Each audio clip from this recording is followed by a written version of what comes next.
upon a star. This time I'm feeling higher, and I know I can be taller. Shadows causing an outbreak. I'm turning the light. We're gonna light it up, oh, light it up, ooh, light it up, causing an outbreak. I'm turning the light. We're gonna light it up, oh, light it up, ooh, light it up, causing an outbreak. I'm turning the lights on.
We are back.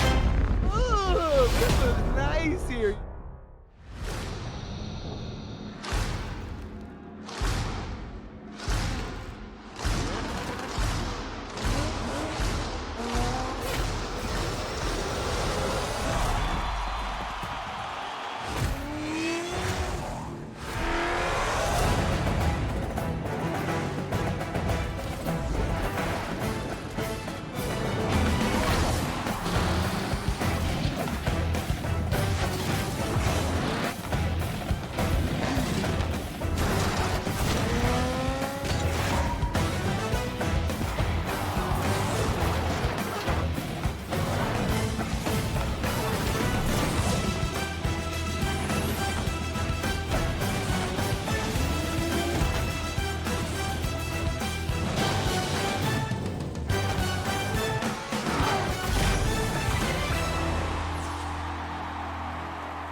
Our soccer fanatics, Rocket League esports enthusiasts, fans of the game at the highest level, welcome to Championship Sunday for RLCS SSA. It's the final day of Birmingham Open number 3, and 6 mighty teams have run through the gauntlet to get here.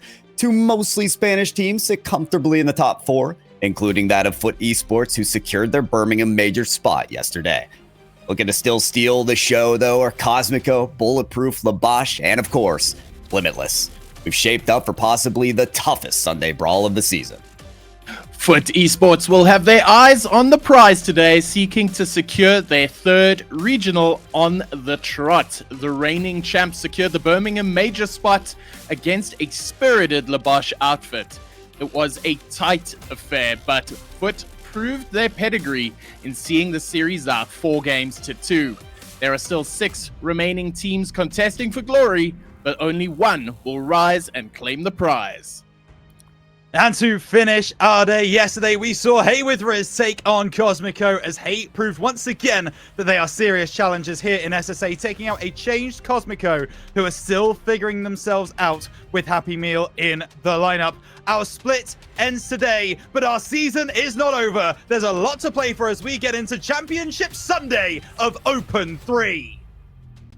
And just like Twitter, this broadcast is getting hot, sizzling hot, as we bring you the final. One more time, we bring a regional Open number 3. We crown the champion today. 5 best of 7s for us to get there.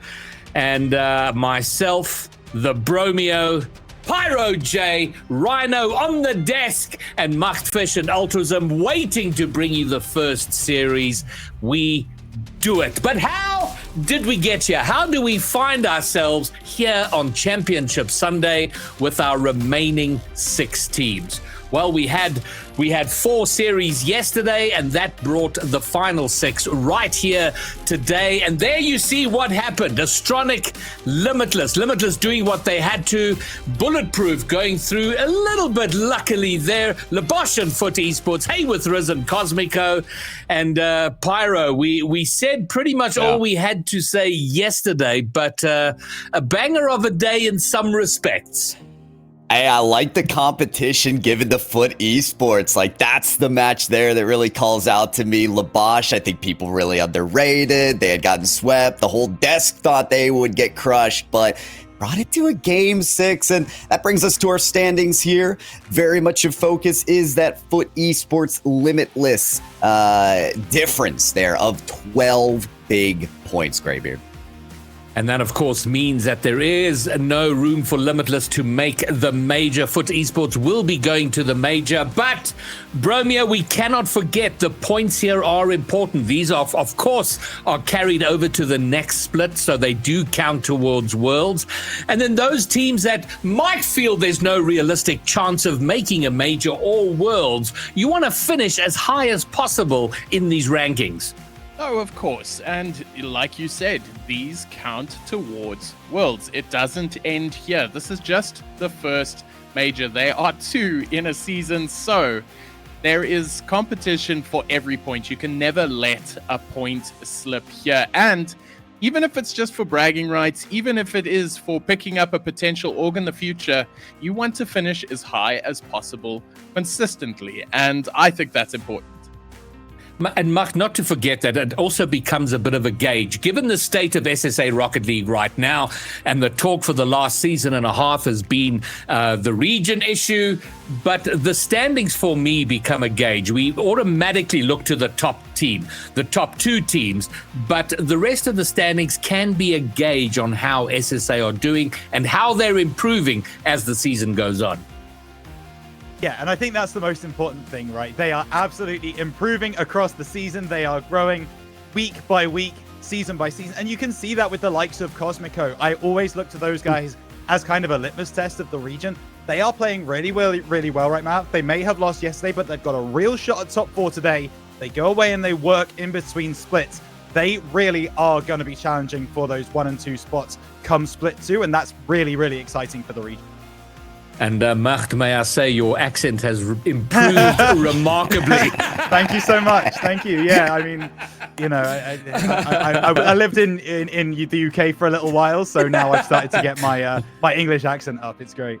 Very good. I like it. Carry on. So that brings us to today's schedule. We have 5 series to bring you. All of them are best of 7.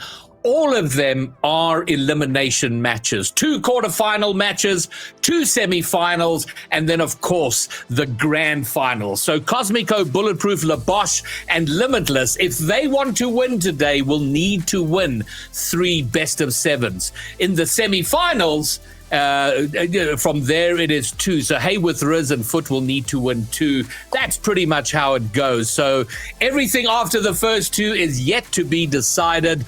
But first up is going to be Labosh versus Limitless. And as Pyro pointed out, Labosh had a pretty good series yesterday, Bromeo. So ordinarily we might assume this is a quick should be a quick victory for Limitless, but perhaps they're going to be a little more challenged than they might ordinarily have expected.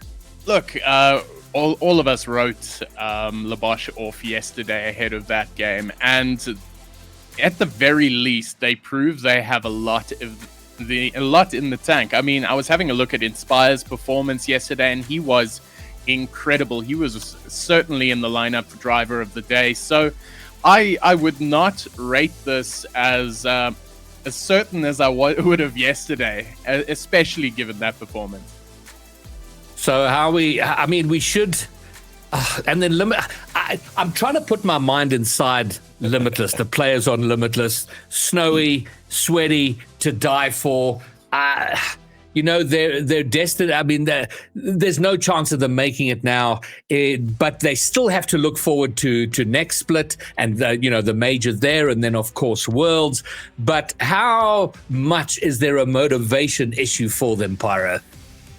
Not at all. Not at all. I think these guys are workhorses, and they are determined to be at the top of this region, given any chance that they can get. I think, the best way to contextualize this is remembering how many international positions they've been in RLCS. They've gone to majors. They've gone to Worlds. They're bringing back that pedigree to the region, and they have every chance to demonstrate it here today. That's why I love the lineup of the bracket today. Limitless and Cosmico, okay, you've earned top 6 in your region. Now, truly, you're going to be standing the test of how far you can go, how far at the top now that we're on the final day of this split that has been so topsy-turvy, such a crazy roller coaster. Can you end on a high note?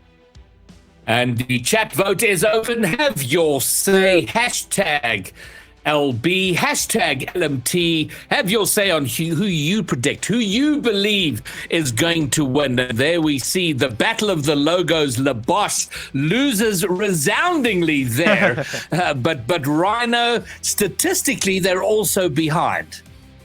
They are, but not by a lot. You look at a lot of these statistics, they are 0.05 saves away. They are 0.08 goals away. They are right up there as far as this region goes. We saw that in the game yesterday against Foot Esports. But to me, Limitless are going to be coming into this game with a chip on their shoulder. That it's always a competition between Limitless and Foot, right? And I think Limitless are going to be looking at this game being like, okay, Foot beat them 4-2 yesterday. We need to beat them 4-1 or better to make a statement. Romeo, who are the playmakers out there? Who are we keeping our eye on to make or break today's performance? Well, as I just mentioned, Inspire put in a really good performance yesterday for Labosh, and Sweaty as well for Limitless. He was really, really good up front for Limitless yesterday. But overall, each of these teams has been playing well as a unit. And I think at the end of the day, that is going to be the one that makes the difference. We speak of Sweaty here scoring an average of 0.63 goals a game, but what's really important is that he gets the saves and he gets the assists as well. And put up against Inspire, who really was inspirational yesterday, those stats don't lie. They're almost identical in terms of accuracy and shots taken and goals scored. And not too much in it there. I mean, really, really, really close. When you look at that side-by-side comparison, not much in it at all. And if the SSA Rocket League Twitter is anything to go by, I think we have there's a lot of passions flying around right now, as you can understand, and even on the tamest of days, there are passions when it comes to teams and their feelings toward each other and their feelings about play and all of that sort of thing. So to carry on from what Pyro said, I do think those passions will lead into the desire to perform and to perform exceptionally today. Yeah, you have to. Today is the day to perform exceptionally and show how far you can go. Again, on this matchup, real quick, I want to mention there is no head-to-head history here, which is incredible because even when Labosh were PSV, they did not play Limitless. So I took a look at every open this season. They have not played against each other. Labosh have been severely underrated coming into this region. I've tried speaking up on them. The other thing to consider, though, is Limitless have some momentum rolling into this lower bracket, conversely to Labosh's loss yesterday. So, yeah, Limitless, they've got their footing. They're in that full sprint. Can they keep that speed? As a result of seeding, Limitless are playing on Championship Sunday from further back than they ever have before. So there's extra work for them to do in order to do it. So how do we feel about this on the desk? Starting with you, Rhino, let's have your prediction. Limitless or Labosh? I went against Labosh yesterday, as of course there is an Englishman over on that roster, Risen, for sure, representing our country. And I'm going to do it again. I don't think they get past Limitless. I think Limitless are going to continue on their marauding run and work their way right the way through this lower bracket. Fair enough. And we'll skip one and go to Bromeo. Well, we had a look at their stats, and the only thing that was different is their win rate. Limitless just wins, and I think they're going to do that today, and pretty comprehensively, 4-2 maybe. Now, Pyro, I would be very confident with Limitless on any day, but their performance against Foot Esports yesterday did give me a little bit of pause, and I don't know, I mean, you were talking about how well they played, but are they playing well enough to overcome Limitless? I have talked them up as much as possible, but there's one thing that I can't do, and it's give them my prediction. Doubts cloud Limitless, but not for me. Give me Limitless. They've got to make today a little more interesting. They've got to go the whole way today. Well, before I give my prediction, we've all predicted Limitless. Well done. Probably not a bad shout. But what you haven't given me is scores. Rhino, what is the final score with Limitless winning? I think Labosh get 2. I think they go the same way that Foot did yesterday. I think it's going to be 4-2 in the end. Goes 6. Pyrage. I'm emphatically nodding at the 4-2 proposal, and I will sign off on it as well. Le Bromeo. I said it and I'll say it again. It's going to 4-2. Alrighty, well, let's go. I will take Limitless. I think they drop only one game, and we find out now. Lower bracket quarterfinal, best of 7. This to go through to the Birmingham Open number 3 semi-finals. Welcome to Championship Sunday, and for the first time, Limitless find themselves in the lower bracket at this point in time. Yet the resolve, it remains unbroken. Though, Le Bosch will be no pushovers indeed. Their performance yesterday against Foot Esports, it demands their opponents' respect. Altruism, what can we expect from this rejuvenated Le Bosch side? The highest level gameplay that I think we've seen in SSA for a long time, maybe ever. Both these teams have showcased their abundance of talents. We've seen them step up week by week, open by open. And now they have everything on the line. Neither of these teams will be satisfied to go out in 6th. And but 7 games to fight it out, tooth and nail. That fight, it has to be fought tooth and nail indeed. I mean, we talked so much about Le Bosch yesterday, about Inspire having a great performance, being really maturing into his ways, but we can't really be underselling Risen either, having a lot of impact against Foot Esports. So the one question mark I still have on this Le Bosch side, what does Days, or what will Days bring to the table here today? And also, can Le Bosch replicate the performance that they had yesterday against Foot Esports in the upper bracket? I think that's going to be a big part. Both of them really gave us a taste of what they can do, but when it comes down to this increased pressure, when it comes down to the moment-to-moment decisions, it really can just haunt you for the longest time. Limitless on a good attack right now. Ball bounces down, uncontested. Rifle without the boost, tries to set up for another pass, but Inspire does the work. It's a good period of play. Days here, you asked for what Days is going to do. It's going to start with a good offense towards the other side. Good offense, but that is not followed. Oh! And no follow-up doesn't mean that your teammates of defense can hold off to die for. It's a piece of magic from the 2024 MVP. Oh, to get the ground punch like that, but without it skidding out too fast in front of your teammate, to control that play and, tuck it in so late in as a pass that your opponent can't really cut it off. Limitless is feeling good in the second pass, only just denied out by Days. A great piece of defensive work on the goal line there from Days. Should have been the 2-0 here for Limitless, doubling up, but not quite. Seems though after a very, very tentative opening minute, Limitless slowly but surely finding their stride, and Sudaifa once again trying to carry it over everyone, gets it past the last one. Days versus Sweaty 1v1, make that 2v1. Inspire sprinting back and helping out his team. They had to. Sweaty gonna have another opportunity now, puts it on the near post, gets a bump halfway through that, and yet somehow there's still the save that comes out from Risen. So Limitless in the near presence of this goal line, gonna make Le Bosch have to do even more defensive work, despite how much they've been forced into already, Mark. Le Bosch, though all the defensive work that does come their way, remains as of yet calm. But how long? Snowy double tap Risen on the goal line. Limitless, they do everything right, but that last touch to double their lead and to give them some safety here in game 1 and give them some reward for all their pressure, it still eludes them. It eludes them just through the stalwart defense of Le Bosch. They've been resolute in withstanding this pressure, because here comes Limitless again. Limitless is doing a great job of it. They're poking, they're prodding, they're looking for their opportunities, not forcing anything, and always seem to be in control, certainly never pressured by a counterattack as of yet. They're going to stick around half the game and down for the counts, and Le Bosch still at least trying to get themselves some breathing room. What Le Bosch do really good at this point in time is always they secure themselves the necessary resources. One of the players, if not more than one, always have some boost when they are forced into these late saves on the goal line, and there's always someone still to follow up.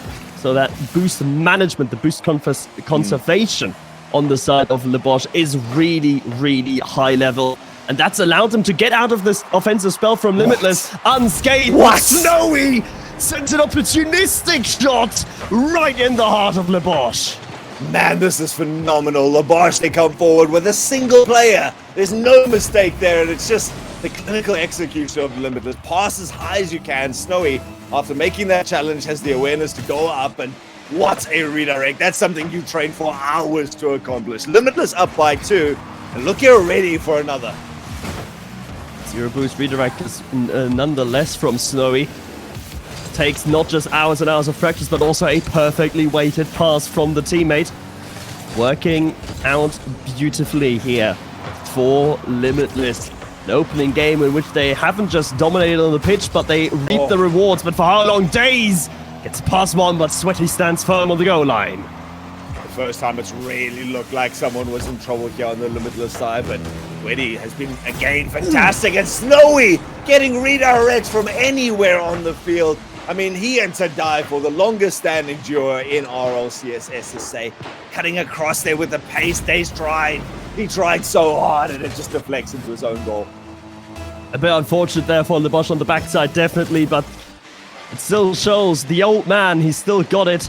The undisputed veteran of SSA, the most decorated player of SSA, no doubt about it, and Snowy wants to add one more at least to his collection, one more regional win, despite the new and even more challenging circumstances.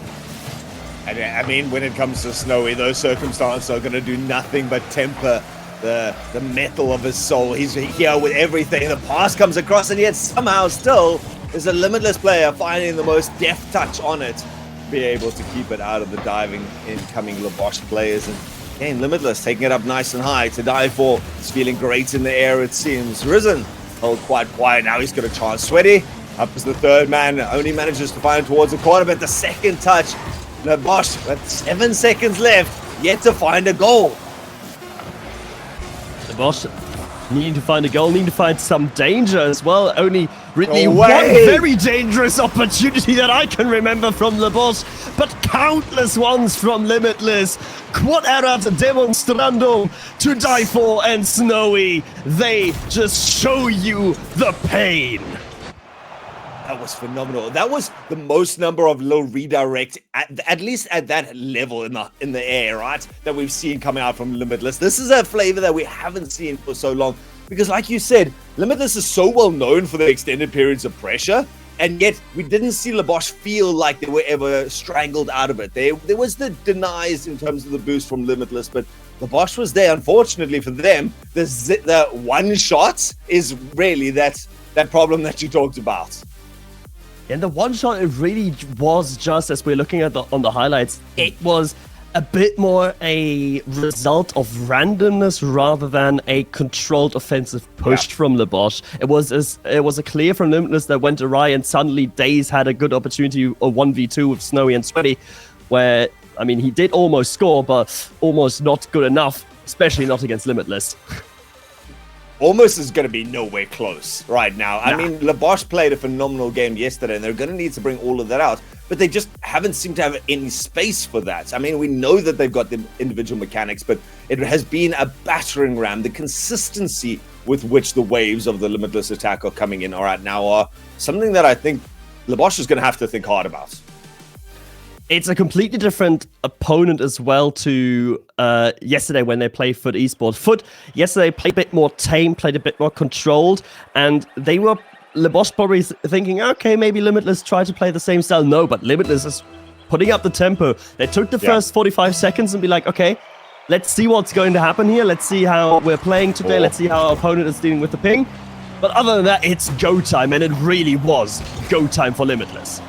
Right now, Lebosh looking to put on some pressure themselves. Some nice passes coming together. Straight shot, a little bit soft, and not going to trouble Snowy too much. Even the dispossession taken care of handedly by Tadai for. Risen's up, and he's trading most of his boost tank.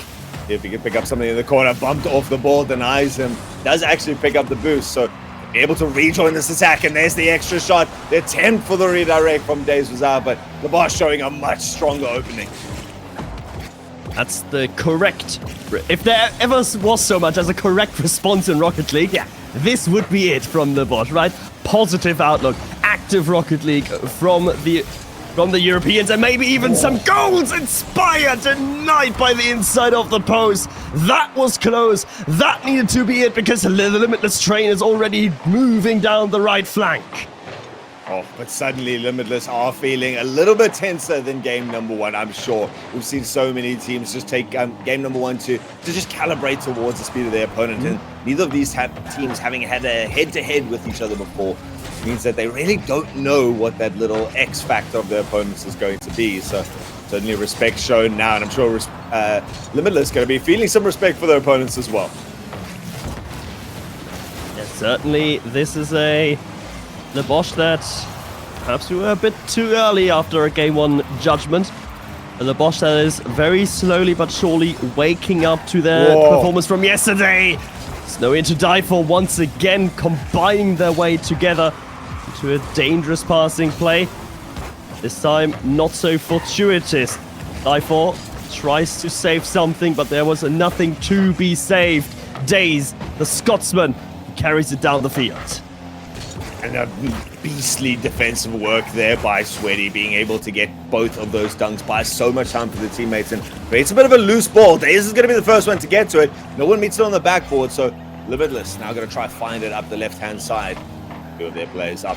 Sweaty going to try and get creative. He's got one more to beat on the baseline with low boost. Days is in a bit of a predicament.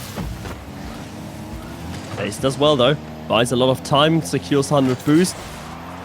What can he reap after that? Risen hits it out, and Days there to take over. Now got the boost. Now has the ball. What will he do? Days! The second flick. It lets him down. Another good opportunity wasted by Le Bosch. They have had the better time of it here in Game 2 Altruism, but seemingly unable to put something on the board.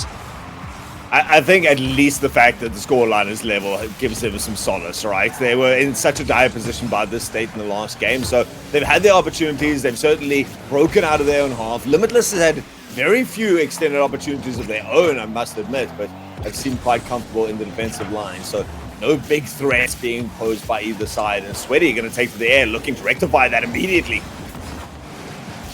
The first time he really got involved here into the offensive side of things. Has been relegated to just his old role as defensive anchor, whilst to die for and Snowy really pushed the Limitless offense rather in game number one. Want to see Sweaty be a bit more involved, because he's been the one that has been really the main difference maker thus far in 2025 here for Limitless, the one that has suddenly sort of stepped out of the shadow almost. Oh, and Tadifo has the opportunity. He tries to find on the backboard. Days has been a stalwart on defense, and Snowy with the presence of mind to avoid the demo attempt. Still going to go in for another one. Can't get it down, but it's created the height that Limitless would like to exploit on their low boost opponents. Still, Le Bosch doing like you said, able to maintain their reserves for so long, but can they maintain the positioning? It bounces twice. Snowy takes it out of the hands of Tadifo, and Limitless have a chaotic mess that just dissolves around them. Oh, the comms break down. Either to die for was too late or too silent, or Snowy simply didn't listen.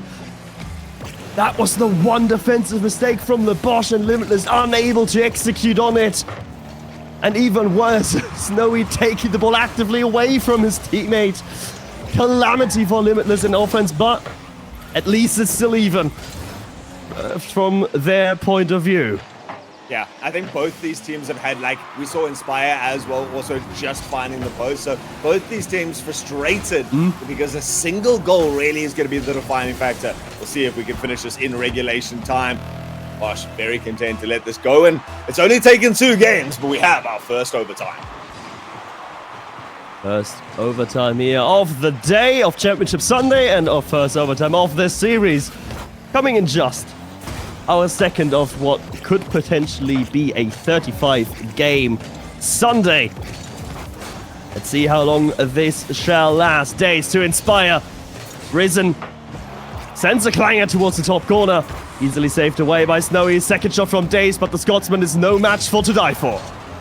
Tadifo has been great, as he always is, at turning a save into a further opportunity for the team to push. And Snowy's got a breakaway. Tadifo is actually going to be the first one to get to it. And after just over 5 minutes, this deadlock that Labosh has managed to hold, it crumbles with a late little touch backwards. I am Yep, those are the words. Mark, flabbergasted. I'm feeling the same way. Right now. I'm absolutely flabbergasted. That was effectively the most unprovoked own goal I think I've ever seen, because I don't think To Die For needs to score that. I think that just rolls in. No one's taking that chance right now. Yeah, no, I don't blame him. Don't blame him at all. I mean, when you look at that scoreboard, though, what a shocker of an ending. Limitless was under so much pressure. They only really put in, I think it was 2 shots. And this was the big one, right? Snowy gets the late touch. I don't know if he just couldn't get out the way in time, but it certainly Flick into it. It's just, it's instinct. At this point, like, as much as we can obviously blame him for that, I don't want to, because at that point it's just instant. You try to do something, you think maybe there's a defender and you need to take the ball like away from him. He's acting on pure instinct, and unfortunately it didn't work out. Then weren't punished in the end, but Limitless really, they got away with one here. I think this Labosh side was so obviously greatly improved from game 1 that Limitless need to be very wary now going into game 3. I do think that they're going to be more than the normal amount of happy that they got that game 2 in the bag. There was a Christmas gift, if you've ever seen one. And considering how important it is in the series as a whole, suddenly Limitless now forced to sit up, really pay attention towards their opposition, as Labosh with, I think, a little bit of more of a chip on their shoulder. Definitely a little bit. And I mean, one reason why Labosh was that much more active in game number 2 is because they simply had no resources to fight, and Inspire finally gets the first one on the board here for Labosh. Sweaty caught out there. I think he just didn't make the boost tank in time, or cut his rotation short. Was in no man's land and just couldn't get up to that. So again, nice pounce coming out from Labosh, and they're going to be ecstatic that in their second game they also didn't have goals. Now they finally managed to break it. I was actually trying to make a point there for Labosh, saying that in game 2 they were much more active because they had more boost. They were collected 1,000 boost more over the course of the game as compared to game number 1. That's that obviously brought to us by our resident analyst and beautiful man, Romeo. Thank you very much. And yeah, you could really see that with all that boost more, that Labosh could just be more active and they could just meet Limitless more face on. And that's where Limitless game always sort of has that little bit of a caveat. How much boost are they able to secure for themselves? How much are they able to deny their opponents? Right here, did work quite well for a bit of time. But in the end, it's again Inspire on defense that is a thorn in the sides.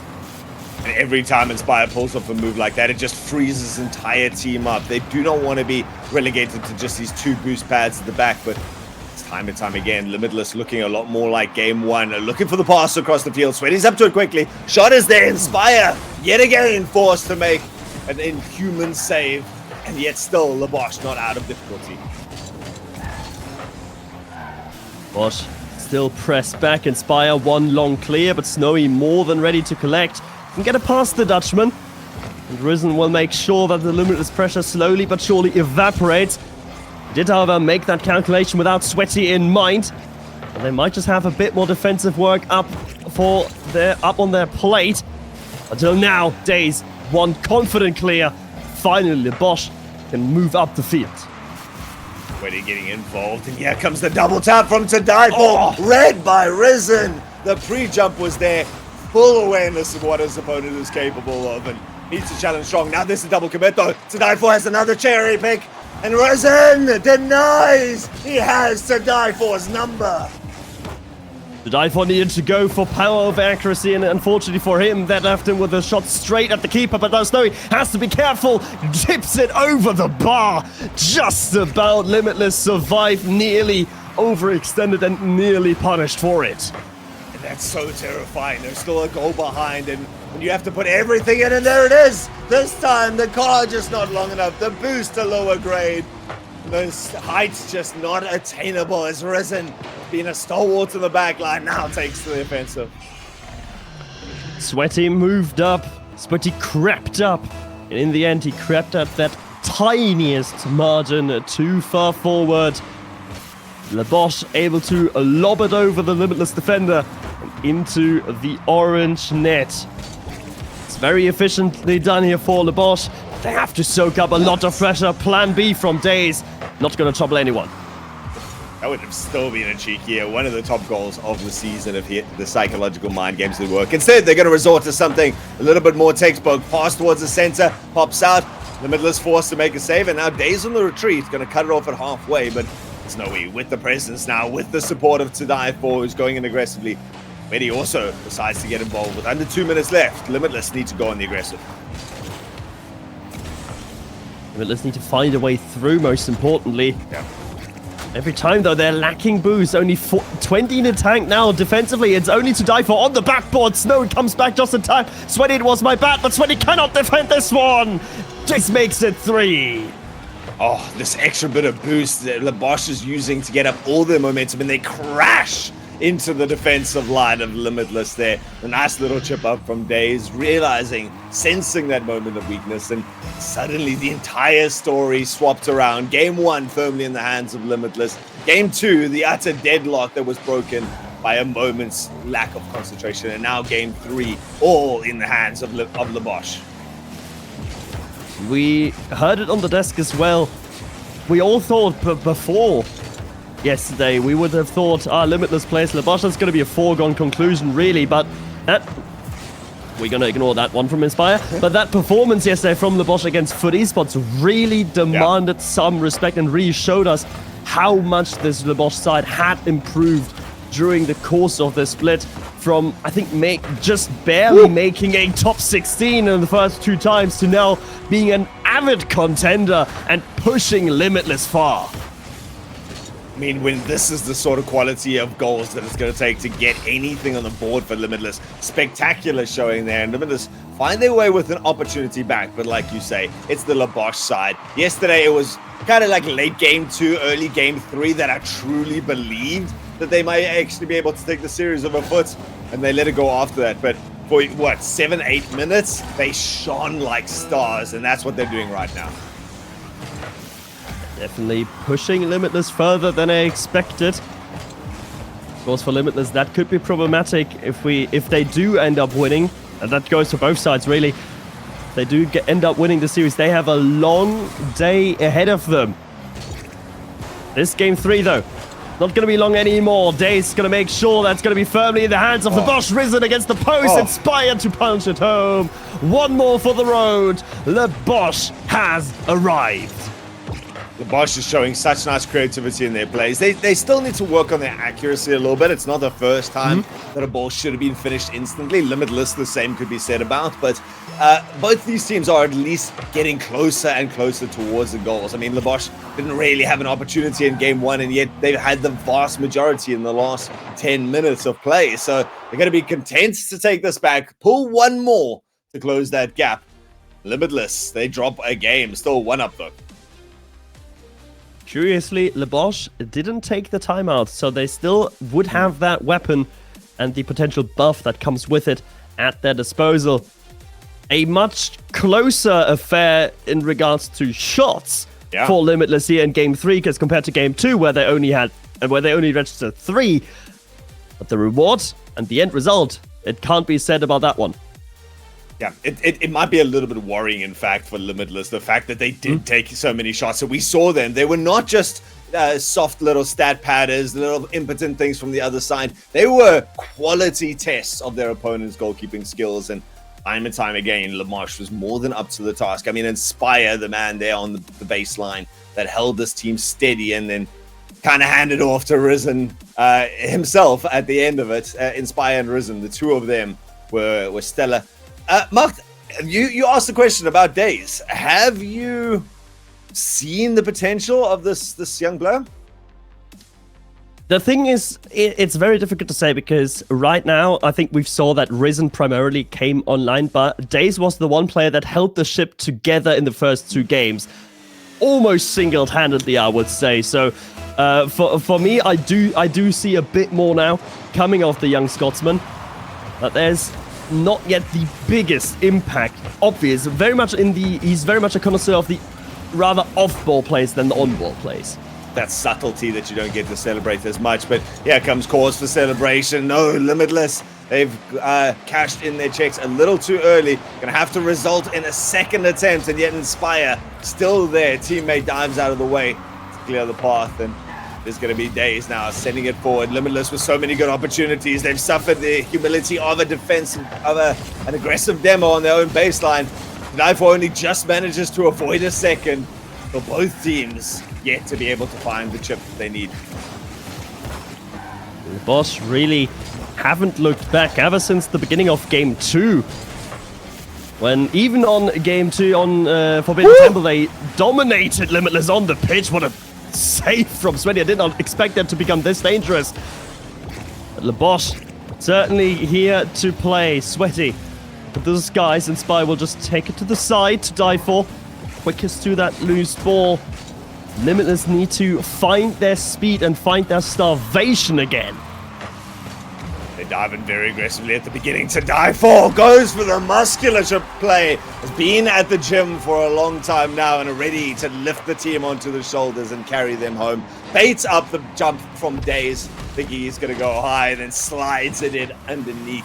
Once more to die for. We kept calling him the youngster for the longest time, but one of, again, the most celebrated veterans of the scene, and showing why he's deserved that MVP so many times. To die for really isn't a youngster anymore. Sweaty, nearly a very, very costly mistake. But there was communication there. To die for knew he had to rotate in. So they came away with a bit of a black eye for their troubles. They're Limitless, but they have to be more on it. They are sort of, I feel like after they won the first game 4-0 in a quite dominant fashion, they slipped off a bit mentally. Maybe they underestimated Le Bosch, and if you do that, you're gonna be in trouble. Days with the equalizer. It's just like the smallest little times you get greedy that you're going to be punished here. You can see Snowy thought that boost was coming back. I don't know if To Die For snatched that up in the first frame of it being active or something, but Snowy was left there stranded, desperately hoping, and the lottery ticket did not pay off. Couldn't get back in time, and it's opened things up for Le Bosch right now. To Die For has to scurry back and make a late save near the goal line under the pressure of Inspire. They drag two of Le Bosch with them. To Die For, he's made some space with the 3v1. Gets a nice chip up over the top. Inspire coming back. Nice bump on Today's also. But Inspire, his speed, his rotations are clean enough to keep Le Bosch out of trouble. Inspire coming in the nick of time and denying Limitless. Just for now. The Bosch certainly gearing up for yet more defensive work in their own box. Days looking for Risen, but the pass is lacking. To Die For can easily intercept. Still though, the goal is open once more. It's the wide rotation from Limitless that almost costs them. I've seen this plenty of times now, not just this year, but in the past years as well. Limitless rotates so unbelievably wide and is always susceptible to those long balls down the center. This is one of the consequences of being the best in your region for so long and uncontested, is you get a little bit too confident. You underestimate your opponent's speed, and now on the bigger stages, when you meet people at your level, you have to pull up the sweaty maneuvers, and in the most literal sense, take it off the wall like this, recover, and get it down. The bounce just too much for Risen to deal with, and the Limitless take their goal lead.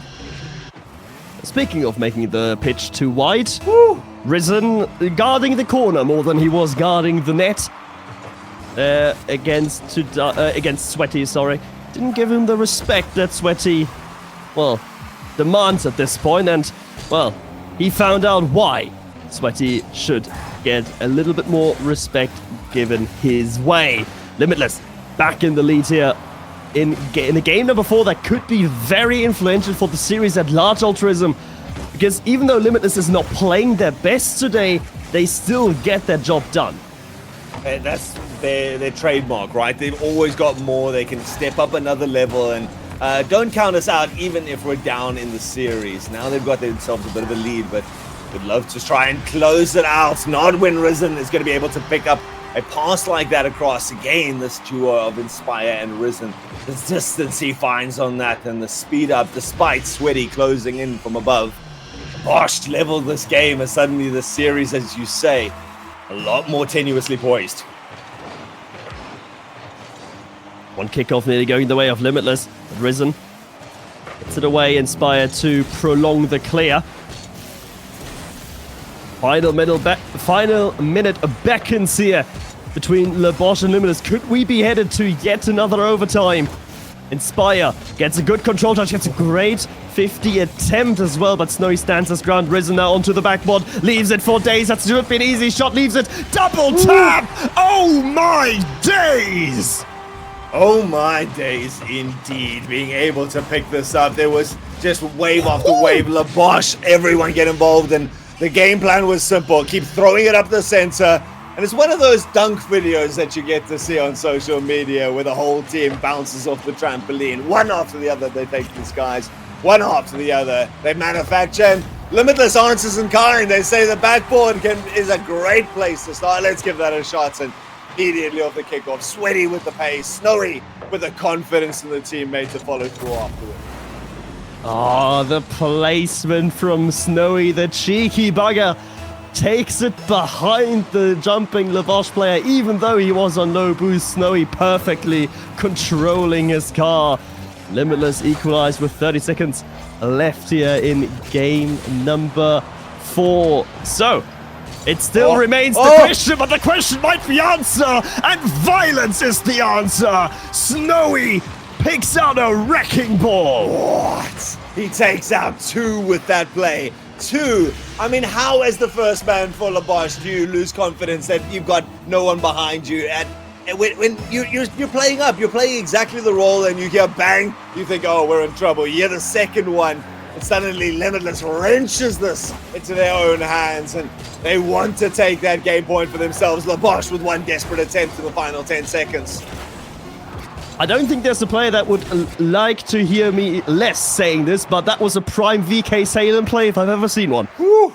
From Limitless and from Snowy in particular, to ripping a page out of the FUT Esports playbook with the unrelenting aggression, a double demo in the back line, full trust in your teammates to get the job done. And that is what Limitless do to win. Adapt, improvise, overcome. 3-1 in the series now against Le Bosch. You gotta remember, Snowy is the original VK Salen. He has been using these demolition plays for many, many moons. And so, certainly, it's nice to see him bring out one of the old classic plays from before flip resets and musties. And he just bullies his way through, opens up the line, says to the teammates. And again, it's that awareness of where each other is and what their troubles are and how to help them out with it.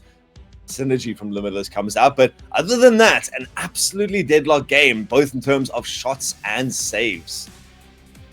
And that may be the main difference, and that's what we've discussed on the panel as well before the series started. And the stats, if you remember, Alt, it was very, very similar as far as raw stats were concerned. The main difference between Le Bosch and Limitless was their win percentage, and it comes down to having the quote-unquote professionalism to just see a game out, to even when it's down and when you're late and you're prone to panic, keep calm, have ice in the veins, and just do your thing. And that really working wonders here for Limitless as Le Bosch take their time out. Absolutely necessary timeout right now. They are looking like they're just a single step behind, but you can't afford to be. You've got to now basically as close to reverse sweep as possible.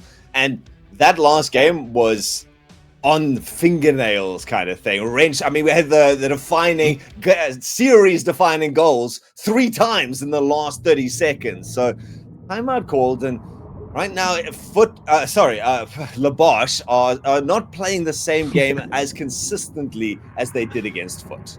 Right? And then FUT, they showed immaculate pressure for a long period of time, and here it feels like they're capable of reaching that, but not sustaining it.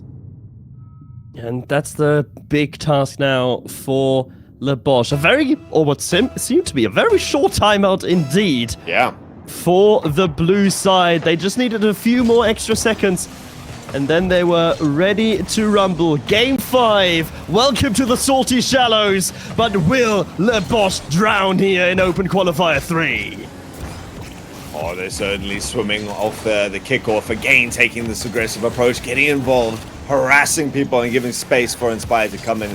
Forces Sweaty now again into mechanical brilliance, but it's not something you can rely on at every moment of the game. Snowy instead gets the space, takes towards the sky. Limitless has been playing so high up for so long and trying to now get this back towards the center. As Delightful, he gets the flip reset. Daze only just manages to get a hand on that. Ace gets it one, gets it past the second now. Zero boost, 1v1 with To Die For, but David Morgenroth is not someone you can easily fake out. He stands and he waits for you to make the first touch. Limitless have looked good, constantly covering each other, shutting down the space, not letting Labosh reset at any stage, and again, taking towards the sky. Communication was there, Snowy trying to find distance on the right-hand side of the field. Now Sweaty with a long clear, fight its way into the hands of Inspire, but Inspire sees To Die For, lurking just below. Limitless looking a bit more tentative now in this opening phase, knowing that of course the timeout will bring change with it, and trying to adapt once more. Inspire just takes a shot, Sweaty on the ground. Now again, back in his trusty Octane, Sweaty looking for To Die For, but the pass sniffed out by Risen. Yeah, they were all grouped up there. They realized something must be amiss, but it's at least been that first salvo to open up the defensive line of Labosh. And with a nice bounce, they've actually cleared it. The pass was there, and Inspire takes advantage. Let's look at the replay. Where do we find Snowy? Oh, in the opponent's corner. What on earth is he doing there? Wide rotations, Mark. That's what we put them down to, right? Yeah. That was a decision, certainly, of all time for Limitless, but one that could not have been timed worse, as now Inspire, after the kickoff, goes via the ceiling, gets bumped at least by Snowy, gets a piece of the man, and thus danger averted. Immediately into the counter-attack, Sweaty settles himself down for a 50. Fortunately, Daze with the double tap puts it a long way down. Snowy again into the sky. We've seen the old man do a lot of individual brilliance, and the actual team bumps, they get in the way. Labosh gonna be heartbroken with that. Oh, well. Snowy bumps Risen into Daze, and the ball just trickles in. And Inspired To Die For just having a grand old time there on the side boost. Limitless, though it is not a pretty way to equalize, it is certainly still a way to equalize this series, but it doesn't hold long. Monster pinch, Inspire. Okay, so Chaos being the name of the game, I think that evens out the fortunes. Oh, wait, no, it's one goal. Off the nose of Snowy, it pinches backwards, calculated once more. Labosh going to be breathing a little bit more evenly, and their ball starts to roll in the deep here as we head to the second half of game. Game 5 thus far is not proving to be one that Snowy wants to remember long term, I don't think. Not that I'm blaming him for this goal per se. He wanted to demo the opponent off the ball, which is a, I think, valid decision to be made. Unfortunately, it ended up in absolute catastrophe for Limitless here for the second time. They are now running behind their opponents and having to fight for an equalizer. To Die For onto the side. Well, does he have a support in mid? If so, he doesn't use them directly. Gets a bump. Inspire needs to be quickest, and he does beat Sweaty, but still, Labosh not out of the woods yet. This is feeling a lot more like game number 1 in terms of the pitch domination from Limitless, at least in terms of the last minute. Now they're sent back. Snowy confidently picking it up with his own wall, but has to meet up against Inspire, and straight away, Limitless, they take towards the sky, led by To Die For, looking for an extra touch. It's a great way, and tries to clear space afterwards. And long clears. The Bosch part of Labosh is certainly showing in that Brexit approach to Rocket League Rule 1, as in yeet the ball out of away from your own net as far as possible, being the name of the game for the European side. Limitless, time and time again, bringing that ball back. To Die For, easy shot. To Die For, easy goal. How many times have we seen them trying to set this up? The pass towards the center, and then you follow through, trying to clear the line. It was Inspire down there who avoids Sweaty, but cannot get in the way of Limitless's attempt. So they level it up. with the 60 seconds left, Mark, I know that the game is level right now, but it does feel like Limitless is ready to close this. Limitless certainly having more of that fifth game here in the latter stages. What? And Limitless! When they needed him most, To Die For did not vanish. He rose to the occasion. The bounce is fortuitous, but the shot is pure perfection. And that's through the demo, right? He hits the demo, goes through the smoke cloud, gets the perfect pass into the corner. And, you know, again, sometimes the more you practice, the luckier you get. Reads that bounce out perfectly, adjusted the last second. Gotta put in another shot now. Yeah, Labosh, they're shaking, they are trembling, they're trying to get their feet back underneath them. But they're at the precipice of walking the plank into the depths. Air slowly but surely running out here for Labosh. Their oxygen tank is depleting. How much more can they stretch their rations? Risen, leaving it for Inspire into the air. Snowy lifts it into the corner. Risen onto the backboard. Daze, he's going to be a beneficiary of Snowy again. With the side flip, but one that will not be costly this time around. The last attack coming here. Daze, now shooting opportunity. There's one demo opening the path for Labosh. Oh, you could see the freneticism here in Labosh. 1-2 pass across, doesn't take the shot, realizes Snowy's there, hands it off, and Snowy can't recover in time. They had minimal time left on the clock to make that work, and they were only going to get it right if they did it at max pace. They put all the pieces together. The picture emerges. And overtime number 2 looms as Labosh bring themselves back within a single goal's breath. Will we have OT, or does the story unfold? It does not. We swim with the fishes. But no team is underwater yet. Risen! That's going to be too easy to be saved by To Die For. Oh, To Die For, he's so calm and pressure under there. He's got so much experience about making those last second saves. And bit of a defensive demo here. Takes Sweaty out of the equation. Extra touch as he comes back into the game. Snowy up into the ceiling. Limitless put under pressure. Daze finding a pass across. The shot is there. Labosh, they don't just equalize. They bring themselves back by a full game. Those who are perceived dead, they will live the longest.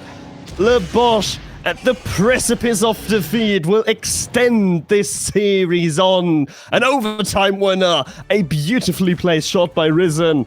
And thus, we will see at least Yo Tokyo.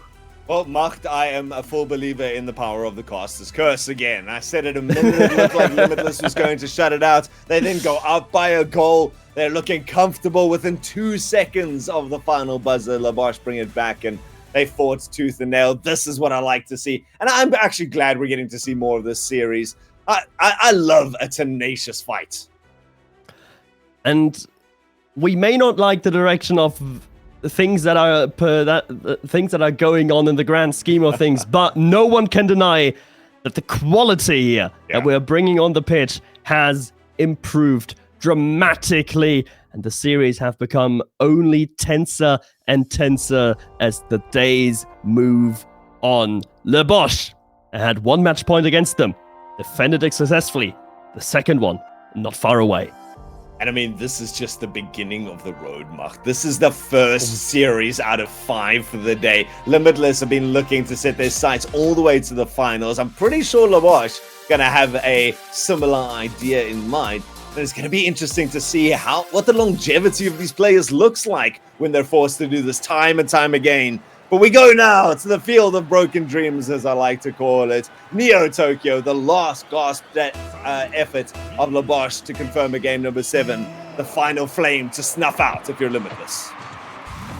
As far as you are concerned, it might be the graveyard. And To Die For is going to be the groundskeeper of your demise. Scoring within 4 seconds off the kickoff. Limitless with a perfect start. I love seeing little plays like that where To Die For gets the extra touch. Those are so many of the plays that the rest of us go, oh, damn, I hit the post. He goes, oh, damn, I hit the post, but it's fine. I already knew I was going to. And reacted 4 seconds ago and get the goal. So it shows just such a subtle skill level that he brings to this competition, and he certainly is doing his team proud. Brings them up by 1. Snowy now looking for him again. Hey, if you have the correct trajectory, you have the correct trajectory for a double tap. The dive 4 called upon. He did fantastically. I think for me, definitely player of the game in that game number 5 for Limitless. Has to give it one more shot to dive 4. Met confidently by Days, and Inspire gets a huge clear. Snowy was ready. Coming off the backboard, Snowy doesn't get the first touch and gives his team something to worry about for a second. They got more. It's an awkward position. Sweaty coming out actually manages to keep that down. I do believe Inspire had turned that towards its truest trajectory. Now they've got to muscle their way out. Snowy and Sweaty linking up. And neither of them come away, and the little bump onto the dive 4 gives Lebosh more time, but a weak shot gives away possession. Weak shot, but they've regained possession as quickly as they've lost it to dive 4. Very well guarding the infield. Snowy, oh, that's a missed shot. Just goes for the opponent. Doesn't matter. Daze gets behind Snowy, and that's that misread. It comes back to hold him. The veteran has played so phenomenally well. He sets up his comrade. To dive 4 makes it 2.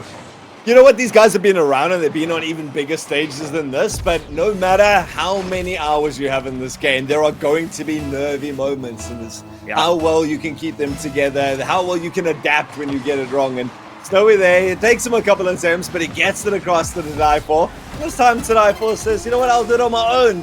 When Limitless were feeling the nerves, now everything just smiles abound, I would be assuming, if we can get cameras from them one day.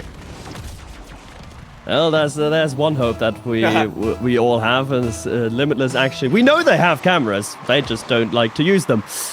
Unfortunately, would be great to see the reactions, especially when the goals happen, of course, for Limitless. But for now, we have to live with a unreacting to dive 4 with his hat trick inside the opening 2 minutes. Lebosh. He had to play with a deficit before, but not a deficit as grave as this one. This one shot easily saved away by Snowy. And a confident-looking Limitless here as well. Sweaty realizing that his second man still goes for the defensive demo and gets back in time now to rectify this consternation in the corner. Snowy, in fact, breaks away with it. Looking forwards to pass towards the center. Decides to turn into a shot for himself. Limitless, they find 4 in the first half. Or as I would say when I'm coming with my mates, the goal is also in the center, boys.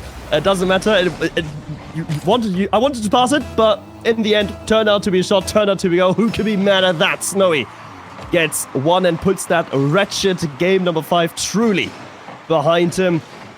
And I have to say, this is a revigorized Limitless here. Yeah. Reinvigorated Limitless in game number 6. And I wonder if there was a piece of their slump in this series, Ultras, and that could be put down to a bit of arrogance.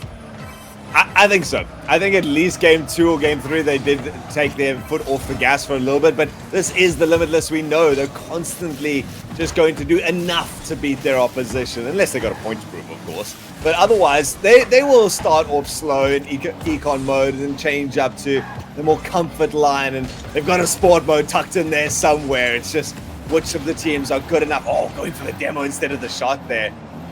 Maybe that was just in the way, made it awkward, but defensive demo on the other side as well. And Lebosh really yet to answer or even look dangerous in this last game.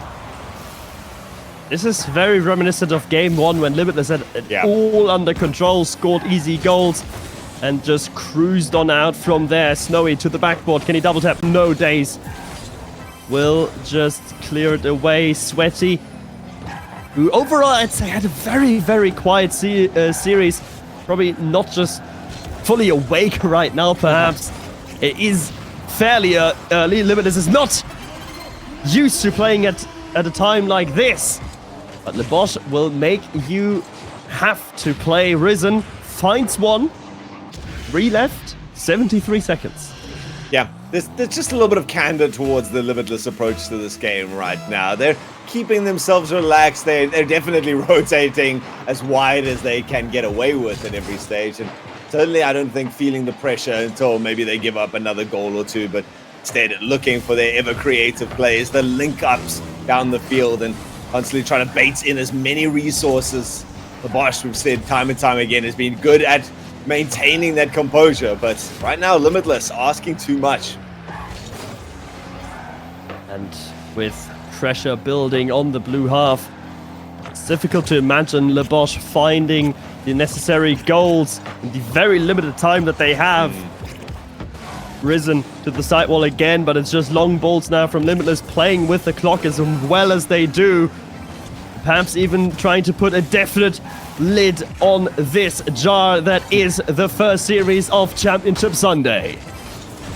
I mean, they were required to make a statement. The panel backed them completely, and the comment that was made was that it's up 4-2, and Limitless would at least like to equal that, and equal that they have, managing to level it down. In fact, put an extra little goal. Sweaty going to add to his stats for a little bit, but it's really the work of Snowy to get it up past to die for the link up, and Limitless is a squad looking as good as they ever have.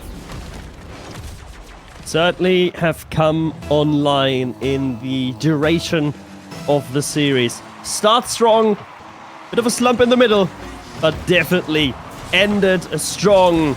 The number one from SA will go to top 4 and will go to meet Hey with Riz. Ooh, still a difficult journey ahead of them, but coming out confident. Still a lot of fight coming out of Le Bosch. 10 shots of their own, making 5 saves, and forcing their opponents to actually add 1 to that tally. And it's just the goals. Le Bosch, they didn't look as clean in terms of the passing plays, the execution. I don't know about you, Mark, but it almost felt like Le Bosch was just trying to win this in the mechanical game. Yeah, they certainly tried to win it in the mechanical game, but I feel like the series was so volatile because it was dependent on Limitless's mood swings, right? When Limitless was playing well, Le Bosch really didn't see the light at the end of the tunnel, but when Limitless was slumping, then Le Bosch certainly could put the pressure on them. I'm interested to hear what the desk thinks about this series. So let's get Greybeard back in here, and Bromeo and gents, that was certainly a showing from Limitless. Talk about mood swings. This excellent, and I was so smug until 2 seconds away from the end of game 5, because I was gonna be bang on with my 4-1 prediction, and then the 2 seconds from time, then the overtime, and we had to go to Neo Tokyo. But overall, really, really good, and it fills me with positivity for their semi-final matchup against Hey with Riz. But Bromeo, any deep, meaningful insights that you got? Do you know what? That game started out, it was a little bit hit or miss. Yes, we called a 4-2, the rest of them, not you, because you called 4-1 and just got that wrong. That's okay. Okay, you say that like it's some kind of revelation that Greybeard got his prediction wrong. Jeez. But what I really enjoyed from this last game was to die for getting up on the board, scoring some of those goals, getting stuck in. I think he scored 6 goals throughout the series. And he was pretty much involved in all of them. And yes, most of the time it's the Sweaty and Snowy show, but it was really nice to see To Die For come out and put on some points as well. So I think it was overall, they pulled their socks up and pulled off a rather commanding win in Game 6. So yeah, that's from me, I suppose. Who made? Sorry, go ahead, Macht. No, you go right. No, someone made the point about. I think it was you, Bromeo, made the point about Snowy yesterday, because he has traditionally sort of played the. I don't know what the master puppeteer role or whatever, being a little bit back, but yesterday definitely it seems like a different role for him, and I don't know if that was by design, by plan, and even in the goal segment, there was that goal of his out of the corner off the ceiling. It was almost, dare we say, it's sort of unsnowy like, but definitely playing a banger up front role these days. I think that was my comment, actually, Greybeard, was Okay. that Snowy is like the in-game leader. He's always taking control, and normally that's revolved around him playing a little bit further back, so he's got a better eye view of it. But the team has realized, I think, that static third man is just not going to work here. They're having to get involved right now, and so there's still the impetus for it to die for, to take that like charge, which is really nice to see. He does it so well. But when Snowy is the one with the ball on the backboard, he's going for it. The guy is showing that he's still a very relevant mechanical player these days. And when all three of them can now step up, maybe the team is also like finally locked in with Sweaty, or they've realized Sweaty's grown up into holding a solid position in the team. That's what I like to see. And they've given respect to everyone to get involved and do what they need to. Yeah, it's certainly that evolved, but I'm afraid I have to disagree with you. I don't think Snowy played well, at least to his standards. I don't think that was a strong series from Snowy. Not just because Game 5 was an absolute travesty, but overall, I'm expecting more from Snowy, expecting more of that leadership. It was very clunky around the edges. The rotation was often misjudged, and if they want to have a modicum of a chance against Hey with Riz, who they've beaten twice now on the trot, they have to play their A game. And this Limitless that we just saw against Le Bosch wasn't A game Limitless. That was a lot of room to the top. And honestly, I'm a bit scared for their prospects if they do repeat this sort of performance. Maybe there was Maybe I'm devil's advocate here, but like... No. I don't necessarily disagree. I think Game 1 Limitless in this series, that throughout is a banger job. But yeah, Game 5 was kind of weird, and then and Game 4 was its own weirdness. But yeah, if they can bring out Game 1 throughout a best of 7, perhaps it looks a lot different. Yeah, that's what I need, right? That's exactly what they need. All right, well, being nudged along, we are here, so we're going to move on. We have one of our 5 series done and in the tin, 4 more to go, another quarterfinal to bring, again SSA in action, this time Cosmico against Bulletproof. And it'll be the first time this weekend that we're seeing Bulletproof in action. So we'll have a look at the matchup between the two. And then, of course, the winner of this next series will go forward to play Foot Esports, with Limitless playing Hey with Riz in the next round. So there was some differing opinion on Cosmico, whether they're playing better with or without guns, or with Happy Meal in. I think they're playing maybe playing better than might have been expected with Happy Meal, since he has been wheeled out of retirement, and he's probably been chilling the last couple of months. Yeah, but he's like, no one retires. He's like, okay, I don't have to stress about competitive play. Suddenly he's out there in RLCS. So as we talk about these two, though, the chat vote will be open. Who gets to win, either Cosmico or Bulletproof? Hashtag BP, hashtag COS. Get your vote in now. So, Bromeo, is it a case of them playing better, or just playing better than expected, considering they had to bring in Happy Meal? This is a very tough one to analyze, because Guns is not a like-for-like swap out with Happy Meal. And because Happy Meal plays a very similar role to what Werty has been playing, he generally plays a leadership role, he generally plays a support role. But like I said yesterday, he has been playing more aggressively of late, especially in the last couple of months. And for them to succeed today, we would need to see a very aggressive Happy Meal in order to best support, Cam in all of his endeavors, because that man is all over the place. Look at the stats over here. He scores a goal a game consistently and averages almost 4 shots a game. So, Cam's going to be up front. Werty is going to be behind him directing. So Happy Meal needs to complement that by being there and present. So, it is a tough one. I don't think Cosmico are better for it, but I think they have adapted well. I think that Guns played a lot of that playmaker role, where he set things up for Cams with that mechanical prowess of himself, creating enough pressure. Happy Meal needs to step into that role, certainly, but it's not one that he's going to have to play it quickly. He's going to have to play it perfectly. If he loses his step along the way, he's going to leave Werty with a big job to do in that third man role at the back. So yeah, it's something that I hope that Happy Meal has taken this seriously and put in the hours required to have the mind games. And then, Macht, I don't know if this is a fair head-to-head comparison. I don't know who your big playmakers are. Is this a solid comparison here?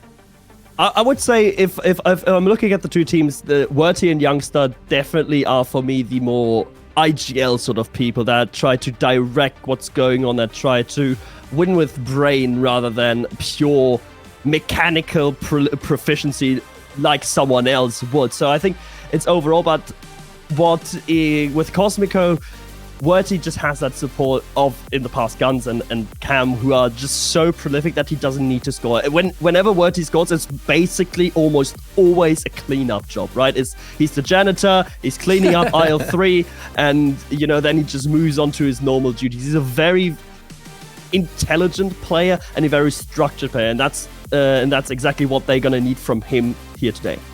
Out of curiosity, is Youngstar a young star? How old is he? Does anybody know? He's 20.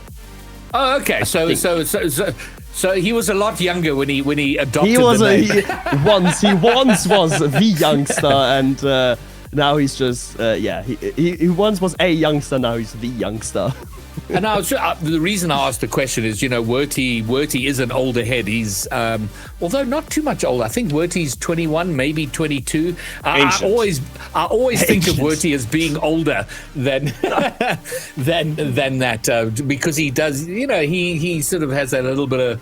He's mature. He's got a lot of maturity both in his playstyle and the way he conducts himself in interviews, etc. So I'm with you. All right, cool, guys. Let's get to our predictions. We've waffled on a little bit. We know that Cosmico are absolutely smashing the logo game, as SSA teams are today. So in that regard, it's well. But now on the pitch, Bulletproof and Cosmico. Let's start. I'm going to start. Why not? I'm going to go with Cosmico. Cosmico definitely going to take this. Probably a 4-2, since that seems to be the trend. Bromeo, your take. Tough one. I haven't seen enough from Bulletproof to give an accurate prediction. I have seen what Cosmico is capable of, though, so I will give them the benefit in this one. I think it will be close, so either 4-3, 4-2. Altruism. Cosmico, I've said it a couple of times, is probably my favorite roster in terms of the SSA lineup, and so I back them. I think that they've always had a lot of potential, and we're really starting to see that. So, again, like Bromeo says, I don't know Bulletproof well, but I do know Cosmico, and I back them. And then, Mark, are you going to spoil the party, or are we going to go for 2 desk sweeps in a row? Here's the thing. I love Cosmico. I love Werty as well. But then there's my German. All due respect. There's my German patriotism on the other side, right? But I don't care about patriotism today. I'm sorry. I stabbed Youngster in the back. He told me to predict 4-2 to him. No, I'm not going to do that. Give me Cosmico. Hey, and it is a desk sweep. How are we looking over in chat? Oh, in chat. Chat is pretty close. 55% to Cosmico, 45% for Bulletproof. A little bit closer in chat than I might have expected. I thought we'd have a lot more Cosmico fans in there. So keep it going. Okay, Cosmico's up to 53%. So Bulletproof is good though. Like to put everything in, like this shouldn't be a death sweep. Bulletproof definitely has the opportunity to beat Cosmico playing either with Guns or with Happy Meal today. It doesn't really matter. Like Bulletproof is going to be a really strong fight. And Bromeo gave a 4-2, 4-3 Ultrazim. Your score prediction? 4-1. I'm that confident in Cosmico. 4-1. Machtfish. Okay. How much? 7. Game 7. Game 7, going all the way. Okay, well, why not? I don't want to see a Game 7. My heart can't take it, so let them take it quickly. Bulletproof, Cosmico, the last lower bracket quarterfinal. This for a semi-final berth. The final spot remains in our top 4 of Championship Sunday for SSA. Killicam has led the charge for Cosmico and has seemed to fit veteran substitute Happy Meal in nicely for their playoff run. But for Bulletproof, Rubik's returns. He may not be with his ex-Mobula boys, but he remains determined to recapture glory. Yeah, Foot Esports awaits the winner of this game. Cosmico, Bulletproof. It could go either way. Cosmico off the back of a little bit of a weak game yesterday, losing 4-2 to Haywood Riz, a great team in their own right. Bulletproof securing a victory yesterday through a forfeit. So we'll see who shows up today as Rubix tries to take this one through early, but it's cleared away by Happy Meal. Ooh, and if I'm not mistaken, it is Youngstar repping his best Oli performance today in the Batmobile, and Rubix repping the best goal scorer role as they'll open up the score nice and early. Oli the trendsetter. You will see a few more of these coming through in your RLCS and indeed in your ranked games, I would imagine. Dunk down coming through from Bulletproof gets them on the board early, and that kind of wakes Cosmico up a bit, you would think. Just a little bit of a reminder who they're in the server against, and that this game is not going to be easy for them. Werty tries to find this one across, but Youngstar, with that such a long car in the Batmobile, it can really surprise people with how quickly it can get to the ball. Hey, listen, it's a long car, and you know what? It's been a long road for Bulletproof. This is a team formerly known as Dunno Chief, who got to top 6 in Open 1, but then missed top 16 in Open number 2. Rhino, so it's been a long road for Bulletproof to get back to top 6. Can they prove that they can go further? Honestly, very close, at least to a second goal. And there it is. That's going to be Bryza getting the 50 in the corner. And Cosmico, I thought they were going to have that wake-up call. They have not woken up yet. Werty playing that one right into the way of Bryza. That one going in the back of the net. And Bulletproof double their lead, 2-0. Well, and they double their efforts on offense as well. Something I'm noticing about Bulletproof is it's no holds bar, as they are willing to advance on any attack. And Rhino, that includes kickoffs. Sure does. Rubix off the right-hand side. I was kind of spinning the story that Rubix might be a bit of a third man, might be a little bit of a player to hang back for the side of Bulletproof, but so far he's got 2 goals out of the 3. He's looking really, really good in the air as well as on the ground. So Bulletproof, they are shocking Cosmico a little bit. I'm not sure they expected this kind of play, as now it's going to be Youngstar trying to find a pass back, cleared away by Happy Meal over the top of Rubix, but Cosmico cannot get another man to that ball quick enough, and it's going to be about speed for them today, and they do not have it right now. And tell me what it is about these game ones just being overwhelming for one team. It was limitless to win 4-0 in game 1, and we had quite a long series out of it, right? Went to game 6. So Cosmico, they're here to play for the long run, and maybe still for game 1. They had a sprint of a possession, but will have to track back to their own half. Yeah, but this is Cam with the collection. We know what he can do in the air. He's not able to show it off just yet. As Youngstar finds a pass middle. Happy Meal takes a shot. That one will go wide, and now it's going to be collected by Youngstar on the side. Chance for Bryza going over the top. Youngstar off the backboard, and Bulletproof, when they go forwards, they really commit a lot of resources for it. They really try and make sure that Cosmico can't deal with their boost, can't deal with their speed. But now they have to turn that into defense. Cam over the top, looking to bring this one through. Youngstar through with the save. Yeah, it's a great attempt, but more is needed for Cosmico. Start to get goals on the board here. Bryza finds Youngstar in the midfield. Shots there, but Werty does just get up with the save, but lacking boost. And so with that container pickup, he'll move through the corner once again. Cam, first touch, does get away from him. And that's going to be unsettling now for Cosmico as they try to get in front of these shots. Just barely do so. Happy Meal puts the cape on, saves the day for a moment. Rubik strikes the post and gives Cosmico another chance. It's all Bulletproof right now. Oh, and that's a huge fake from Youngstar as well. It was assumed that he would go up that back wall, and he just stops before hitting the ball. That is really intelligent play. You know what? We'll call it intelligent play from Youngstar. Less convinced on the replay, but either way, Bulletproof 4-0 up. Oh, absolutely. I'd like to call it an aura check. You know, I feel like that's a good name for it there these days with the fake in the corner. I mean, that just it spews confidence on the field, right? That you have a read on the play, that you have a grip on the tempo right now. That's what Youngstar is displaying here in game 1. Yeah, and if Cosmico weren't already in their own heads about this game, about how they're playing and the quality on the other side of the field, Well, they will be after a play like the fake we just saw, and indeed after this one. Worty jumping for joy in the corner. Happy Meal way beyond the play. And Cosmico, they've been played off the park. Something tells me the desk is not jumping for joy at the moment, as their desk sweep appears to be in shambles. But just game one, and that's what Cosmico have to keep in mind here as the advance into the field to try to get some kind of semblance on the scoreboard shows itself. Running dry once again. Shot gets denied. There's Happy Meal, though, if they take towards his teammate in the midfield. A lot for the boost. Is Cam another first touch high? He's been trying to solo carry this ball across the court, but is met by an instant challenge by Bulletproof every time. Yeah, and I do genuinely think it's so important for Cosmico to get a goal here before zeros hit the clock. This is now going to be Youngstar trying to send it away. Happy Meal reacts relatively well, but there's nothing in the tank for Worty to really make any plays down here. He's going to rely on Cam. Happy Meal's all the way back. He takes a shot from the midfield, but it's not powerful enough.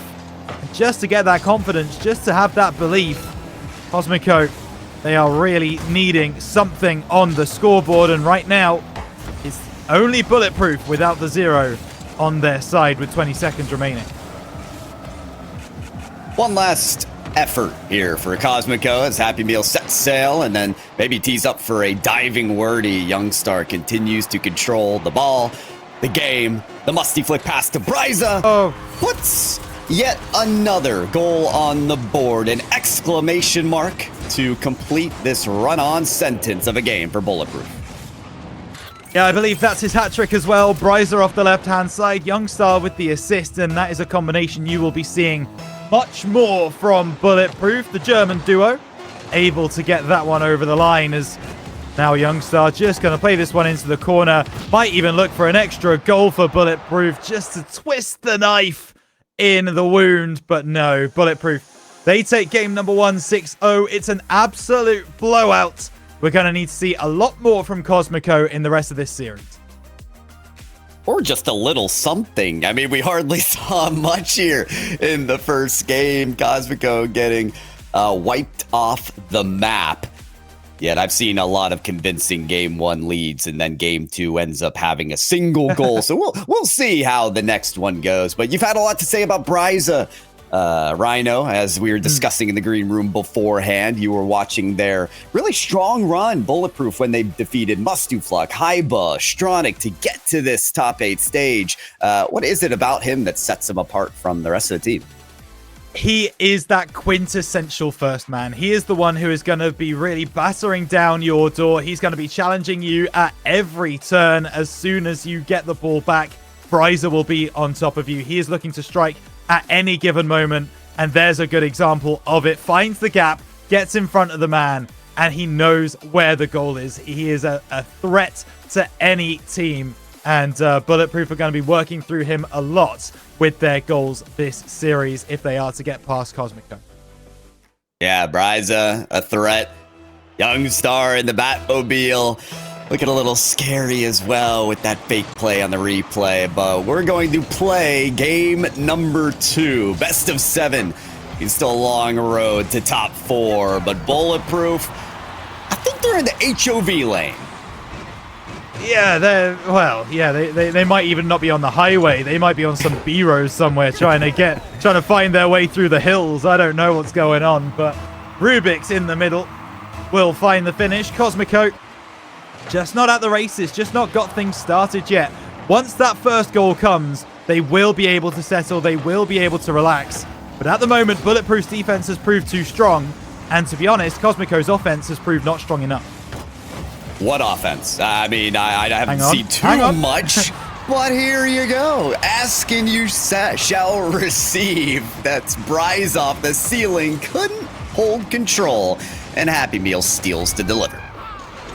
And that is the good nature of an intentional caster curse, folks. We were talking about Cosmico not being able to get on the scoreboard. Lo and behold, they score very shortly after. So that sets us up for a very nice game number 2. Both teams on the board. Both teams now finally have something to shout about. With 4 minutes 20 left on the clock, we'll see which team is shouting loudest after this game number 2.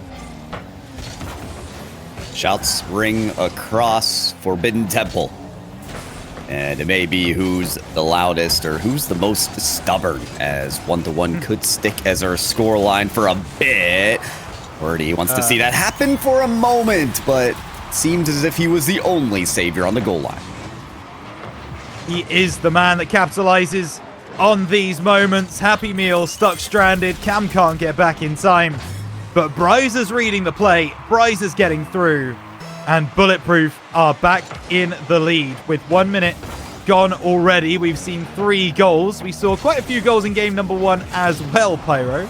But this one is going a little bit differently. Youngstar going to try and turn on this one. Cleared away by Happy Meal down the left-hand side. Youngstar hits it back in again. Bryzer's gone up. Looks to pass inside. Cleared away by a recovering Happy Meal, and he will get the second touch as well.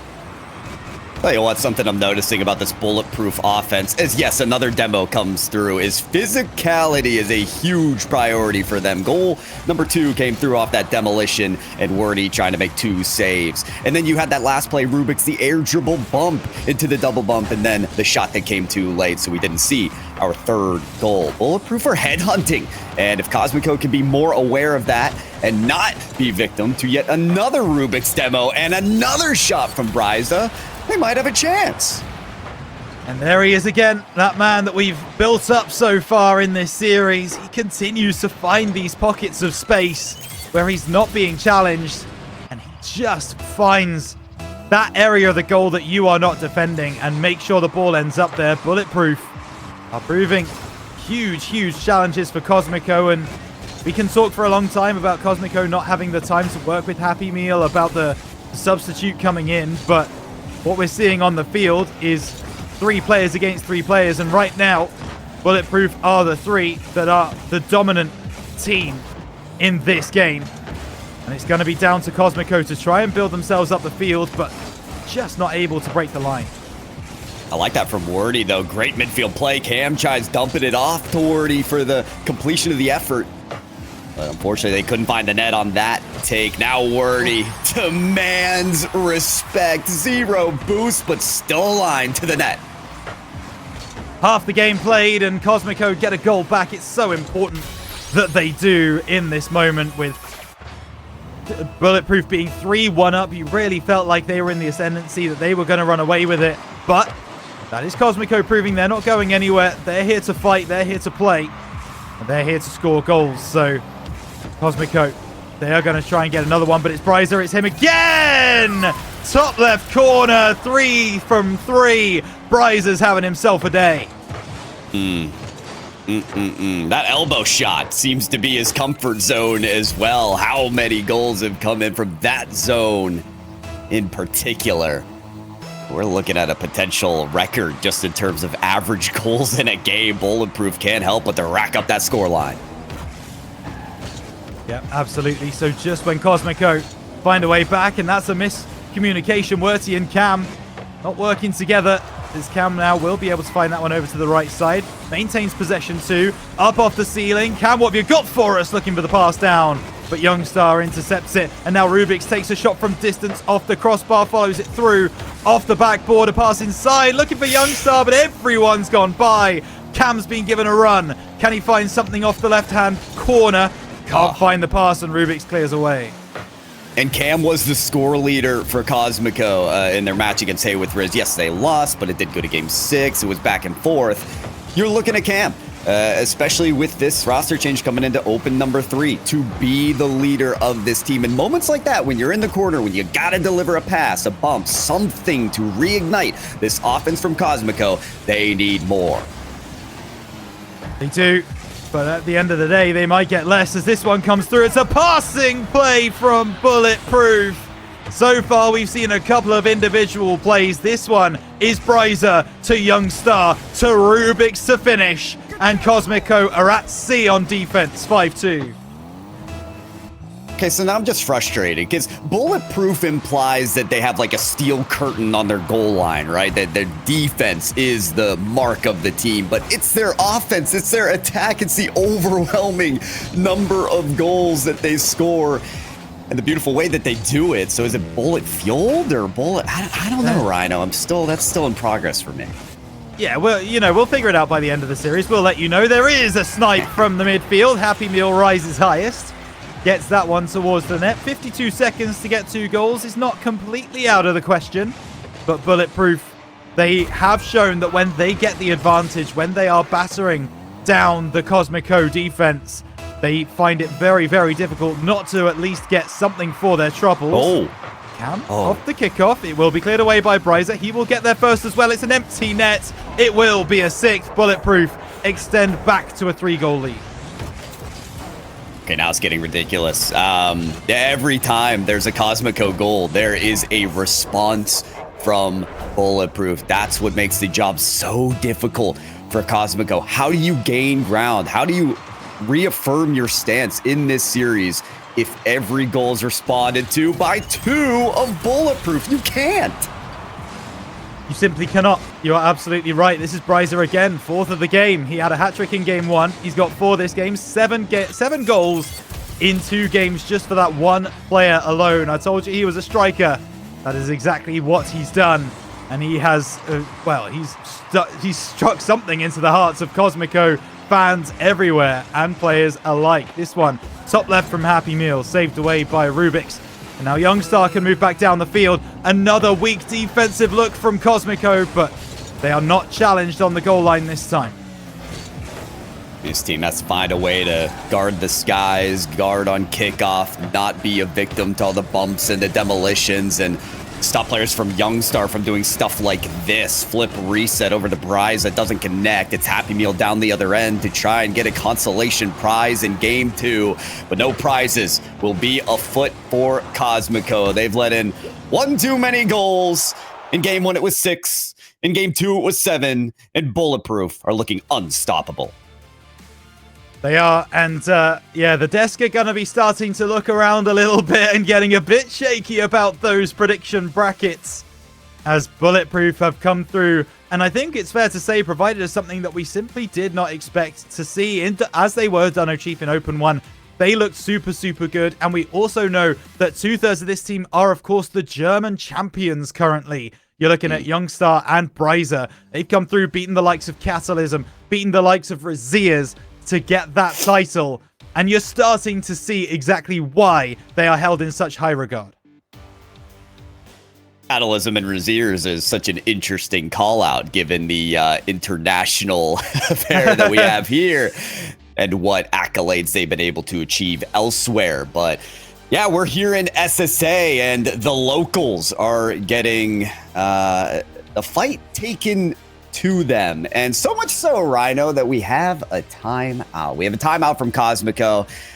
Timeouts are normally used in Rocket League to slow the momentum, put a pause on, and maybe reset. But Rhino, it feels like there's more that's needed here. Yes, Cosmico got on the board in game 2. That was something different compared to game number 1, but defense and a difference in that strategy appears to be the priority now. Yeah, I mean, you look at those first 2 games, and to be honest with you, an extra 1 minute to try and talk through all those problems, I don't know if it's going to be enough. There are a lot of gaps in the Cosmico game right now. I don't really know what they're going to be talking about, to be honest. I imagine Werty's going to be on the mic, trying to rally the troops, trying to talk things through with his team. But at the end of the day, you guys are in the game. I don't believe they have a coach. There's certainly not one registered on Wikipedia. So there's no one who's kind of spectating from outside that they can bring in and talk to that can tell them exactly where to make those adjustments. And that is a real concern if you're a Cosmico fan, because you can only see so much when you're in the moment. I thought LDC was the coach, but you're right. He is listed inactive, so I'm not sure on that case. But yeah, I think actually during that minute, it's about discussing the grievances of the players. You know, give chance for everyone to air out their concerns and then rehash it, get into game 3. So we'll see with the timeout. Is there a new Cosmico? Is there a difference? Is there a change or a bulletproof?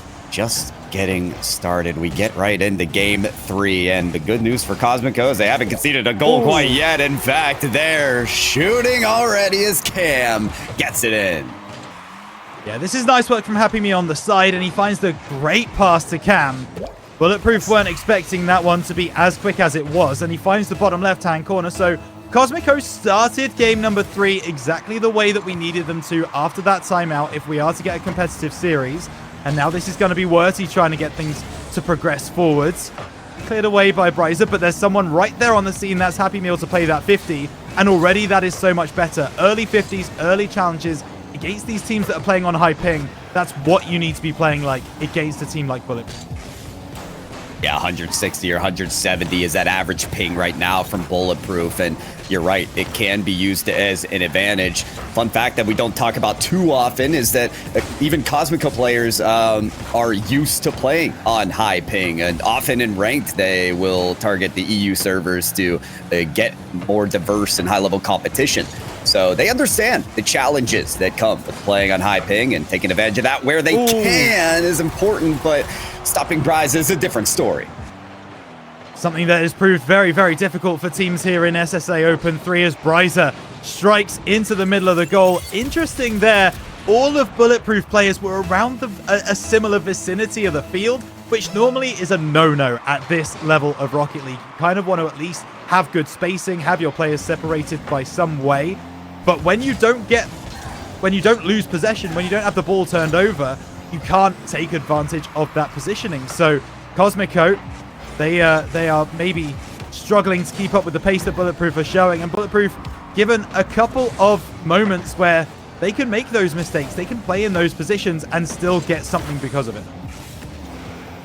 Certainly can. Here is Cam.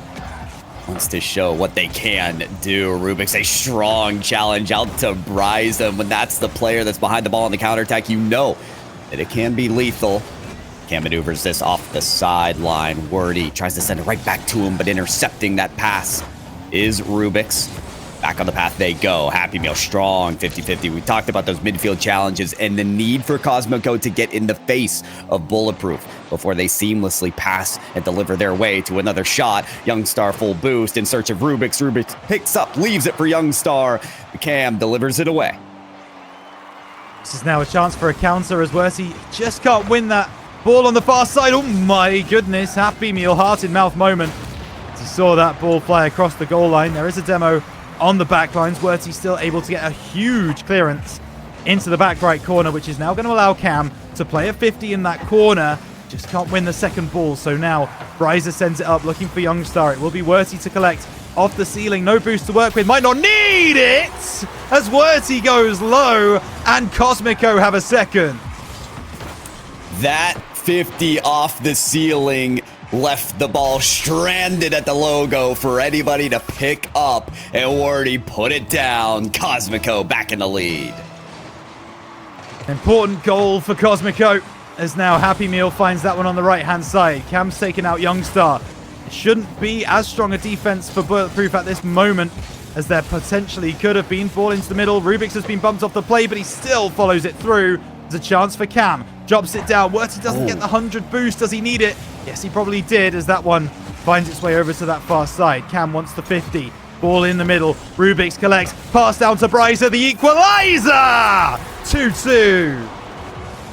Asked if Wordy needed that boost, and we didn't see the best shot, but look at this. This is Bryza with 0 boost, and he delivers the perfect goal. Crossbar down.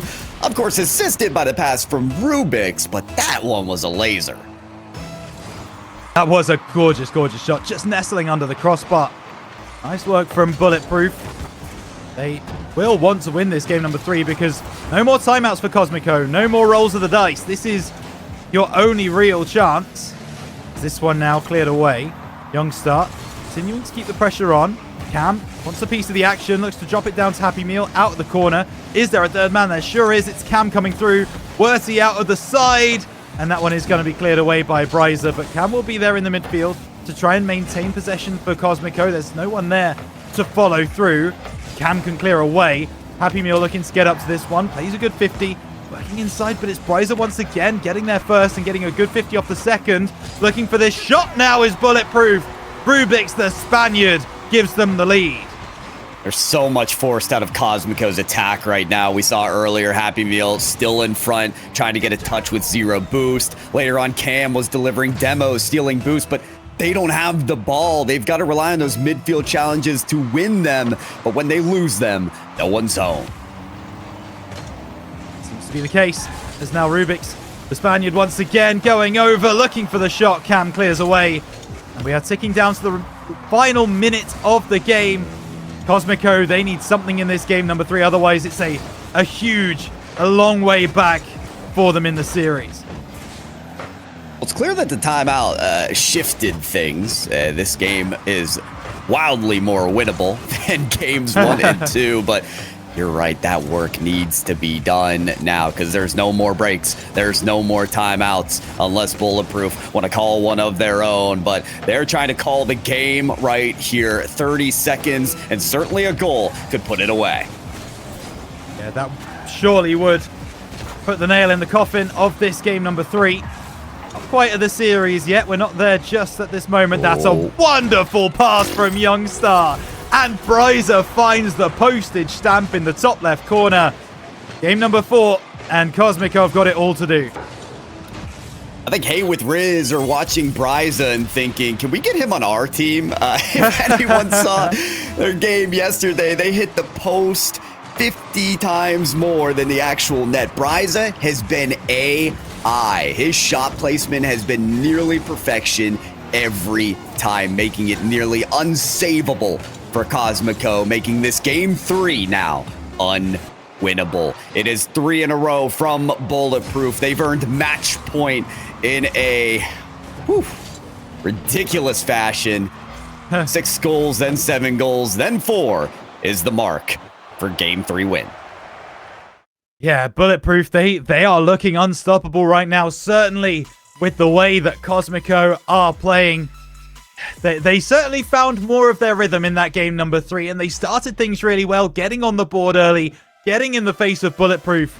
But the way that Bulletproof came back in that game, they fought back against Cosmico, and they continued to find the gaps in the Cosmico defense. It's like they weren't even there at times. And this was such an important first goal. Cam finding the bottom left. You'd have thought maybe the energy would start growing from that point, but after that, it just felt like Bulletproof had a little too much in the tank. There is still a game 4. There is still time to go. But Pyro, there's a lot needing changed from this Cosmico roster if they are to bring this game into even a conversation of a reverse sweep. Yeah, and the change has to not really be focused on what Cosmico do, but what can Cosmico do so that they make sure Bulletproof don't? Their attack is so lethal. Bryza in that game, 3 for 5. Every shot just has the finesse, the power, the placement to put away any defender. And it's usually carved out from a passing lane. So what can Cosmico do to be more proactive about denying those lanes to allow Bryza to make every field his own? Will he stamp his name on Utopia Coliseum and sweep their way to top 4, or can Cosmico finally clap back? Yeah, we'll see. We'll see what happens as Werty now out of the side wall. That's not the best touch. There's going to be a chance here for Rubik's to get early on the board for Bulletproof, but it is pushed away. But just look immediately, 10 seconds into the game, at the booster mounts on the side of Cosmico, starved off the kick, and Bryza knows exactly that. He takes it over the top. Gets the opener for Bulletproof. As soon as he got that full boost, you kind of had a feeling it was over, didn't you? Because you compare that, and he probably has more boost than all of Cosmico do combined after the kickoff, and there's no one to put a hand up. Here we go on the turnaround, on the trot. Cam tries to deliver the same attack here off the kickoff, but Bulletproof have the answer. Yeah, but hang on a moment. It's been 250s won by Cosmico on that right-hand side. Cam plays that one over the top, and Bryce is going to bring it away. To drop this down, the man with a hat-trick of hat-tricks so far in this series. He's going to look to add another one to his list in this game 4. As Cam goes over the top, dunks it down, but it's going to go beyond that left-hand post, and Rubik's can clear. for Bulletproof. Better offense really from Cosmico, though. They were able to keep Bulletproof in their own half for a little while there until eventually they break through. And all it takes is one. Youngstar doubles the lead for Bulletproof. Okay, I'm trying to handle this ball to a second touch, but Youngstar just a second quicker. Sometimes this pace of play that Bulletproof is providing is all that's needed to put points on the board. It's all about that pace right now, and Cosmico just can't match it. They try again there, but it's going to be Bryza to win out. Wertzy is the first man back, so he'll be able to send this one away. But what a pinch that is. That might just find its home. Happy Meal able to clear that away. But if you didn't think that Bulletproof could find a shot from anywhere before, that is proof that they absolutely can. Seeing a lot of European inspiration here with the Oli/Fairy Batmobile, the near astral pinch from the corner. What else are we going to see from these mechanical warriors? As, again, coming into this game, just Bulletproof in their momentum has been monstrous. They had wins over Mustaflug, Haiba, Astronic. Then they got the easy win over Ball Eater when they didn't show up. And now here they are in a sweep in the quarterfinals. At this point, when does it end? Well, we will find out today. It is looking for all the world like it will not end here, as they are fighting to get into that top four. For the first time this season, they have not found themselves in a top four so far. Top six in Open 1, but they did have to forfeit on that occasion. So now that they are in this top six conversation, they want to go all the way. Rubik's with the bicycle kick. Bulletproof 3 to the good. The issue there is Bryza is setting up the sidewall. So that's what Cosmico are looking out for. Where's that touch going to go? Where could it possibly be? But it lands right in the lap of Rubik's. And he gets his chance to show off on attack as well. But Wordy catches the ball, releases to the top corner, giving Cosmico a breath of life. Still half the game to go. If one team can score 3 goals in the first half of a game, the other team can score 3 goals in the second half. That is only mathematics, people. As we start to consider the remaining 2.5 minutes, Cosmico able to catch Bulletproof napping a little bit there, which is not something they've been able to do for a lot of this game. And now Happy Meal has a chance.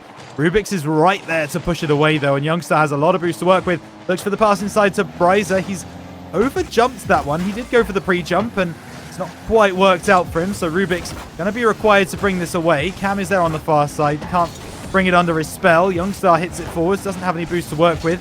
Now Happy Meal can try and bring it through. Doesn't win the 50, and it's a miss coming through from Cam, but he is able to collect anyway. Looking for the pass across, but swarming are Bulletproof. Always and forever. Youngstar, quarter take a boost. Finds the drop to Rubik's, who now has to rotate back and handle this ball delicately, because Killicam was sending a message with that attempted shot. Now he's off the ceiling, getting a 50 here. They're not giving up by any means necessary. Cosmico look willing to score this second goal. Gotta carry this ball to the blue end once again to do so. But they've got to make sure they don't overextend. They were almost caught out on the rotation there. As much as you want to be the team to score the next goal, yes, of course, you cannot be the team to concede the next goal. That is really most important right now, as this is going to be Bryza looking for this one. Double touches, hits the post twice. That's the first time his radar's been miscalibrated today, but he immediately fixes it, gets the screwdriver out, and he finds the solution for Bulletproof to take a fourth. And we knew something was wrong, right? Where the solo play didn't end in a goal. What could he possibly be doing? Yeah, setting up the goal 5 seconds later. It's like a chess match, and they're 5 steps ahead, folks. They're 3 goals ahead in game number 4 with now 1 minute remaining. They're 3 games up and nearly 4. Youngstar can put it all to bed right now. Sidewall to Rubik's. That's taken away by Cosmico. Bryza with a send-up high that Cam will catch, flip, reset to extend the play, but Youngstar kicks it off the wall. Wordy sends just about everything he's got for the attempted shot, but much like the rest of this series, it's just not enough. It has not been 30 seconds for 3 goals. That is asking a lot of any team. Now Werty just trying to get this one into the middle of the net, but the third man does not press too far ahead. There's a chance here for Happy Meal, who just goes by looking for the follow-up, and eventually the ball does nestle over the line. It feels for all the world like it's just going to be a consolation goal. I don't think there's any much more in this game, Pyro, but I'd be happy to be proved wrong. The greatest kickoff tactics have to be showcased here by Cosmico as Wordy leaves the ball for a full boosted cam. It sends up to the backboard, but he's instantly bumped off the ball. Youngstar's got space, and Rubik's instead of the goal will send to the ground for an accelerated win. A fast one, and one full of goals, bulletproof to the top 4. Yeah, wow. That was an absolute decimation from Bulletproof. No chinks in the armor. A clean sweep 4-0 against the Cosmico side, who it's fair to say, well, they lacked the luster that we've seen so far this season. But credit to Bulletproof where it is due.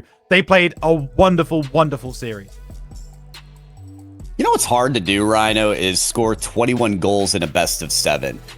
They did that in 4 games, which is ridiculous. Cosmico did a much better job, I will say, Rhino, after game 1. I mean, they actually staked their claim. They had winning routes to the net. And if they didn't fall victim to an absolutely explosive mechanical frenzy of an attack from Bulletproof, this could have been a longer series, but that was exactly it. The attack was too lethal for Bulletproof, and Rubik's with this German duo is something different. Something different indeed. And I do just have to say, it's poor from Bryza in that game number 4. Only 2 goals, didn't get the hat trick.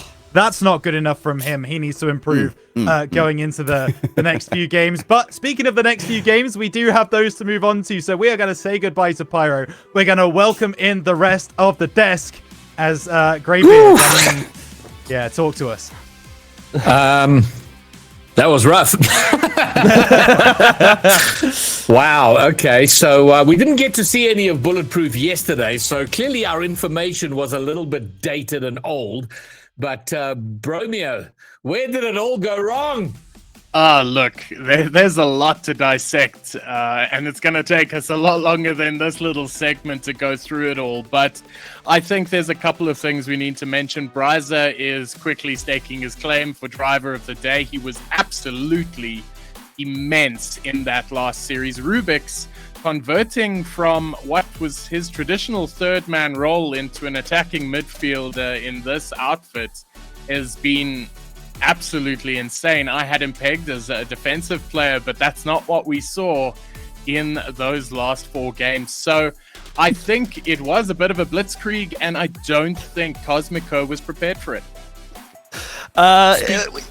Yeah, blitz. Yeah, that's a word. That's a word you can use. There, it certainly was a trouncing, and I would like to formally apologize to Bulletproof for not believing in them. But that was like, the matter of fact is, you've seen exactly how Bulletproof wants to play this, right? You have Bryza as an absolutely lethal finisher. You've got Rubik's dominating everything from assists and just being really smart, and then you have the IGL sitting in behind and opening the lanes, trying to enable his teammates and Youngstar. That is a team that, despite being a team that doesn't scrim actively, just has it figured out. Speaking of driver of the day, the driver of the day vote is open. So who is your driver of the day? acgl.gg/vote. Go and vote for your driver of the day. And now we've mentioned the term IGL a few times, Macht, and I wonder if it would be worthwhile just to take a moment, because I'm sure we have a bunch of people in chat watching this who don't know what that is. So give us the TLDR on what IGL is.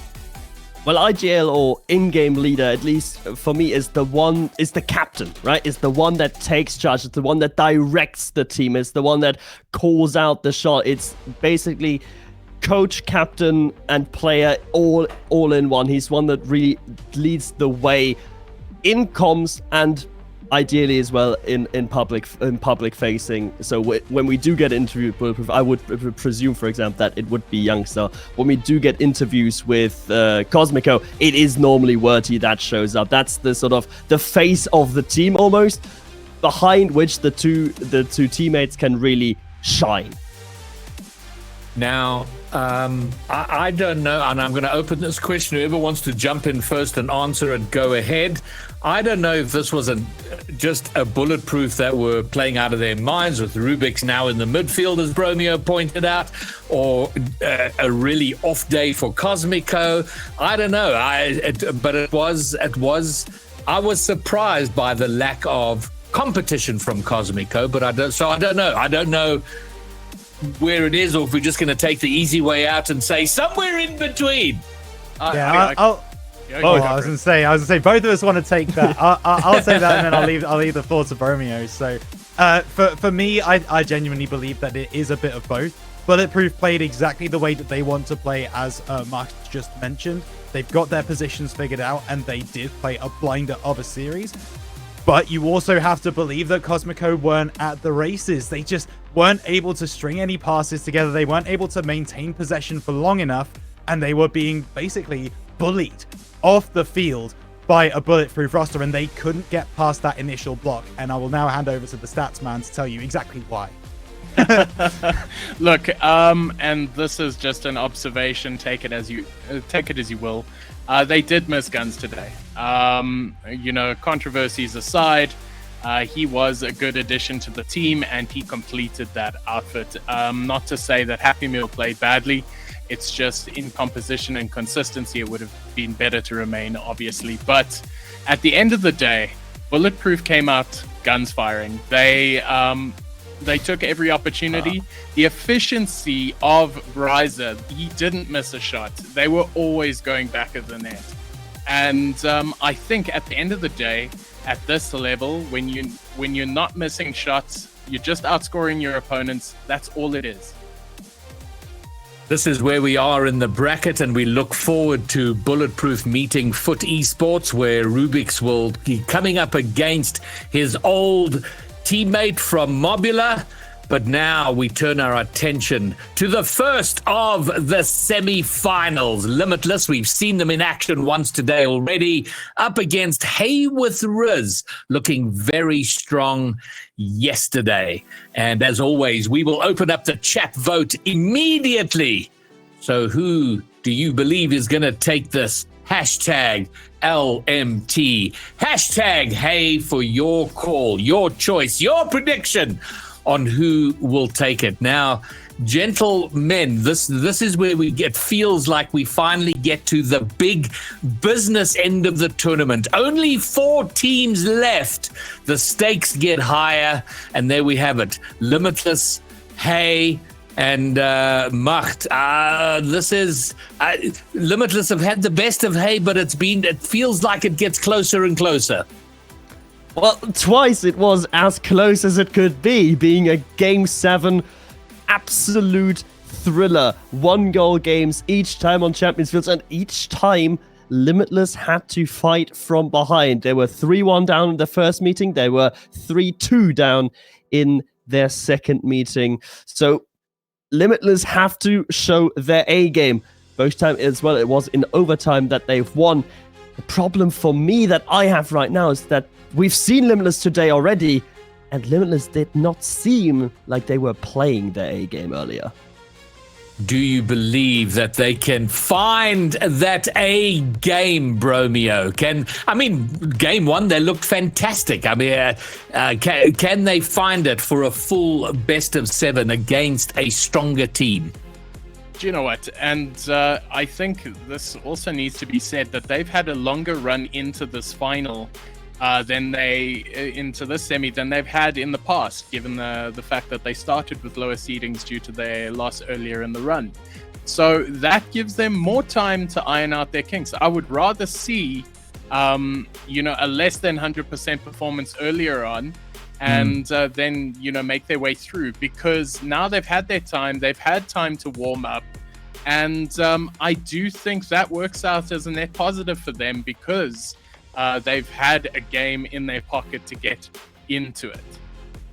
The very expressive Revezi yesterday was talking about how keen they are to have their revenge on Limitless.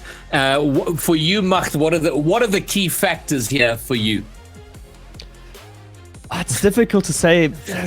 It's so dependent on Limitless because I feel like Hey have been much more sort of, they haven't had the peaks and the troughs that Limitless had thus far, right? Over the entire split, Hey has been very, very, samey in the way that they play and then in the performances that they get. So for me, it is all on Limitless. If Limitless play like they did in games 1 and 6 against LeBosch, then I think Limitless win. If they play like they had in the medium tiers of that series, I think Hey take it. All right, well, to sum it up, whoever scores the most goals is going to win this series. Yes. So there we go. Deep analysis. Let's get to our predictions. Macht, since we might as well start with you. I don't want it to be true, but I think it is. I think today, Hey get their revenge. I say game 7, but this time, other outcome. Hey with Riz take it. Fair enough. And okay, so we're unlikely at this early stage to have a desk sweep. But let's move on to you, Rhino. Okay, I went against the Englishman yesterday with Hey with Riz, and it caused me problems. But today, I'm feeling different. Today, I think it is still going to be fine. I'm going to go against Revezi. I'm going to go with Limitless. They always seem to find it in the moments that matter most. And I think for me, it's that clutch factor that I'm clinging to go for Limitless in Game 7. All right, Bromeo, we need a quick one from you. I'm going to go Limitless purely based on they haven't lost yet, so why would they lose now? And chat. Ooh, it's tight in chat. 57% for Limitless, 61% for Limitless at the end. And of course, my prediction comes as a surprise to absolutely nobody. Limitless are going to take this down, and they're not going to let it go all the way to Game 7. It's going to go to Game 6. It'll end on Neo Tokyo, but this is it. The first semi-final out of Spain, sort of out of England, wherever. Hey with Riz up against SSA's Limitless. History is written by the victors, and Limitless have 2 books to their credit thus far.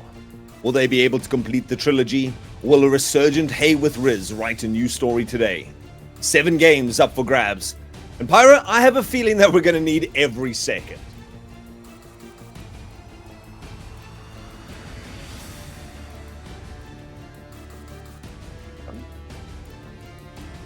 Alt, I have you muted in the Discord. I'm going to hope you're done by now. Yeah, but we're yes, we have it underway. Let's get it on. Semifinals have been found. And these 2 teams have met twice at this stage. And these 2 teams have gone to Game 7 overtime at this stage. Will we do it again? Let's begin.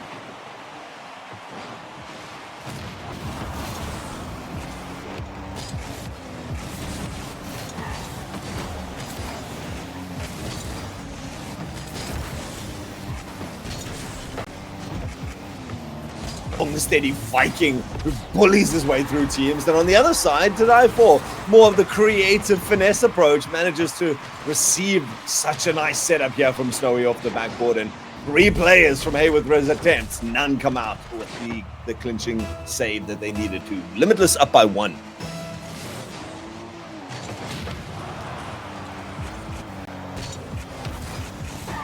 Outpace their opponents. To Die For just beat all 3 defenders of Hey for that first goal. Secondly, we haven't seen To Die For as ignited on attack with this team.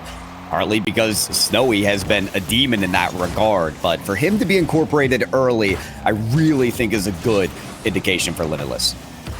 It's really good, and again, To Die For just keeps that pressure going for so much longer than their opponents expect, and sometimes that little chip over the backboard is all that's needed. Now he takes to the sky with Venom and a quick pass, finds its way down to Sway. Limitless up by 2, and all the pressure here on Hey with Riz.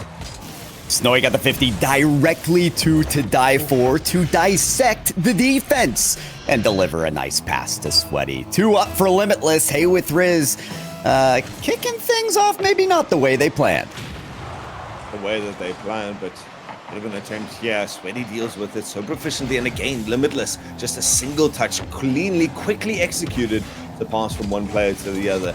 Get it towards the other side. Kako with diminishing boost has managed to carry a certain decent distance. Not sure if that was a bit of a calculated team pinch or miscommunication, but otherwise, Limitless have looked to have one mind. Yeah. You got to think there's so much to fight here for Limitless. A lot of people are thinking, okay, well, the major's been decided, so that's it. Now, not necessarily. It is imperative for Limitless to keep this points gap as close as they can when it comes to Worlds, and obviously Pride's on the line too. They're very aware of how much Hey with Riz want their revenge here, and very determined to not give it to them. Yeah, and there's a reputation to uphold as well. You are the second in the country. There's only one team better than you, and they're trying to close the gap. But you don't want anyone else sneaking up behind and you getting pushed down to 3rd or 4th place. And so Limitless very, very definitely does not want to go down out in the semi-finals. They haven't done that thus far. They're coming forward with a lot of aggression. Good carry from Sweaty. Great carry from Sweaty. And he takes it all the way home. There it is. This could have been a pass. It could have been a setup. But Sweaty said, I have more in the tank than just that. The catch on the first touch led to the beautiful sail into the net.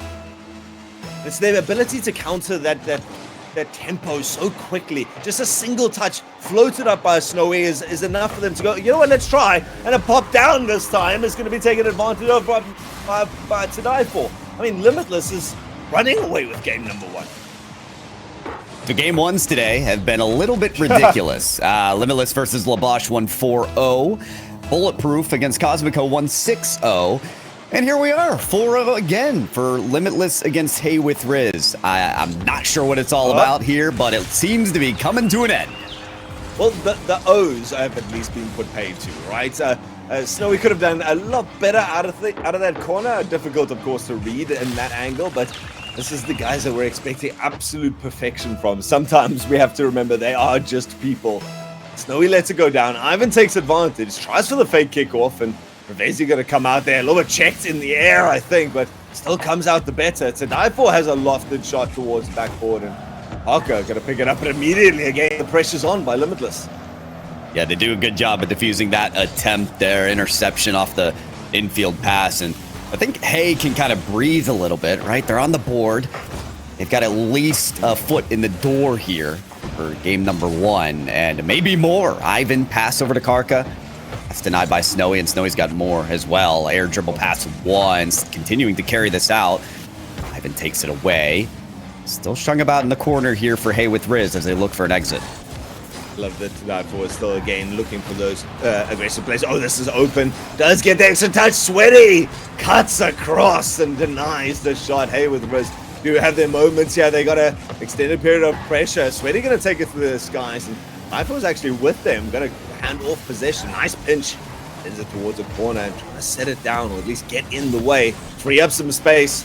Snowy decides to cut it out. Beats both his teammate and the opponent, but eventually possession handed off. Hey with Riz to the sky, and there is still a practical amount of time that you could bring this game back if you're Hey with Riz. Definitely if you're Hey with Riz. Yeah. And they're going to show you exactly how that's done here. It always felt like in this game 1 there was more to be seen from Hey, and I'll showcase just that for goal 2. They've had to. I mean, this is great from Hey with Riz. They don't want to go down the same path, make Limitless feel more at home than they need to.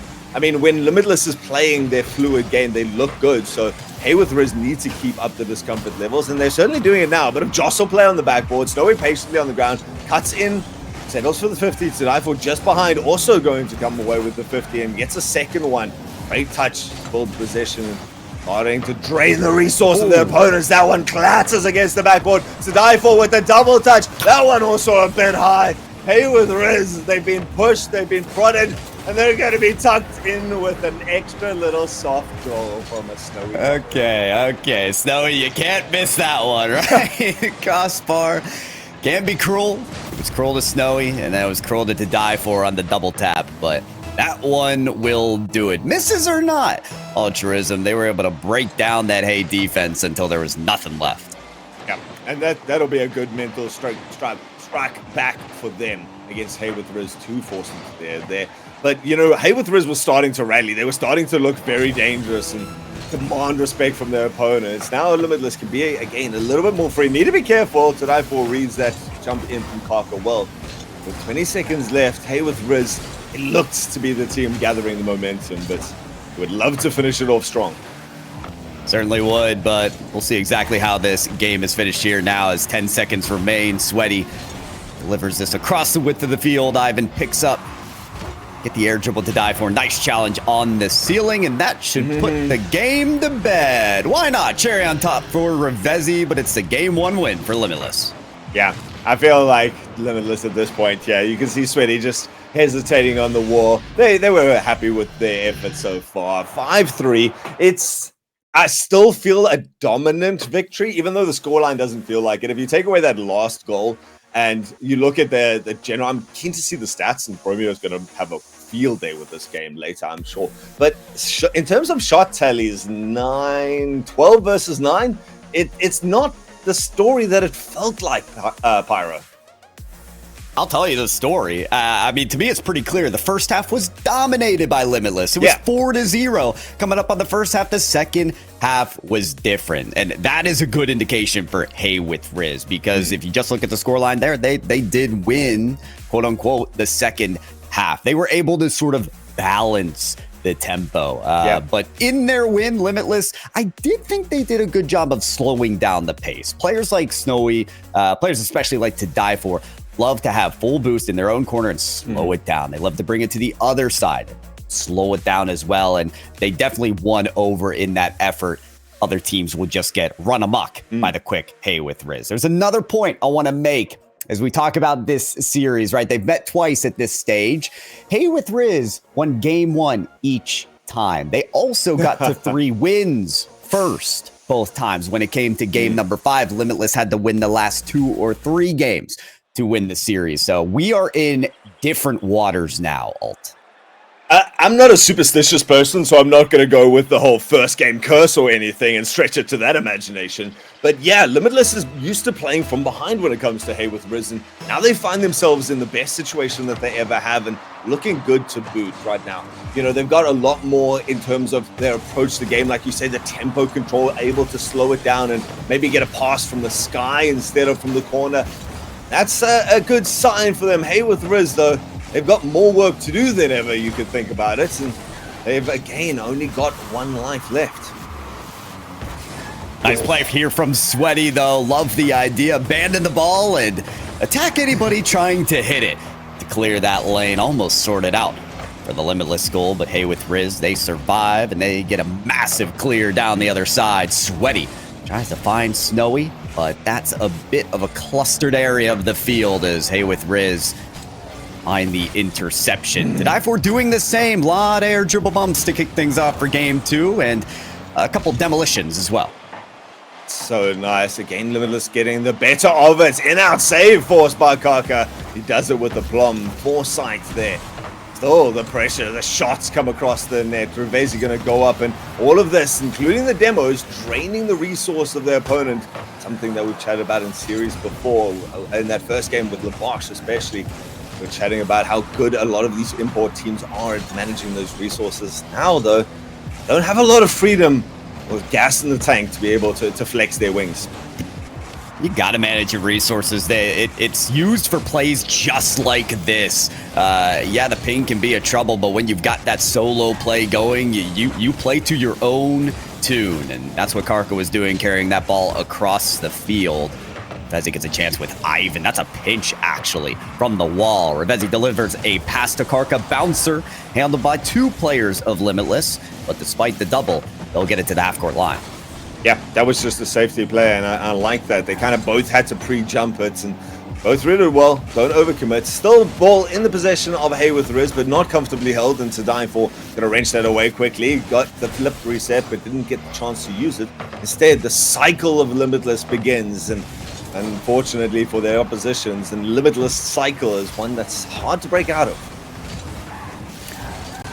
I don't know if I like what I'm seeing here, Altruism. There hasn't been a goal scored for a long time, and just came off the match with Bulletproof, scoring an average of 5 goals a game. We never got a break from any goals, but we're halfway to 0-0. And realistically, I'd be lying if I said I didn't like this. This keeps the game very tense. It makes every decision that comes up next so important. That's the thing, is when you're relying on your opposition to make a mistake, when you got two teams of this caliber, they don't make mistakes very often. And you know, the 10 pass play that eventually results in you getting a goal on the other side of the field, they executed up to 0.8, 0.9 pretty consistently, and yet still their opposition stands strong and does all the work that they need to shut it down. We go into the last 2 minutes, still headlock between them. To Die For's got a good challenge here, going forward with the flick, and Midless gonna have the chance to now get in the face of their opposition. To Die For next on this ball has Sweaty ready in the reins to pick this one up. See if he can send it down. Snowy is postured in front of the net, trying to get that shot. It's a weak save out of Hay, but they're provided the time and space to carry it out. Limitless aren't afraid to play a deeper offensive rotation if it means continuing with their possession.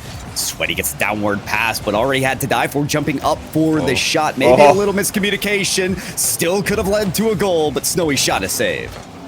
Again, this is where the strangulation comes out. Hey, with Riz, they haven't had a lot of opportunity to get out for boost. Karka will slow it down and try to buy time for the teammates to find those big pads. Stolen in the large entirety by Limitless. And Limitless, they've painted them all in. Just Karka left. He's done a decent attempt, but Sweaty's still going to have a breakaway. Putting pressure now on Revesi.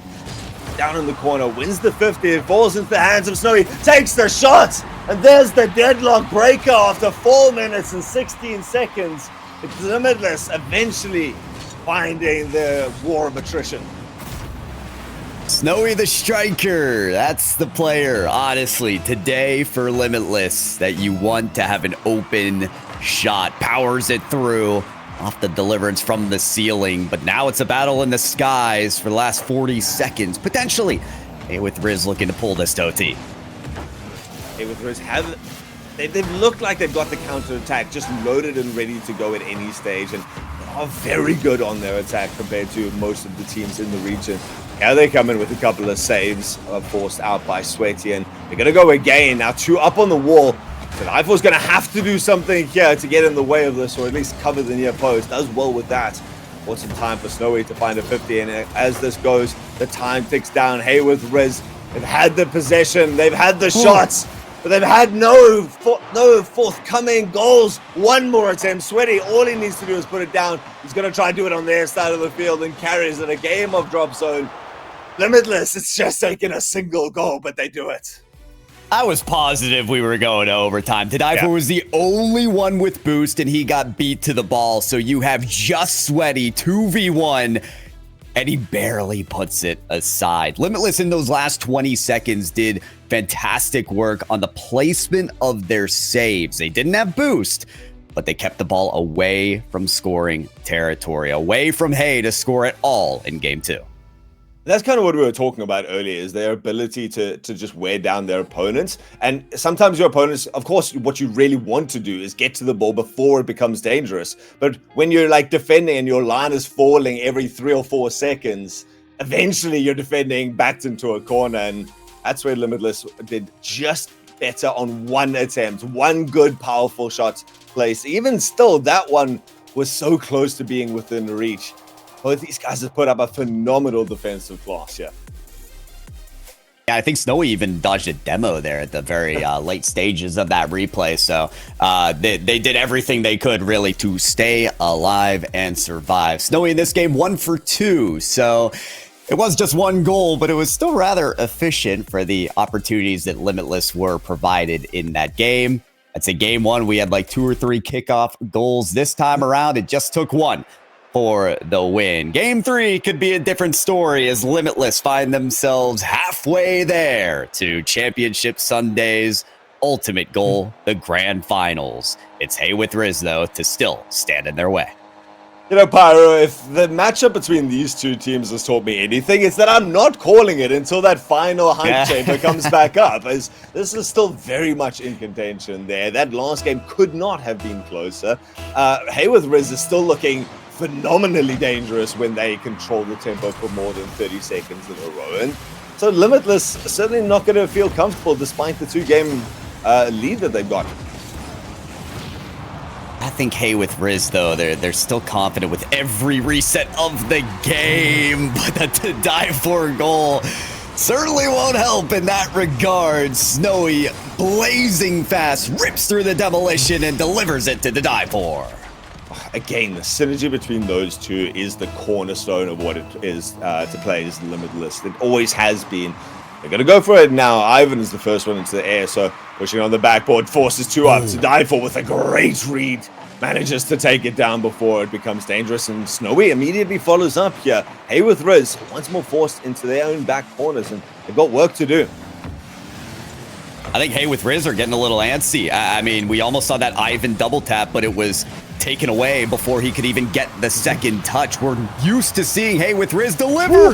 Oh, mechanics! But it's to die for, the one with the brilliance. Double flip reset off the demolition to get goal 2.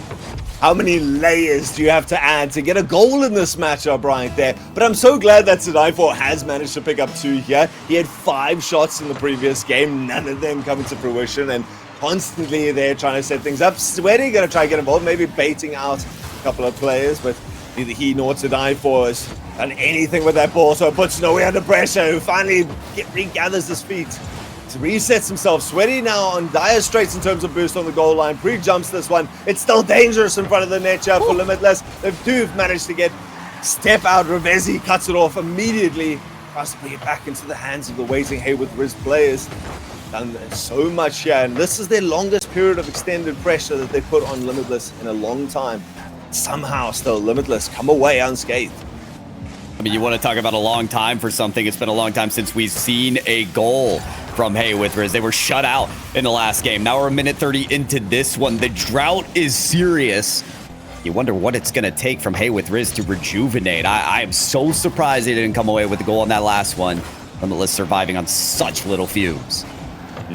Testament does come to Limitless, though. You know, they've saved everyone. There's been very few like off the crossbar that was just out of reach kind of thing.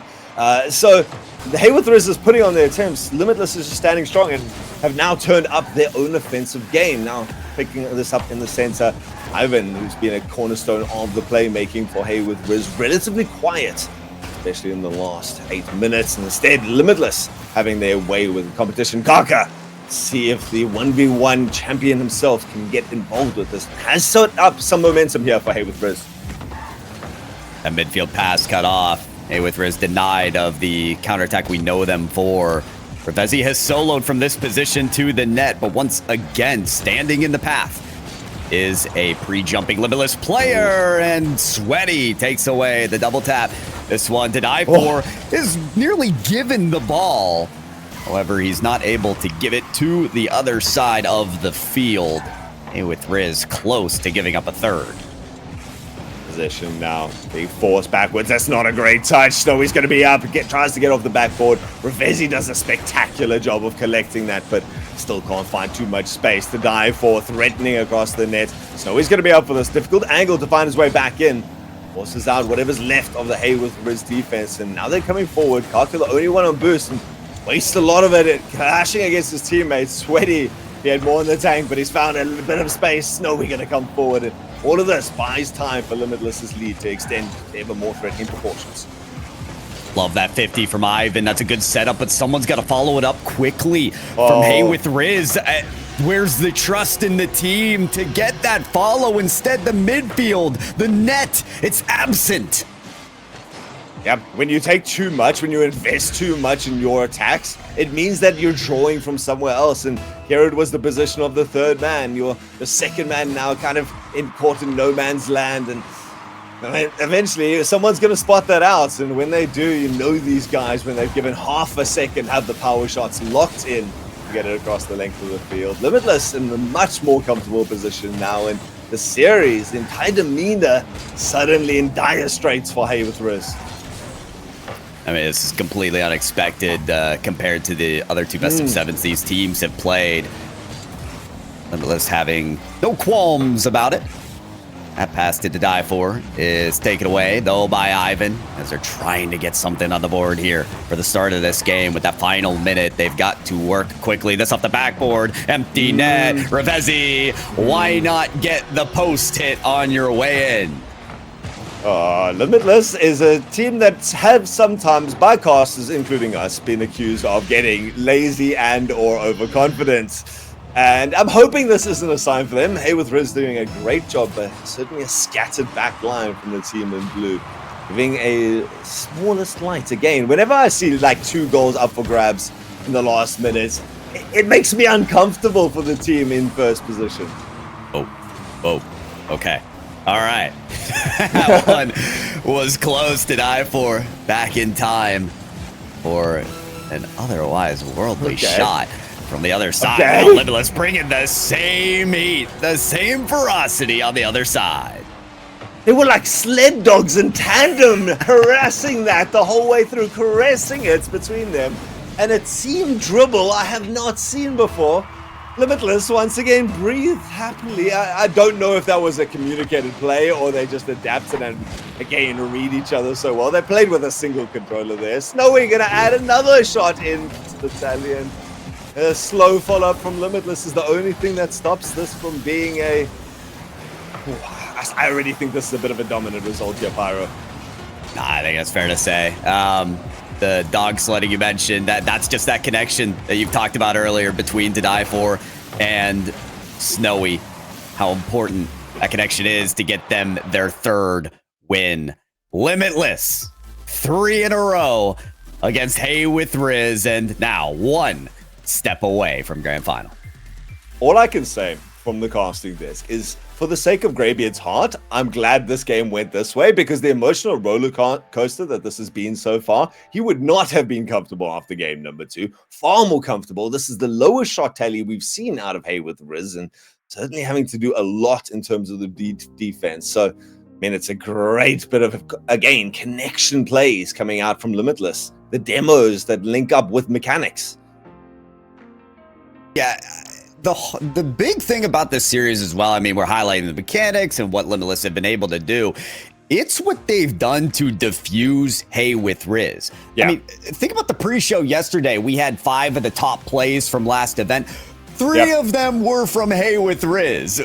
We had, I think, Revezi with 2 goals and Ivan with 1. I mean, these are mechanical warriors. And from what have we seen in this series? Very little. It is the read that Limitless have on this game and what Hey are trying to coordinate. They have dissected the passing lanes. They have quick challenged the attacks on the backboard to rid the double tap opportunities. And they've just done a great job at diffusing that and then punishing on the other end. So got to give credit where credit is due, because normally with Hey with Riz, you just see heroics on attack, and we've seen very much short of that. Yeah, it was something that I did notice about Limitless when they played Labosh earlier, was that they've done such a good job of challenging earlier. You said it now, is they've got the mechanics take a lot of boost and a lot of space to pull off when you really want to see those highlight clip reel things. But and when you're going against their back line, like To Die For, who's constantly been there to scoop it out of the back of the net, basically, you're going to need to get all 3 players involved. So the chance of having 3 players with all the freedom that they need is something that Limitless is just not affording to their opposition. They're getting in their face. They're making these big 50s. They're getting that extra little half a touch on a ball to make it awkward, and they're going to pounce on anything that's loose. The server died. For those wondering what the wait is, we've got another lobby running. I didn't get an indication that a timeout was called. I didn't get any word of that whatsoever. So we'll get this new server up and running, and we'll get a little bit of free extra time, I guess. And maybe that will do wonders for the momentum stalling for Hey with Riz. I mean, This just wasn't really necessarily the game 3 I expected when we had seen game 1 be trounced for Limitless's favor. But then we got into the second half of it, and Hey with Riz seemed to figure it out. It seemed like the mid-game adaptations were absolutely feasible from Hey with Riz. But now we're seeing a completely different story with game number 3.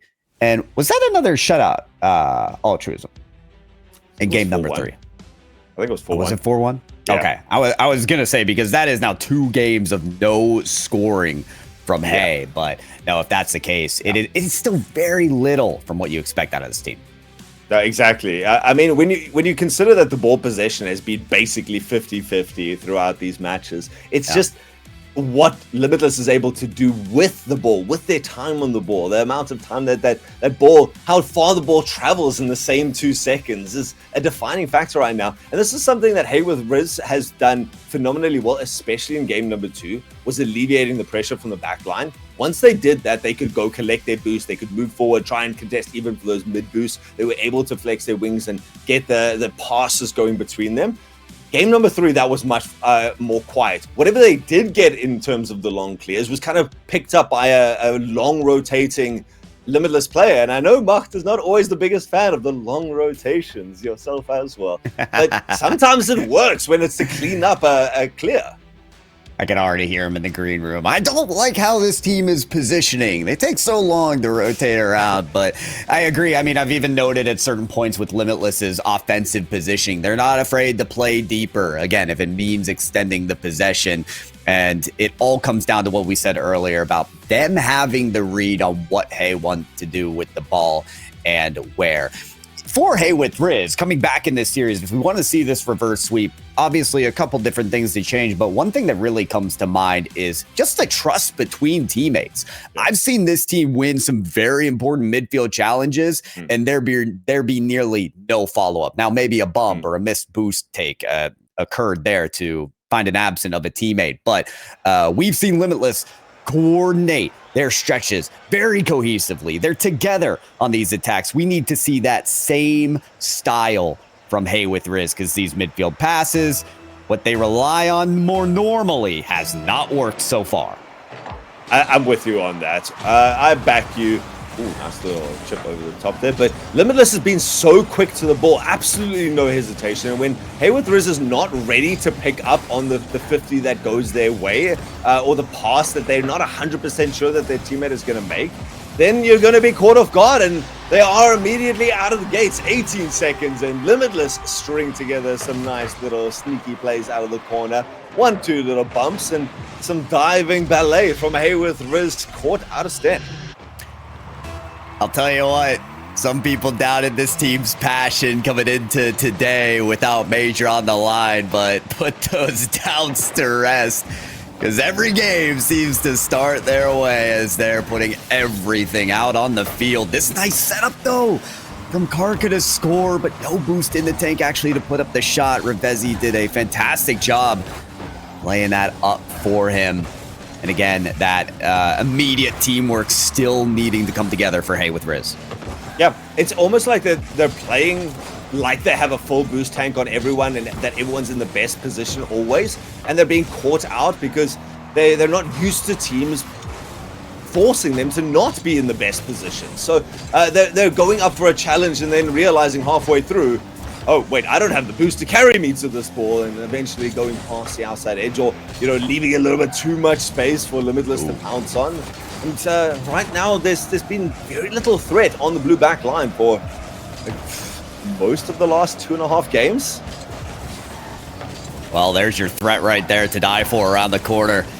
Yeah, the nice hold on the ball there, and now Sweaty's going to be the one to take their time because they've got a lead blocker and to die for to clear the path. But look at where this comes from. Ball hits the blue backboard, and no one's jumping for it. When you let the ball bounce down like that, Limitless going to take it on their hands. They've got all the momentum behind it now. Sweaty just skirts it around to die for, who's already committed down the field, picks up his axe and goes hunting. So Limitless taking advantage of one lack of aggression play coming out from Hey with Riz, and they pounce on it. That's all it takes, is for you to not dictate the tempo of the game. Revezi had a great read off the kickoff. That ball coming off the lip The ceiling and the backboard is so difficult to get a hold on. But Revezi is keeping things tied together here for Hey with Riz as much as he can.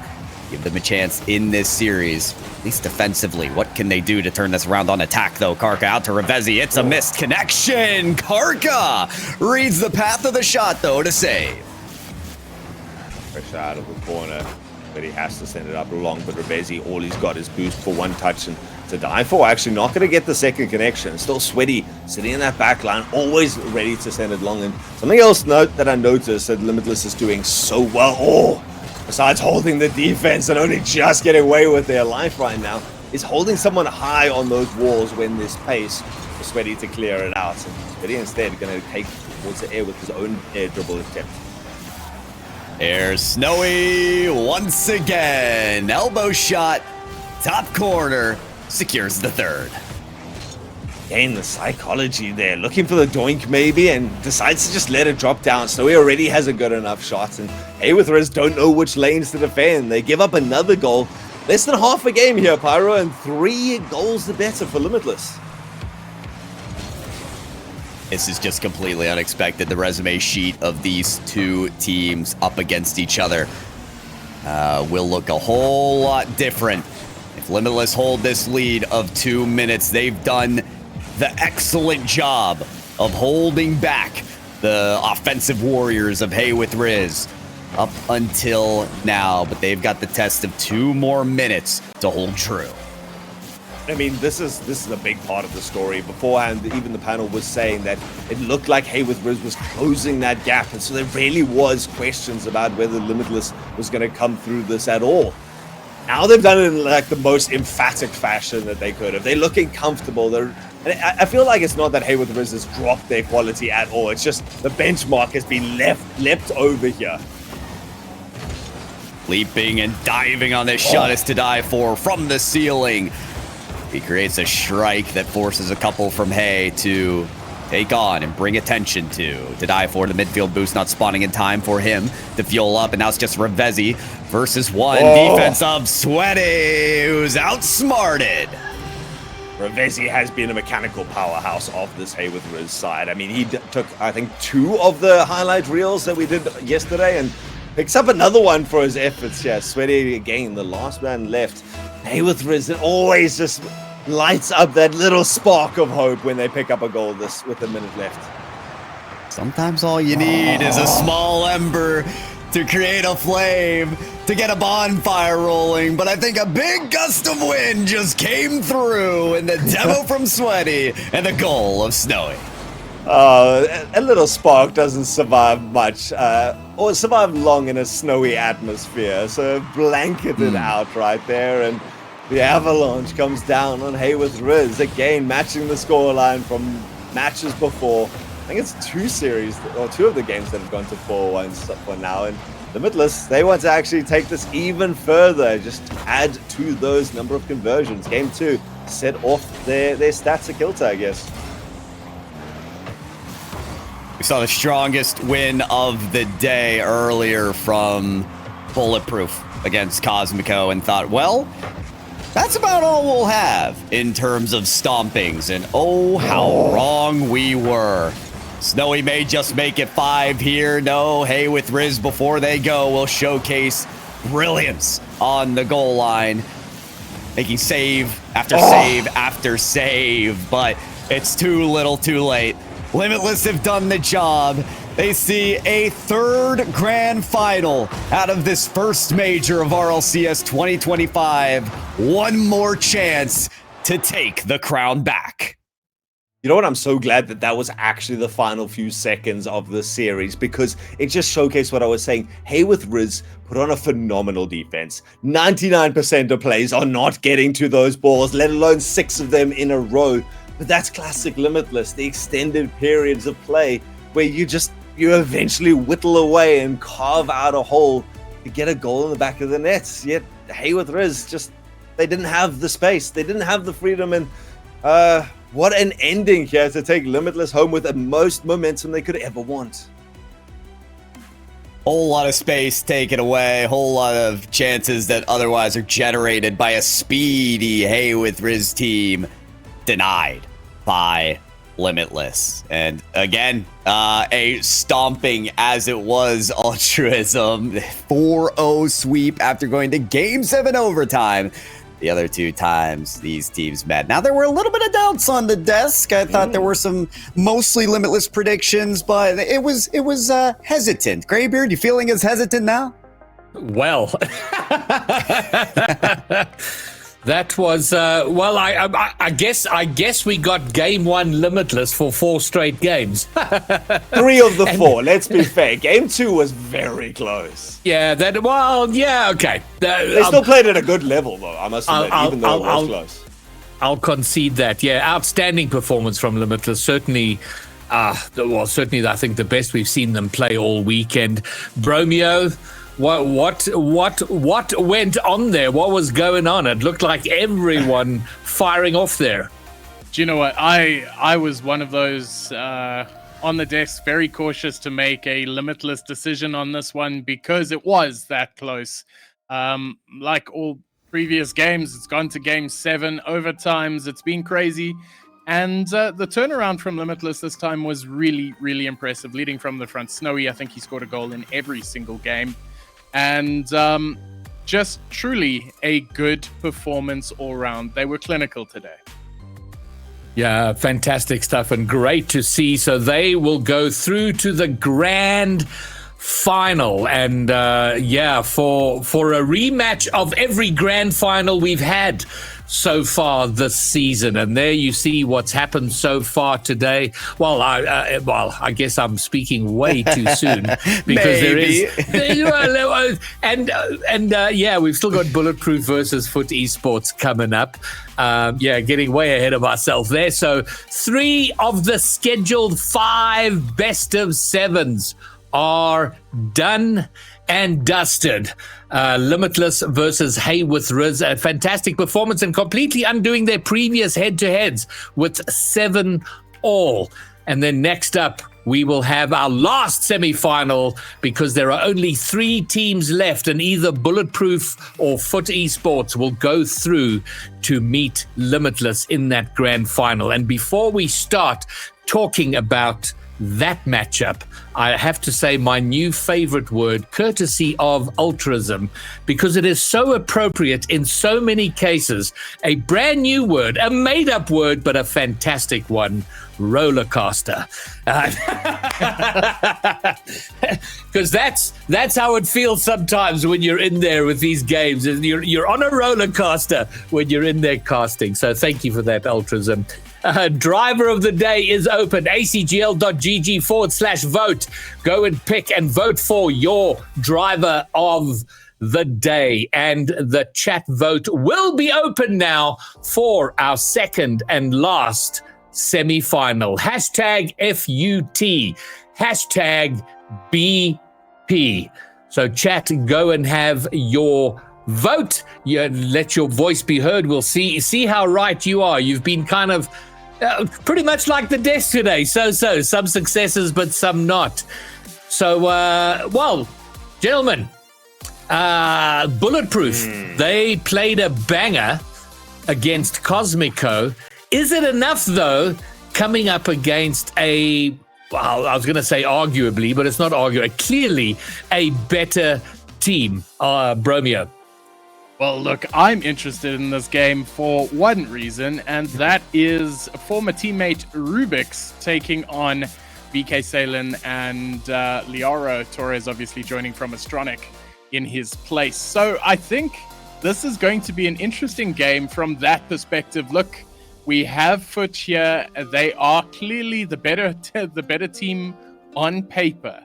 But what we've seen today, the way that Bulletproof dismantled Cosmico, it means that this is no longer a safe bet. It is just, a confident bet. But what scares me always is when I look at the goal average from Foot Esports is that every player is above 1. The only team in the entire competition who has that. And that is a very sort of dominating. Normally you sort of see a To Die For or a Sweaty or there's a player that's consistently above 1. These guys all. But Yeah. hear me out. Look how close Bulletproof are. You know what? Listen. Bromeo talked about how he's really excited about this because of the Rubik storyline, and I agree. That has caught my interest.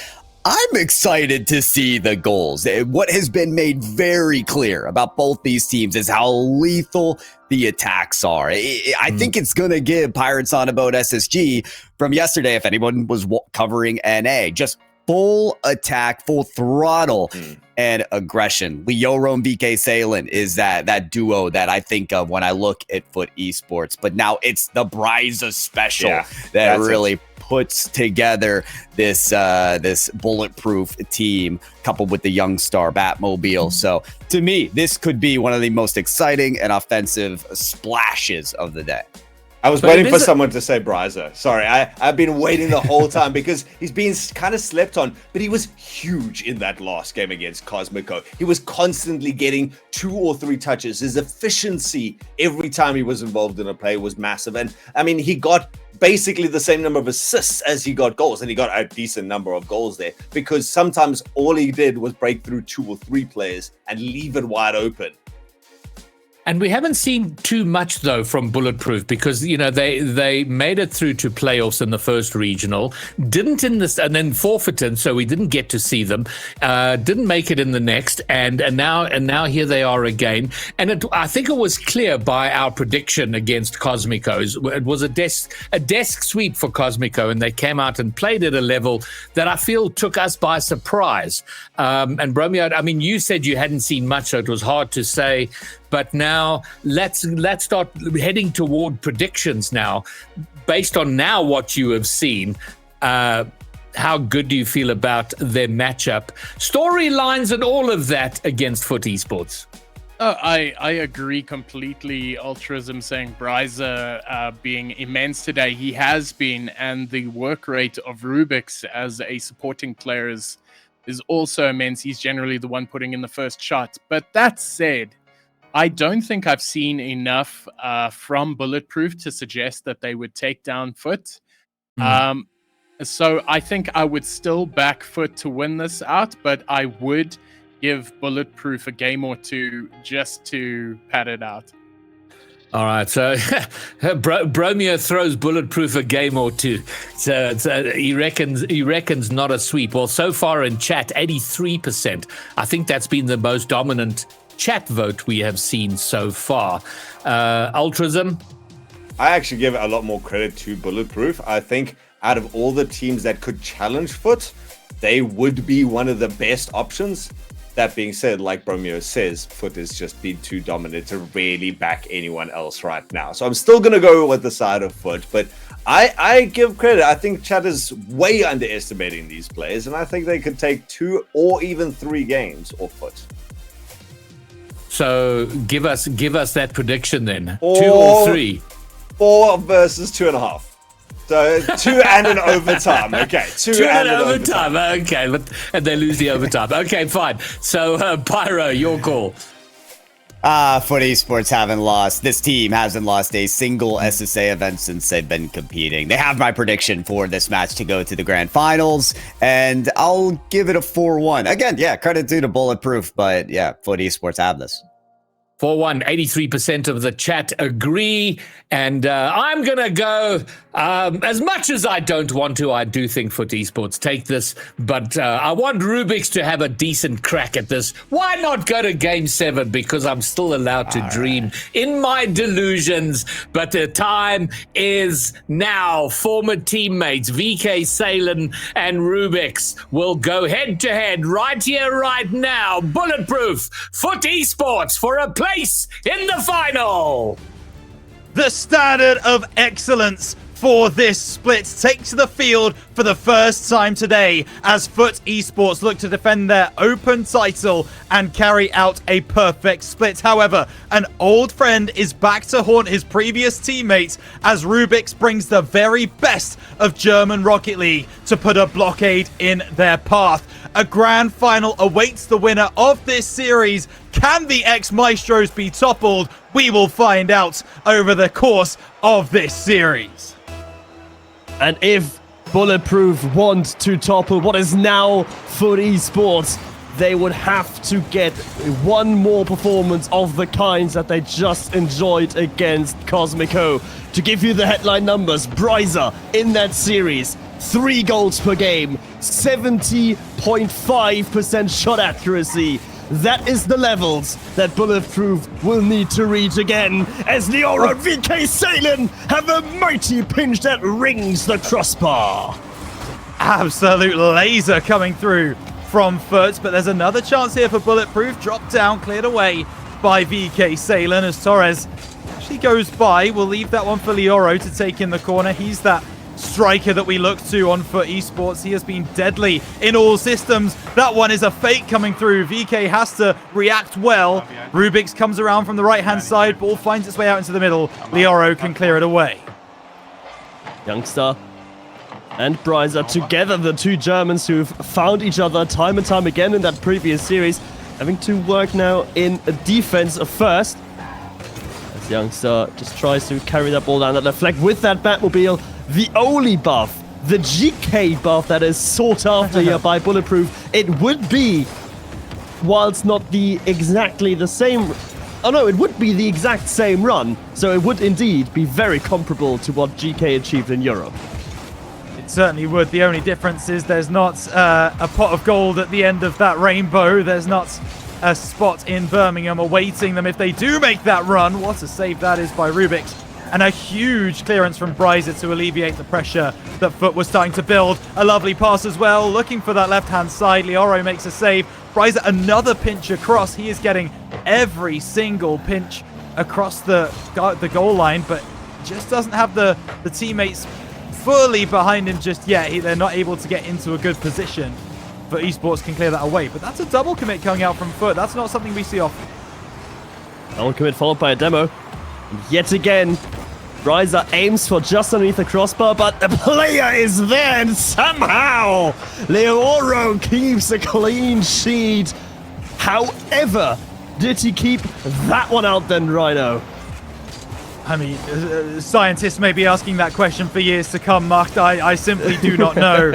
But eventually he does make sure that the 0 remains on the board for Bulletproof. This is such a back and forth affair. Both teams have had real opportunities at each side, and the defense has been so strong from both. VK gonna try and break it down, finds the pass, Leoro! Bottom right corner, and it had to be him for Foot Esports. Of course, out of the 3 very prolific goal scorers, it is the prolific goal scorer in the service of Foot Esports, Leoro, with the opening shot, with the opening goal. And the favorites are now up by 1, but for how long can they move on? Bulletproof certainly looking very, very stable. Youngster in the top corner gets an epic save to his name. It's a big demo, by the way, from Torres onto Bryza. The clearance is still in, but Torres is waiting, finds the pass across, looking for Leoro. Bryza's going to be up early, and this is one of the key points of Bulletproof's game. They like to challenge you quickly. They like to get up early. They like to be in your face, and they are struggling to do that with the outright speed of Foot Esports. That boost steal could be huge for this attack, but Rubix will still be able to get this clearance. Hang on a moment, it's come back towards the goal, and Youngstar's been called into action. Still out, but not cleared as of yet. Bryza being called on in defense. Leora, great 50-50, and a boost steal there from Torres is going to mean a lot of hurting and a lot more defending for Bulletproof. That drop, well, it's not going to drop down at all. And Bulletproof thus are safe on the counter-attack. Leoro on the goal line. A weak shot from his former teammate, Rubix, who, well, did not stand the test of time, it seems, has been replaced by Torres. Therefore, will lose out on the major this time around. Certainly will, but if he can put a dent in the way Foot Esports are presenting themselves, what a save that is from Bryza. Youngstar going to be the snowplow. They do find the equalizer inside the final minute of gameplay, and that is just a great save, and the counter-attack is in. No one back for Foot Esports. I was actually about to give them a commendation about their defensive spacing. They've got it wrong there, and Bulletproof are back level. It's the kind of goal that if Foot Esports, and they very rarely do, concede, it is one of the more often, one of the kinds which they concede more often. Overcommitment and then just a counterattack straight across the pitch. That reaps the reward here for Bulletproof. And for Bryza especially, it's already more successful for him personally than he did in their earlier meeting in Open Qualifier 1, where he scored exactly 0 goals. But for the neutral, for a fan of neither of these teams, this is exactly what we wanted to see. Leoro getting a goal, Bryza getting a goal, the shot takers from both sides. They are online, and that can only make for a tantalizing series. As this one now down the side from VK Salem. No boost in the backlines for Bulletproof. They're going to have to make a block, and they can't do so! Zeros on the clock, but not the scoreboard. VK Salem finds magic to end game 1. Rubik's pre-jumps, Youngster pre-jumps, 0 seconds, but the ball, it will not hit the ground. It hits in between the sticks. With VK Sailing taking the honors and Foot Esports, first blood drawn, game 1 won. But that should show you everything you need to right there in front of you. Yes, a majority of it was in the favor of Foot Esports, but it's only a 1-goal difference. That is down to that Bulletproof defense standing so tall. The big problem at the moment is that bottom statistic. Demos, 5 in favor of Foot Esports, 0 on the side of Bulletproof. They're going to need to get their elbows out in game 2 if they have a hope of beating the Spaniards.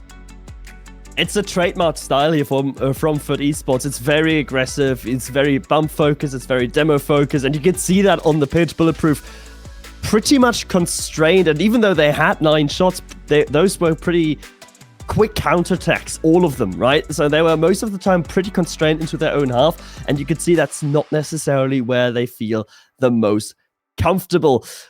Foot Esports doing, quite frankly, similar to Limitless in the earlier series, doing exactly what they need to do. Not as emphatically, but still getting the job done. And that is something that we have had for Foot Esports this entire season. Even when they've looked like their backs are against the wall, even when it looks like they're playing against a team that are locked in, they somehow still are able to find the victory. Somehow just scrape it through, be able to get the victory by hook or by crook. And that is something that Bulletproof have to contend with. Youngstar looking for the top corner. BK is going to have to send it away. For Esports given a wake-up call early on in game 2. Well, that top corner, whether it's Youngster with the flick or Bryza in game 1, that top corner just underneath the crossbar is well defended. Oh. Torres, double tap down. VK Salem still on it. So is Leoro, another double tap attempted, leaving it for Torres. Bryza closing distance, and now they have to be very careful on how they use the boost. Rubik's gets an important demo. Torres still lurking there, and that's a forced own goal. Bryza expected the pass, but he did not know where it would come, and the result is disastrous. I've fallen victim to it again. I screamed, oh no, when Foot Esports scored, but once again, it is the defense that make the mistake. You just can't commit own goals like that. This is a Foot Esports side that they take advantage of every single mistake, and their defense is so difficult to break down. You cannot gift them a goal. You can't give them anything. And Bulletproof there, well, that is going to be in the mail to Foot Esports as a present for later in the year for Christmas, because that one, yeah, they didn't even have to pay. Christmas certainly coming early. Double commit, crossbar down, still not in. On the goal, and VK Salem punches it home. 2-0 in favor of Foot Esports. Bit fortuitous, can't lie, but still, they will certainly take it. They all just, or rather, VK Salem just really flying into it without much of a active part in that decision. Yeah, absolutely. So it's a little bit of a hole now for Bulletproof in the start of this game number 2. Foot Esports played a very, very close game in game number 1. This one looking a little bit more in favor of Spanish roster, as this one now drops down off the backboard. It'll be Rubik's now to clear it away. Collected by Youngstar, but more towards the side wall, which is collected by Torres, or at least gets there first. And this is something that Cosmico weren't doing in the earlier game against Bulletproof. They weren't really challenging on those side walls. They weren't challenging for those 50s in the midfield, but I can guarantee you that is exactly what Foot Esports want to be doing on this field of play right now, and they are executing that game plan beautifully. And we did have that question in the green room on the desk. Was it Bulletproof playing exceptionally well? Or was it Cosmico just having the most horrendous of days at the worst of times? We settled for both, and I think there's still truth to that, but Bulletproof have to show that they are more than a one-trick pony, that they can replicate what made them so good. Torres, immaculate save. Yeah, that's a wonderful save for the side of for esports. They will need a few more of those, as we know that Bulletproof, when they get rolling, when they get those shots on, they are pretty devastating. Now this is VK Salen looking for a pass into the middle. It will be collected by Torres on the right-hand side, looking to drop it down. A huge clearance by Rubix. But who is back? It is Leoro. But the Batmobile wins that one out. Bryzer's got in front of his man. There's a chance here for Rubix. He just cannot turn in time and get the shot on target. That was a real chance at the counter-attack for Bulletproof. Oh, another chance. Rubix has cut through. But they turn once again for esports with the reaction speeds. Turn, take it away. Seemingly always one defender in the way. That's a pinch. It's getting longer and longer. Bryzer already rotating back, is in time to collect that pinch. But for how long? Leoro with the ceiling and with Torres. Not the third. It will stay at 2-0 though in favor of FUT Esports. Bulletproof have to bring something. Maybe here Rubix can't dunk his way through. No, but Bulletproof are building. They're building a foundation that they can then try and get something from. This now is going to be Torres on the right-hand wall, playing it through. The flick from VK Salen is nice. Youngstar pushes it away and now tries to work down that right-hand side. The Batmobile, not ideal for those kinds of 50s on that side. It's more to try and get in front of a player before they can even get their nose on the ball. You are there before them, and it's going to be a pre-jump from Bryzer putting this one down onto the right-hand side. But esports are being penned into their own half right now, but realistically, the shots coming through from Bulletproof, they are not penetrating enough. Might be pinned into their own half, but it's not like Bulletproof is exerting a lot of danger or just being let into dangerous positions by FUT Esports. VK Salen gets it down. There's Leoro. That should be 3. That is 3 indeed. Beautifully played. And Youngstar, we can see in the camera, scratches his head. He has no clue. How do we defend against this force of nature that is FUT Esports? It is absolutely textbook from FUT Esports. That is exactly the play that you want to make. Get up on that side wall, find your teammate in the middle, pass it right onto their bonnet, and Leoro could simply not miss. It's Torres now, early cut on that right-hand side. Cleared away for the moment by Youngstar, as now Rubix tries to take it through. Does have Youngstar moving forward. He's dropped this down nicely, but Rubix doesn't have a lot of boost, and Bryzer, well, he committed to that one when he probably shouldn't have done, which should signal the end of game number 2. Quick little pit stop there from Youngstar on the right mid boost. And that is all she wrote. Forbidden Temple. It goes the way of FUT Esports and way less dramatically than game number 1. FUT really hitting their stride. Yeah, they are, and you can see it right there on the statistics. I mean, on that particular game, FUT Esports played them off the park. You know, even the lowest scorer had still a higher score than Bryzer, who's the top scorer on the side of Bulletproof. And once again, they win the demo game, they win the shot game. Of course, the saves go in the favor of Bulletproof because they were pretty pushed back into their own half. But it started really well for Bulletproof. They looked for that goal in the top right corner. But this from Torres was nice. Bryzer just getting his angles wrong. And then this slightly fortuitous, as you mentioned, goal was kind of the beginning of the end for game number 2. Yeah, that was 2-0 down against FUT Esports. Not a side that is easy to come back from. Only really 1 or 2 teams here in SSA that I would fancy actually mounting that comeback against FUT. But alas, it is what it is. And Bulletproof now with 2 games on the trot, having lost both of them. What do they do here? They have not as of yet called the timeout. Do they just submit to their fate here, do you reckon, by not calling the timeout, or are they cooking? I think game 1 gave them a lot to be expectant of. They were so close in that game number 1. It was a 0-second goal from VK Salen that pushed that over the line. Until that time, they were right there alongside Foot. So I think as long as they've taken that brief moment between games to talk about that and remind themselves that they have pushed this team very close in one of these games already, that's going to be enough momentum to bring them through into this game number 3. Now, if this goes wrong, which VK Salen is going to start things off, then I think it's time to kind of pull the panic cord and get into a VC and call the timeout. Backflip from Youngster as well. Crossbar down. A perfectly placed shot from Foot Esports and VK Salen.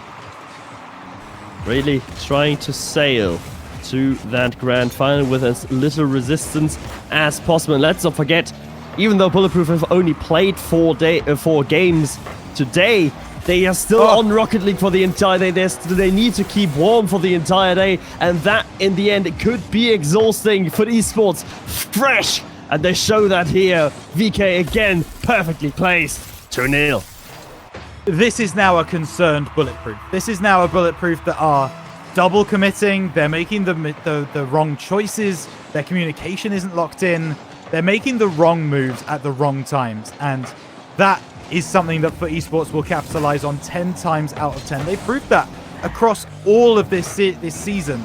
They are able to smell blood in the water, tell when a team are playing not their best Rocket League, and they absolutely just kind of put their foot on the neck and press. And that's exactly what they're doing right now. Foot Esports, they're making it very difficult for Bulletproof to live with them.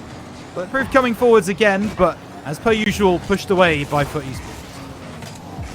But again, moving down the pitch, VK and Leoro. It's a beautiful combination of the two, but Leoro, unfortunately for Foot, just ran out of boost there.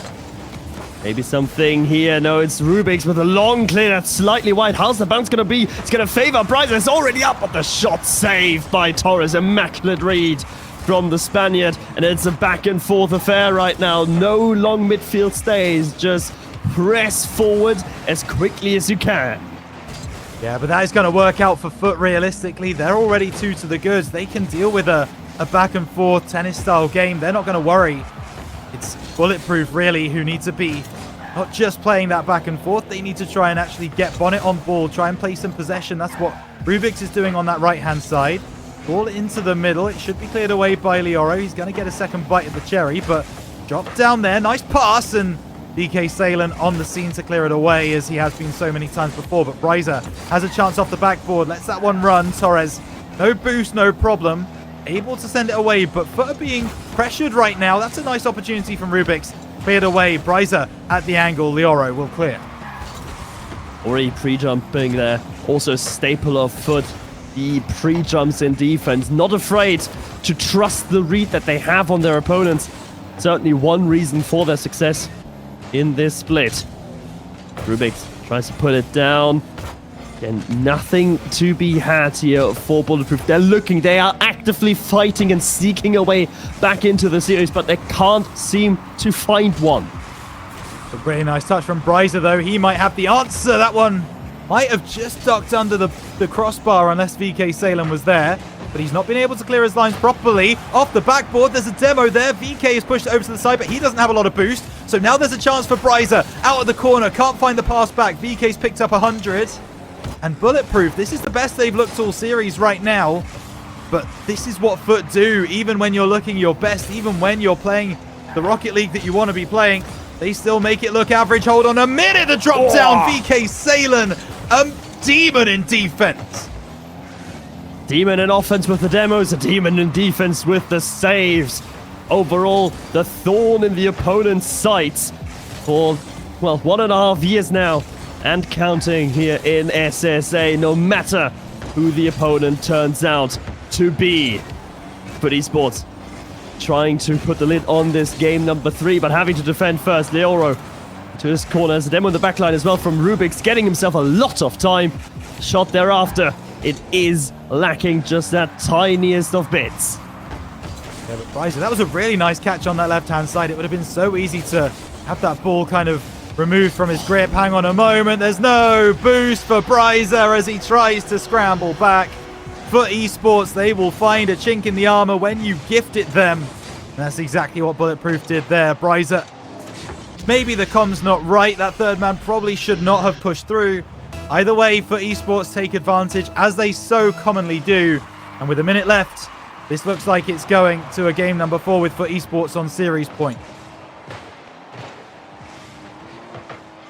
Bulletproof, they seemed like they were honoring their name in the first series of the day. Right now, they seem anything but. The Kevlar vest is, well, coming down due to wear and tear by Foot Esports. Bryza still looking for something, but can't find a goal to save his life. No one can on the side of Bulletproof right now. That's a nice ball across, and actually that clearance away is going to give the chance for Youngstar to get up on that right-hand side, try and make something happen. Bryza will collect instead to just fake that one out and leave it for a teammate. Youngstar once again working into the middle. A goal here for Bulletproof would give them something to move forwards in, but that passing play is not going to work in the slightest. Rubik's turned around all kinds of ways, and for esports, they have 4 chances to get into that grand final, and a date with destiny awaits. A third grand final in a row against Limitless, potentially. And will we have, on this very day, 2 semi-finals that end up in a sweep? It would certainly be nothing new for Foot, having swept both of the previous semi-finals that they've played. But it would be a first here in this year, given that Limitless has also swept Hay with Riz. The answer to that will be found in Game 4. And what we also will find in Game 4 is that I think Youngstar left the lobby immediately after the conclusion of that last game. I think there might be a car switch coming. Ooh, I would not be surprised if that was the case. I mean, listen, Batmobile does great work. We all know this, okay? Oli has been going pretty hard on the fact that the Batmobile is a viable car. However, it appears at the moment that it's not working out for Youngstar right now. So maybe switching on to something a little bit more commonly used, let's say, is on the docket for this one. I don't see the timeout being called, but I would imagine they will have to, right? I mean, if you sort of submit and you'd be like, it's not called, and Youngstar is back in the Fennec. But I think you could see as a player, if you're competing, you could see the writing on the wall, right? You know, you've scored 1 goal this entire series. That's it. But that is such a defeatist attitude to have. We've seen so many times where a timeout has really helped a team. It's really been able to revitalize them. Oh, there is a chance there. It just goes begging for Bulletproof. But the point that I'm trying to make is you've got to believe that you can still win this game. VK Salem finishes into an empty net. And if you're not taking a timeout before game number 4 because, as you said, the writing's on the wall, then you are never going to win anything in esports with that attitude. Never. I do agree. But let's say from a human perspective, it is still understandable why Bulletproof decided to not use the timeout here. They're still not giving up, and I don't think they are defeaters at all. Maybe they just don't want to use the timeout that they have at their disposal. Bryza and Youngstar combining, looking for a way through the Spanish blockade, but the Navy is too strong. Bryza shot again! Saved by VK. It's another chance, and this time Youngstar makes no mistakes. Into the Fennec, out of the Batmobile. Bulletproof have found an equalizer. No emotion in that man's face. In the camera. Just scored, finally, after being held scoreless for about 10 minutes. More even. And he just scores a really good one as well. And is completely a emotionally dead man in the camera. What can Bulletproof gain from this now? They're certainly not giving up without a fight. Maybe they can get something here. Rubik's and Bryza together, they combine. Rubik's taking over from Bryza. Wasn't well choreographed, and thus easy to save for Torres on the other side. VK Salen! Back in the lead. Yeah, whether they coordinated or whether they were working against each other in offense there from Bulletproof is yet to be determined. But whatever happened, got turned around on them. For esports, so clinical on the counter-attack. And they find the top right corner. VK Salen there once again to be a thorn in the side of Bulletproof. Youngstar coming in from very, very deep to make that challenge. There's a chance as that one dunks down, and Bryzer's got on the board in game number 4, and maybe, just maybe, things aren't as black and white as they seem. Well, they're certainly trying to operate in that grey area. Youngstar forcing Leoro with a jump, forcing Leoro to jump with his bump attempt, and therefore getting the result as well. 2-2 yet again. Another equalizer here for Bulletproof, but yet again it's VK Salen lead reinstated. That replay just shows you everything. That shows you everything. Bulletproof are 2-2. Why on earth would they be triple committing in that way? Youngstar, yes, he had to find the right pass. I understand that. But you still have to be ready to rotate if needed. There is no one in the middle of the field at that point. You have left a complete shot opportunity completely open for a team that have proven time and time again that they have their radar locked in, that they can find that snipe. And that is just a misplay from Bulletproof in my mind. Yes, great spot from VK Salen to find the gap. But Bulletproof, they've got to be smarter when moving forwards. I think both of them were just in each other's dead spot. In the mirrors, couldn't see where Bryzer and Rubix couldn't quite see one another. And thus the mistake was made. And thus VK Salen once again reaped the rewards. Still though, with halftime having come and gone here in game 4, just a 1-goal game here between Bulletproof and Foot Esports. Leoro is trying to make that 2, but he will not be able to. Not just yet. This ball off the back, and Torres responds well. Ball up on this side. Torres into the middle. VK Salen. Good save by Bryzer. And Youngstar, he can clear away in that fresh car. Now over to the right-hand side. Rubix look to challenge Torres, his replacement. Torres wins that one out. VK dunks this one down. Youngstar's gone by. Oh, no. Leoro will be gifted another one. And it really is Christmas come early. Oh, that's a whiff if I've ever seen one. It's a very close one, I'll give Youngstar that, but a whiff is still a whiff. And it's an unfortunate mistake, and it's one that doesn't elicit joy for Bulletproof. What can they do? Youngstar running interception. Rubix, can he just trot it in? No, he cannot. In and out. Torres, a magical save. And the counterattack is running. VK Salen denied. Right indeed, Leoro will put this one down. Bryzer collects, looking to turn, but they are just so quick across the field for esports. Ball played forwards again. Leoro, this time it's going to be to push it away. VK gets something on it. The pass across to Torres. Rubix makes a block. And now there's going to be a pass back to Torres again. Leoro rises highest, drops it down onto the crossbar, doesn't find the finish. Bryzer, smart positioning from him, expecting Torres to cut in, but he cannot convert. Leoro down the length of the pitch. This is only a bit of showboating here for Foot Esports. They don't need to do more. Who could blame them to conserve their energy for the grand final? It seems a date with Destiny was not just them making the Birmingham Major, but also meeting Limitless in Grands. 40 seconds between them and Destiny. Oh, that's it. Every good story ends up being a trilogy.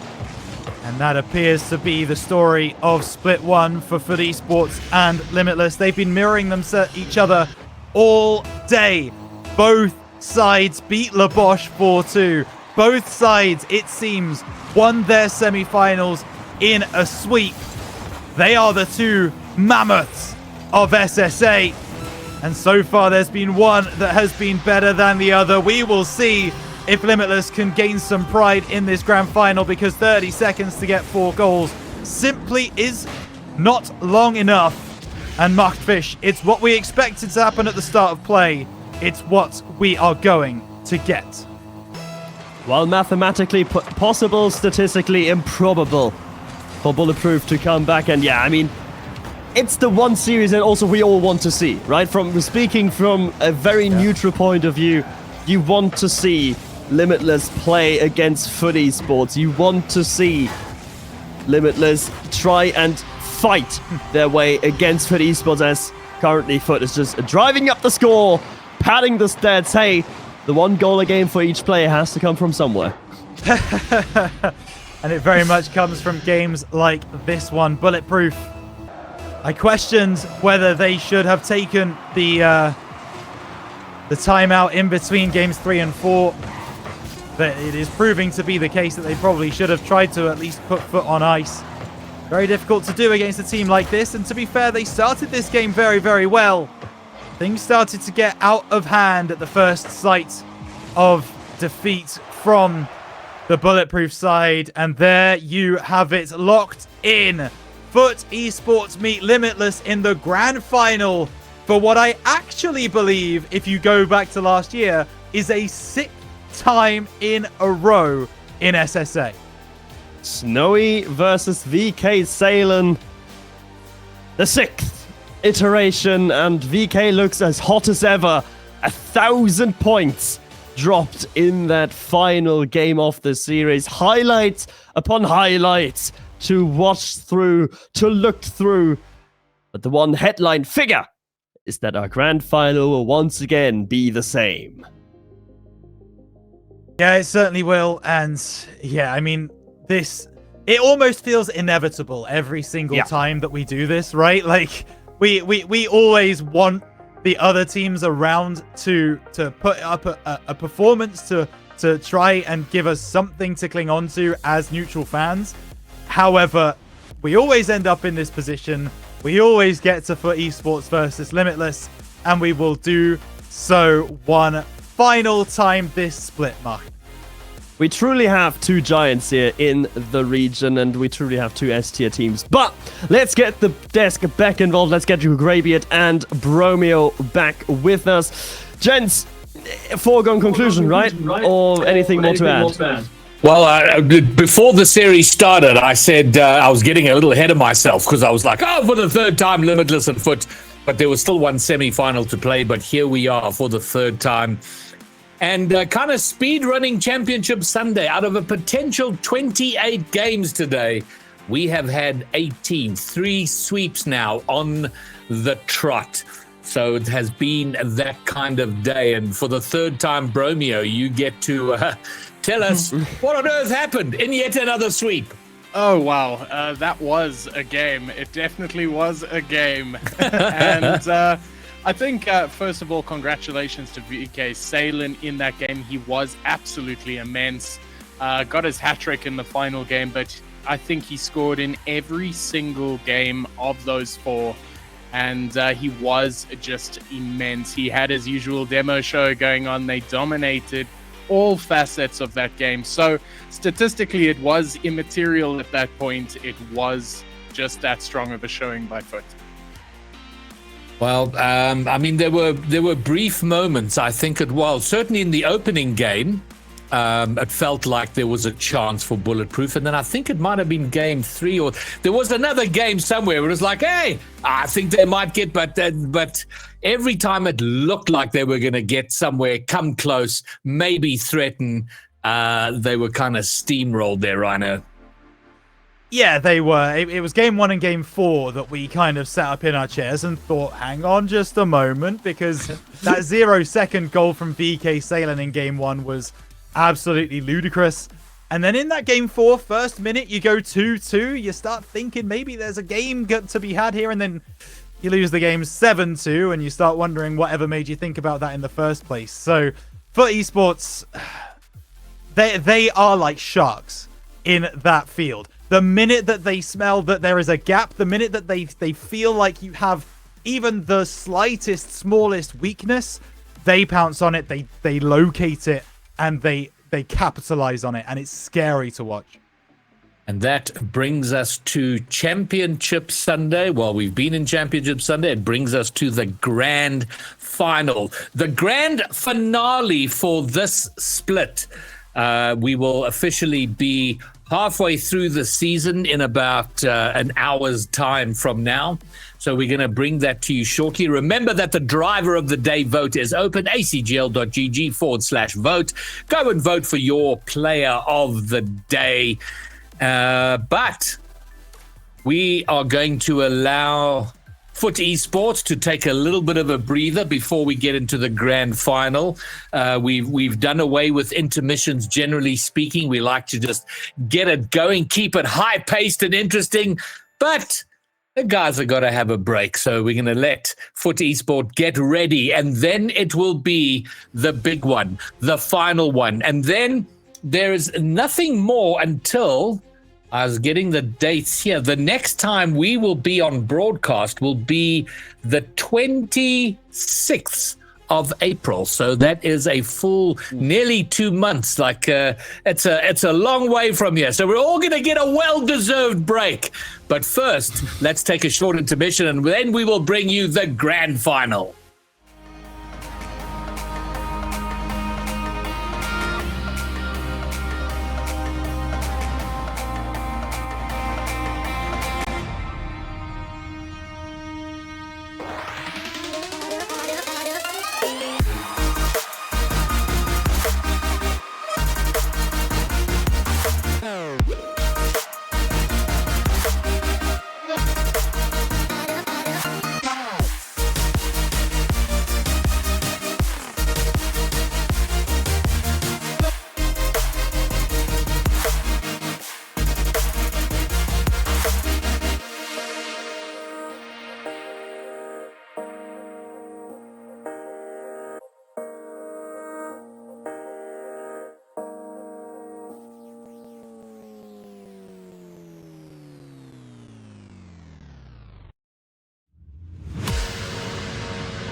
wanna feel your touch like ice, tracing all my scars.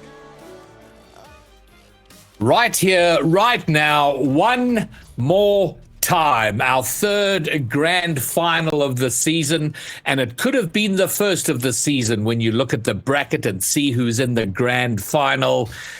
Does any of this come to us as a surprise to anyone here today? Bromia, are you shocked at this result that we are seeing Limitless against Foot Esports in an SSA grand final? Greybeard, from a statistical and analytical perspective, I am deeply not shook at all. We saw this coming. They are the two top performing teams in our region for a reason. And it is no surprise that for the pretty much a sixth consecutive time, we are seeing them face off in the finals today. So history, it has been written before, and it will be continued to be written today. Pyro, you've done a couple of videos kind of breaking down the gameplay and so arguably, and I don't know if it's true or not, but you've probably watched more of this, certainly post live, and sort of delved into the numbers and the gameplay that you saw. Have you seen, do you believe Limitless are closing a gap with Foot, or are Foot keeping themselves sort of equidistant or at the same distance away from Limitless? But every time that I believe that gap is closing, Foot Esports put me right back in my place. I did not imagine that in the GSL stage, Limitless would get a chance to push them down to the lower bracket. That was by the purity of Swiss in the GSL. But they failed to come up where they needed to. I mean, right there, that series spelled out a lot to me. So I think things change in a best of 7. You know, the grand finals at first, it was a sweep against them, and then they really put up a fight in a 2-4. I'd like to think it's trending up for Limitless, but based on how this weekend has gone, I have my doubts. Mark, you were a little bit critical of Limitless in their game one, in their first series today. We spoke a little bit about their second performance, which was really good. Are you sensing an improvement as the day goes on? The day's certainly gone better, more consistent for Limitless. And, I mean, earlier against Le Bosch, they had a lot of trouble. Then they disposed of Hay with relative ease. And the thing is, in sports, you're only ever as good as your last performance because it's so quick it's so quick in nature. It's changing every time. Therefore, I'd say we're seeing two teams that are playing as good as they always do, as they will. And Limitless, well, the pressure's on them to climb that mountain, to find their gear, and to dethrone perhaps Foot even before the Birmingham Major. And there you see it on the screen. We have had 4 out of 5 best of 7s. Just one to go, the grand final. Limitless Foot Esports. The chat vote will open, or is already open. So have your say there. Hashtag LMT, hashtag FUT. Who is going to take this down? And Well, I was just looking at the chat as it opened. Okay, it was Foot Esport with 100%. Okay, it's settling a little bit. It's down to 73. Okay, there's a little bit of normalcy. I'm like, okay, is it really that bad? Romeo, what are the key elements for you in terms of Limitless closing the gap? I mean, I don't know if you've been able to see where there might be gaps between these two and how Limitless could maybe get closer. Look, Foot plays very quick on the counter. They play expansively and they're very clinical. The only way that you close down a team like this is keeping your cards to your chest, holding on to possession, and making sure that when you take your shot, you get it into the back of the neck. It's games like this, missed opportunities is where you lose the game. It is the fine margins, because you know Foot is not going to miss, so you better not miss either. There we see the stat comparisons, and I remember the days when Limitless were always on the dominant side of these head-to-head stat comparisons. Not so much anymore, Pyro. And Foot, I mean, they are, well, they've been the best team playing in SSA this season. I wonder if that demo stat is worth talking about a little bit more. I'm so used to talking about what VK Sailing did last season, including this season with the demolitions. But this weekend, it's been a little bit different. Torres leading more so in the demos this weekend. We'll see who has more of the physical nature, but something really hasn't changed in this VK Leoro duo, and that is Leoro putting away most of the goals. Bromeo spoke on the clinical nature necessary for Limitless to take this win. We don't really see a Leoro that isn't clinical. When he's called to action, he finishes the job. I can't help noticing on the stats there that Torres has dipped under one goal, the one goal average per game. So maybe not as many goals this time around as he's used to getting. But again, I mean, I have a different question now, and I'm going to address it to you first, Macht. You and Pyro have been with SSA pretty much from the beginning. And one of the complaints about SSA is it was always a two-team region, with Limitless winning and then, Bravado but those two teams going at it for 2 full seasons. But it kind of feels, are we pretty much in the same place? The names and rosters have changed, but SSA isn't just a 2-team region. Well, arguably so. I mean, if you phrase it like that, and if you put it like that, then yes, and it's still Limitless being one of the 2 teams, despite everything that happened over the years. It's still to die for, and it's still Snowy being part in one of those 2 teams. So I guess kudos for the longevity of the 2. The fact of the matter is, though, that they're now the short end of the stick. They have fallen down from that number 1 spot and trying to regain it.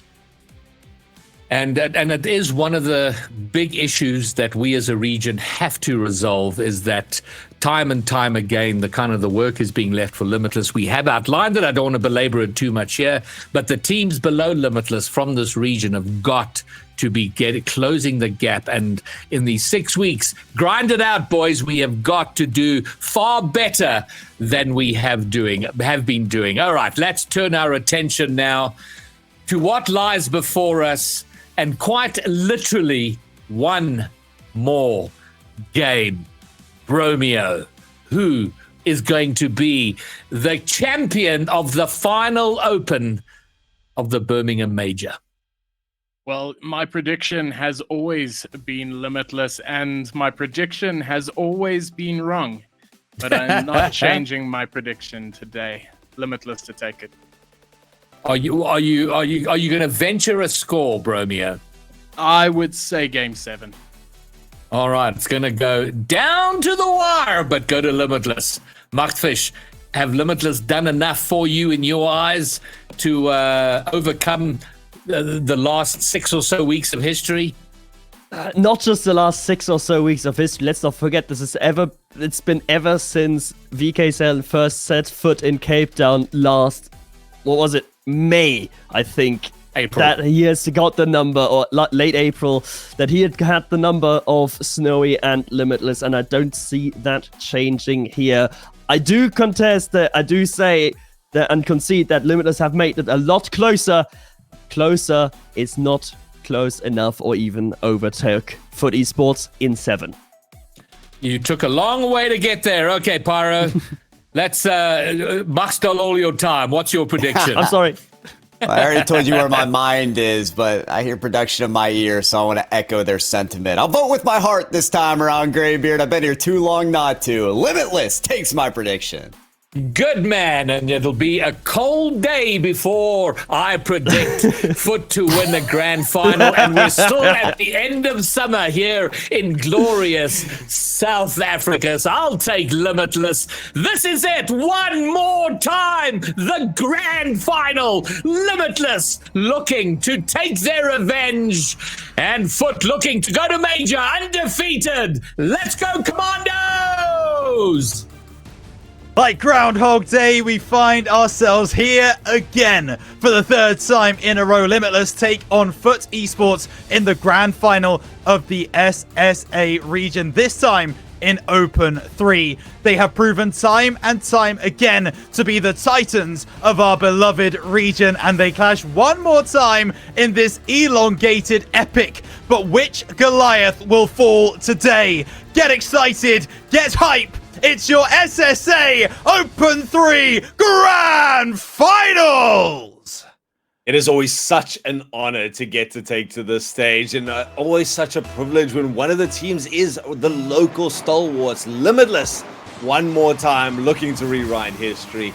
We've got 7 games to do it, and as the desks say, they are alive with hope, but that immediately starts to flicker. Leoro picks up a goal 6 seconds off the kickoff. BK Salen beats Sweaty in the corner, and it's academic from that point. As Leoro locks in, finds the top left corner. I tell you what, I'm not sure for esports actually wanted a break in between games. They wanted to use all of that momentum that they had from that previous game into this one. Well, they have certainly picked some more up right there as they take the lead. Certainly they're going to feel good about coming in after that sweep, but they were not the only team to get a sweep previously. Limitless also managed to come out of the semifinals feeling good, but maybe the break has been just a little bit too long. Going to take them a little while to get in, and that's a great attempt from Sweaty with no boost to pick it up and tests. But it makes them just always think Limitless needs a bit of respect. They do, but the thing that for esports is they don't care who you are. They don't care whether you're the best team in the world. They don't care whether they're playing you in double elim in the first round. They want to beat everybody, and they are going to show absolutely no one the respect that they deserve. They are going to get in your face, challenge early. That's exactly what they are doing here as they struggle to keep Limitless inside their own half. Eventually, Leoro does bring that one through with possession, taking it down that side. No boost picked up by Sweaty, but he still makes the save. Oh, that's a bit of a pinch. Dangerous. Sweaty can't get to it in time. BK Salen, the assassin that has been quiet in the first half of this weekend, but a fantastic display of aggression. Yeah, manages to pick it off the top and foot up by 2. Yeah, Limitless need to remember who they're playing against. Those challenges, they are not new. This is a FUT Esports that have not changed their playstyle all season. And they will be making those challenges on the halfway line. They will be trying to find the gaps in your defense. They found 2 so far. How many more can they find before this game number 1 is over? Clearance comes through from Sweaty, making that pass across to the side, but Tadaifor doesn't have any boost to collect. Still wins out against his man, but this time it will be Leoro to send it away, and Tadaifor has to use all 12 boosts that he was able to pick up to try and get back into a defensive position. He does it well, still has enough in the tank now to start making something happen, and us musty over 1, but VK was lurking just behind. He wins out the 50, keeps foot, good possession. Yeah, Limitless, they've had so much freedom around the pitch in that semi-finals. Now they're certainly being cramped up a lot more by the opposition, and Foot is saying, you know, you're a team to respect, well, earn it, because thus far, Foot have been unchecked, and they're going to get another one to their credit. It just feels like grinding the team down with FUT Esports. They sometimes are able to score those flashy double touch plays, you know, those over the top solo performances. But what you see more often than not is them just wearing down a defense, removing any chance that you have of getting any boost, and finding one of the easier looking goals in the entire series. That's exactly what they find there. It doesn't look difficult. They've got another one just by being quicker. Torres is able to get that one over the line. We've only played half of this game, Ultrarism. That was such a beautiful view to see how Foot had just surrounded and eliminated every threat sequentially in that play. It's like you say, just wearing down your opposition and forcing them to overcommit and put in too many resources for every step that they're going to take. So Foot up by 4, and the first time Limitless sent back. Now they're going to get one on the hands of Tadaifor, but a good counterplay gives Limitless still a chance. Still, like you say, half a game to play. Yeah, and they needed something to hang on to, right? Leoro didn't have any boost to try and catch up to that one, so Limitless get a goal back, and they need a few more to make this a little bit interesting. But for the moment, it is just one lapse from FUT Esports that has given Limitless their breakthrough. But what that could also do is give them confidence. You know, for a while there, it really felt like Limitless were going to be thinking, here we go again. You know, this is FUT Esports. We played them before. In fact, they played them on Friday, and they lost that game 3-1. So, you know, it's really easy to get inside your own head when you've played a team that seems to have your number so many times. Limitless getting that goal on the board could certainly give them something to hang on to for this series. Yep, and they're certainly not out of it by any stretch of the imagination. They're getting these little passing plays, and that was the beginning that we saw of basically every one of their victories thus far today. Lebosh was these little cheeky passes in that they were able to squeeze through, and so far FUT has been great at cutting them off, but this one was so fast and so well planned. Yeah, Torres comes screaming out of the goal, trying to shut that one down, but the pass from To Die For is, well, it's just that. And Snowy is able to get that one over the line. So 4-2 now. Limitless fighting back. 2 unanswered. FUT Esports maybe just looking in the rearview mirror as Lioro is able to send that one away, but he doesn't have any boost to make a play. Cleared away for the moment by Sweaty. He also doesn't have all that much boost to work with. VK will send this one off the backboard. Snowy's not been able to get there, but he does on the second time of asking. Still pressure from FUT Esports, but Limitless clear their lines. And I think that might be one of the first successful defensive plays that Limitless have been able to put together this series, this game particularly. And they're being forced to layer up a couple more attempts on the top of that. They still come away with the ball. A great bit of defensive play that could set the series again. Turning and the control firmly out of the hands of FUT, it seems. They're still pressuring, they're still poking and prodding, but Limitless, they're not going to stand back and let you have all the space in the world. They are not. No, certainly not when they have boost in the tank to be able to make those challenges. Lioro, good spacing from him, able to bring this one down. Stays on the sidewall, looking for the challenge. He's going to find it too. And that double commit through from Limitless. That is going to be like a target on their back as Torres works inside, gets the reset, leaves for VK. But it's over the top from To Die For. Back in from Lioro, cleared away by Sweaty. Lioro right there on the scene once again. These early 50s are so suffocating. What a challenge to come out there, but a game of 2 halves right now, it seems, Ryan. The final score is going to go in the favor of FUT Esports, but that was almost all based on the first half. The second half, I would actually say Limitless came out slightly the better there, picking up both of those goals and putting on a lot more attempts than they got credit for. Yeah, I'm inclined to agree. Absolutely. Limitless really fought back, made sure that FUT weren't going to have an easy run of it, even if it looked like that would be the case in the first half of that game. They fought back, they got some goals, and they made it difficult for FUT to score. The defensive plays towards the end of that game were really, really nice from Limitless. Their rotations looked like they were locked in. So I'm optimistic as a casual fan once again, as a neutral fan, to see both of these teams really go hammer and tong for the rest of this series, because Limitless have shown in that last half of the game they can run this FUT Esports team quite close. Yep. I mean, we just got some nice stats from Bromeo, and looking at the field possession, you're looking at a 2/3 majority here from FUT Esports, but in terms of ball possession, that was actually much closer than you expect, and keeping up the same amount of average speed, it's really just a boost game at this stage, and that kind of just is what you would expect to see from FUT. They're so fast. They're some of the fastest players right now. I do feel, though, that same haunting speed that's been coming out of Limitless in games number 1 and 3 has been great. They are on their opponents, challenging them as quickly as possible every time. Yeah, they are, and they need to keep doing that. Obviously, we know that there's not that much of a ping differential between these two teams, both playing out of South Africa. But Limitless, they do need to play their game, you know? How they played against Hay earlier today was absolutely fantastic. If they can find that form again, if they can string those plays together, if they can challenge as early as they normally do, then they are going to make today a very, very difficult prospect for FUT Esports indeed. Yep. Something that Pyro and I were chatting about earlier is Limitless does take a long time typically to get these build-up plays, and they also love that death by 1,000 cuts approach to their opponents. Oh, wow, what a breakaway, what an angle. Tora is actually going to collect this, and I didn't give him a lot of credit thinking he was going to be able to come back here. I thought someone was going to be able to cut off the pass. But he was there, but it was too late. Picks up 6 in the black hole. You saw on that replay, there were 2 players challenging for that on the FUT Esports back wall. And then the third man from Limitless cuts across at the midfield line when you've got 2 FUT Esports players bearing down on your net. Sweaty is going to nullify that goal, so there's no reason for me to get any more angry than I already am doing. But it just doesn't make any sense. You've got 2 players so far down the field.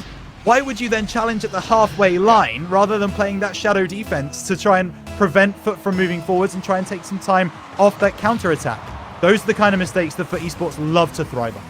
I'm with you, Rhino. Even though the scoreline is not now in favor of FUT, it's still a mistake in the approach to the game is a worrying sign if you're a Limitless fan, and maybe just the pressure being forced out of FUT. They love to challenge, but there we go. Limitless getting involved. To Die For now playing a far more patient third man. Has got one more behind him as Sweaty regains the typical positioning on the field and has a little bit of space to contest this again.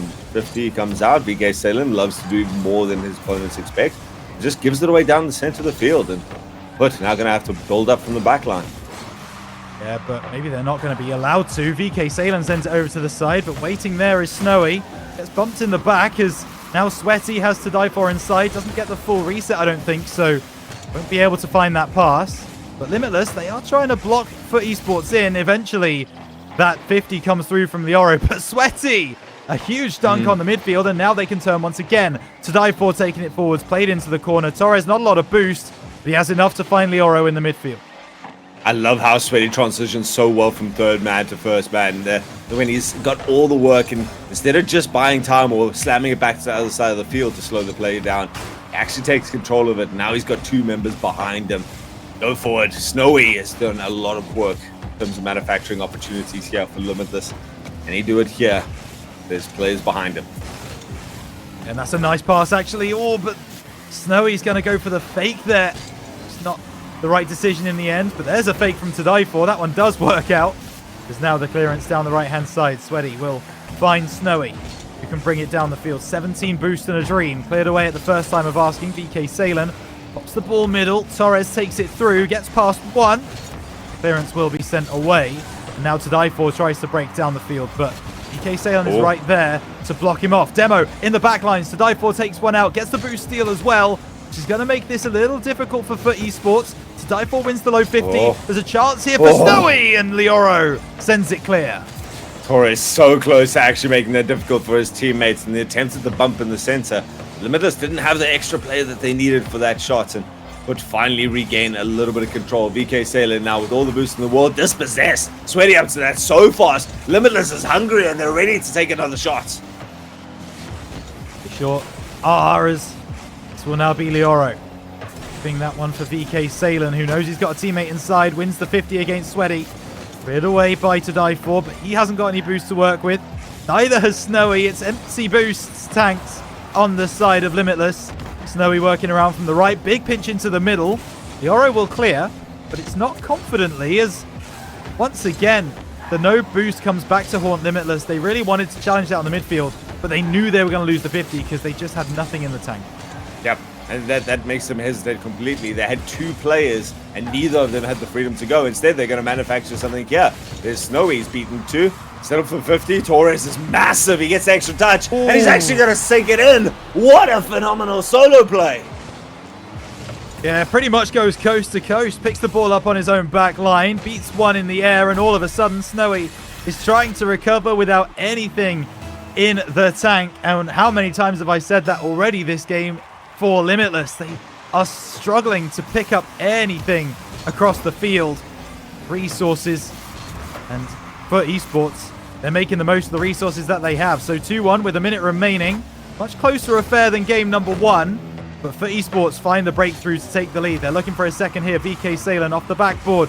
To Die For can't read it. Snowy sends it away. Both teams managing to find little chinks. So often this game has devolved into this little midfield tussle. Leoro going to try to take it up. He's got all the boost, and he's been so good in the air. Being able to pull it back with the double touches from any angle outside this. I mean, soft play. Sweaty can't go up for it, and by the time he decides to challenge, it's impossible to get to that ball. He had to get the protractor out for that one, but he found the angle in the end as that double touch comes through off that right hand of the backboard. To Die For is sent to Mars with that bump. Absolutely outrageous as this one now comes inside. Touchdown by Limitless, cleared away, and now there's a chance for To Die For. Wants the 50, just can't get past the player. And now it's going to be VK Salen looking for the pass into Torres, looking to go up the other end. No, cut out. Sweaty has an open net. Limitless not done yet in game 2. Still a breath of life here for the Limitless side. I think going 1-all in the series would be a massive milestone for them, and they bring it back. Now 21 seconds, still a dominating task. But Limitless, they are the cheeky ones who have all of the kickoff strats, so not surprised to see them coming away with it right now. Sweaty decides to slow it down, bounces off the ground, goes for the bump, finds it to Die For. The shot was there. With T-Sports, they have to pull out every one of their recruits, but they managed to hold firm. Ball's on the wrong side of the field now for Limitless, the perfect side for Foots if they want to take it out. Still the ball kept up. Snowy keeps it alive, cuts back in, gets a decent flick.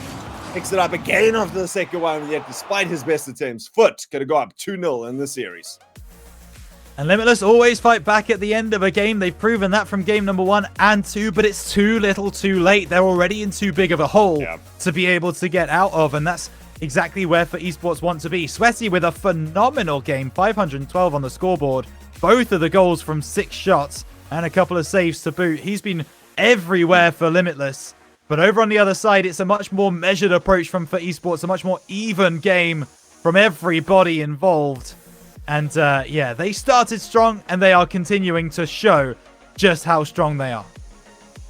Measured is such a good word that you use there for Foot, because they were the ones who took a brunt of those shots. They had to put in, I think it was 6 saves by the end of that match. And I mean, that just shows that Limitless is hammering at the door.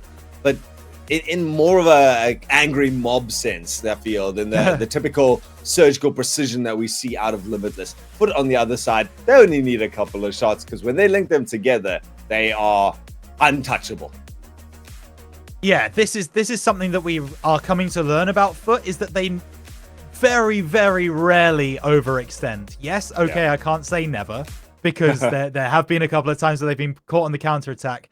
But they are so good at understanding when that go point is, when all 3 of them are able to get into an aggressive period, because they know that the other team doesn't have boost, or they know that they've got a more advantageous position. So they take those opportunities at the best of times, and that makes it so difficult to play against them, because they never give you a way in. They never give you a moment where their goal is not defended.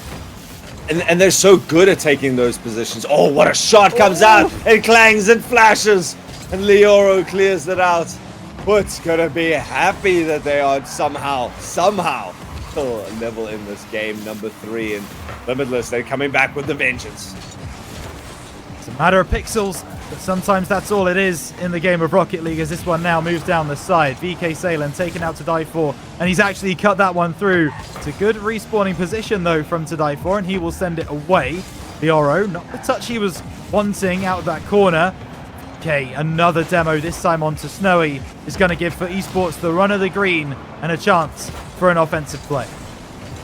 Deadlock there, bumper to bumper. Rule 1 with the ball in between, but the Limitless backline, they had enough in store to be able to reinforce and carry on going. Now putting pressure down the other side. It's a soft shot, but it's forced out 2 of the Foot Esports players for enough distance on it, at least make sure that there's no extra shot forthcoming. Somehow Limitless, though, they still come away with it, even though Sweaty going to be the last one in who sees that ball. Yeah, now this one dropped down. There's a chance here for Sweaty. Not a lot of boost in the tank. What can he make do with it? No, Torres will to send that away. Now the clearance from VK Salen, but To Die For with a big interception, looking for the demo onto Leoro, but he goes by. Another demo has happened further downfield.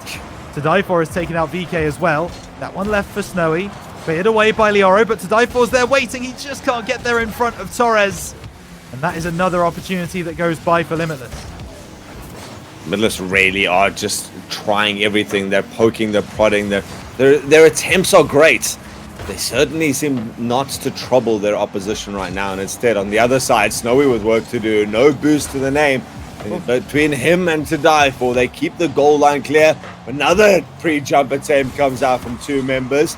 And the muscles on the goal line from Leoro, still trying to make it even more difficult. Eventually, Foot hammer down the back line. And was Sweaty Come on. Okay, Torres was just making sure no one got the check on that ball at the end. Suffocating offense, shot after shot after shot. Double commits through from Limitless. Give Foot the breakthrough, and as I say, it might not be pretty. It might not be the nicest Rocket League you've ever seen, but at the end of the day, it is effective, and it is making it difficult for Limitless to play those defensive ways. They were pushing forwards as a trio there for esports. They made sure that they eventually got that ball over the line, and that's exactly what happened. So they take the lead. And Limitless, well, once again, they've got to fight from behind. It's so difficult. Foot is controlling this halfway line so well. Lioro, second time up into the air, quickly send the ball back down. And Snowy, with diminished reserves of boost, would love to have gone up for that one as an extra challenge, but has to relegate himself to a long rotation around, much to the chagrin of Mark Fish. But Limitless, they can't break out of their own half. No. They can't, and this is what Foot are so good at, keeping you inside your own half of the field, not allowing you to break free. Snowy going to try and do just that as Lioro gets something on that. Torres comes through as well. Such a quick player across the field is Torres. And now VK Salen up to bat, but it's cleared away. Sweaty brings it down, gets a demo, chance for to die for, finds the target, but there's always one back, and it sometimes seems to feel like it is always VK Salen to make that save. Again, just such good awareness of what's happening on the field at any stage. He's ready to make that rotation and spot out the danger, be in the last position, and now make an offensive opportunity for his team. Only manages to find his bit of a 50. The Limitless, again, trapped on their side. They've all got the boost that they need to work with. They've got no space to unleash it right now. Sweaty does get it over one. Lioro going to take a potent shot. Goes a bit wide, and Tadaifu collects. Doesn't have any space to do anything with it, though, and Sweaty now has to pre-jump this. Well, Sweaty's just not working in the favor of himself, as now Tadaifu, the left-hand side, decides to play a low 50. Nice work from him.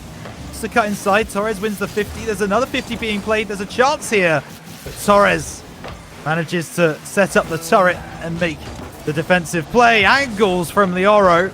Goes over the bar.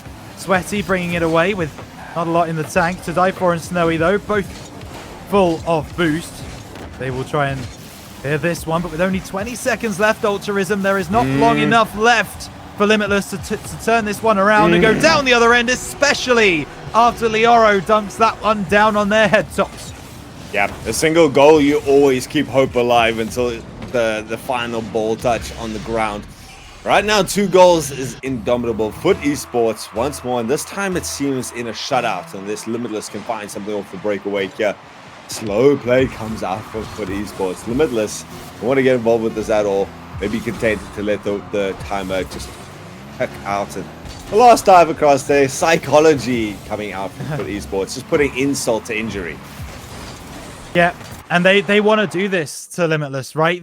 This is not just another game of Rocket League. This is a rivalry that goes back months in the making. You don't just want to win this game. You want to decimate, annihilate, get in the minds of your opponents. And that's exactly what Foot Esports are able to do right there. A great game from everyone on the Foot Esports roster. All of the Spaniards showing up, and Limitless, or maybe they've just been put on ice after that Haywood Riz game. I love how violent this game is. 7 demos here for Foot Esports, 6 for Limitless, and 007 is the scorecard for Foot Esports as VK Salen, the only assassin out of that squad. And who else? And then he comes in to take little shots like this. Again, it's always just looking for what else can I get out of a play. And right now, Limitless, I praised their efficacy earlier. They just don't seem to be able to get the first touch, let alone the best touch that they want. Yeah, and that's proving difficult. We know Foot Esports are fast. We know that they are quick across the field. And Limitless, they're just struggling to get to those 50s when it matters.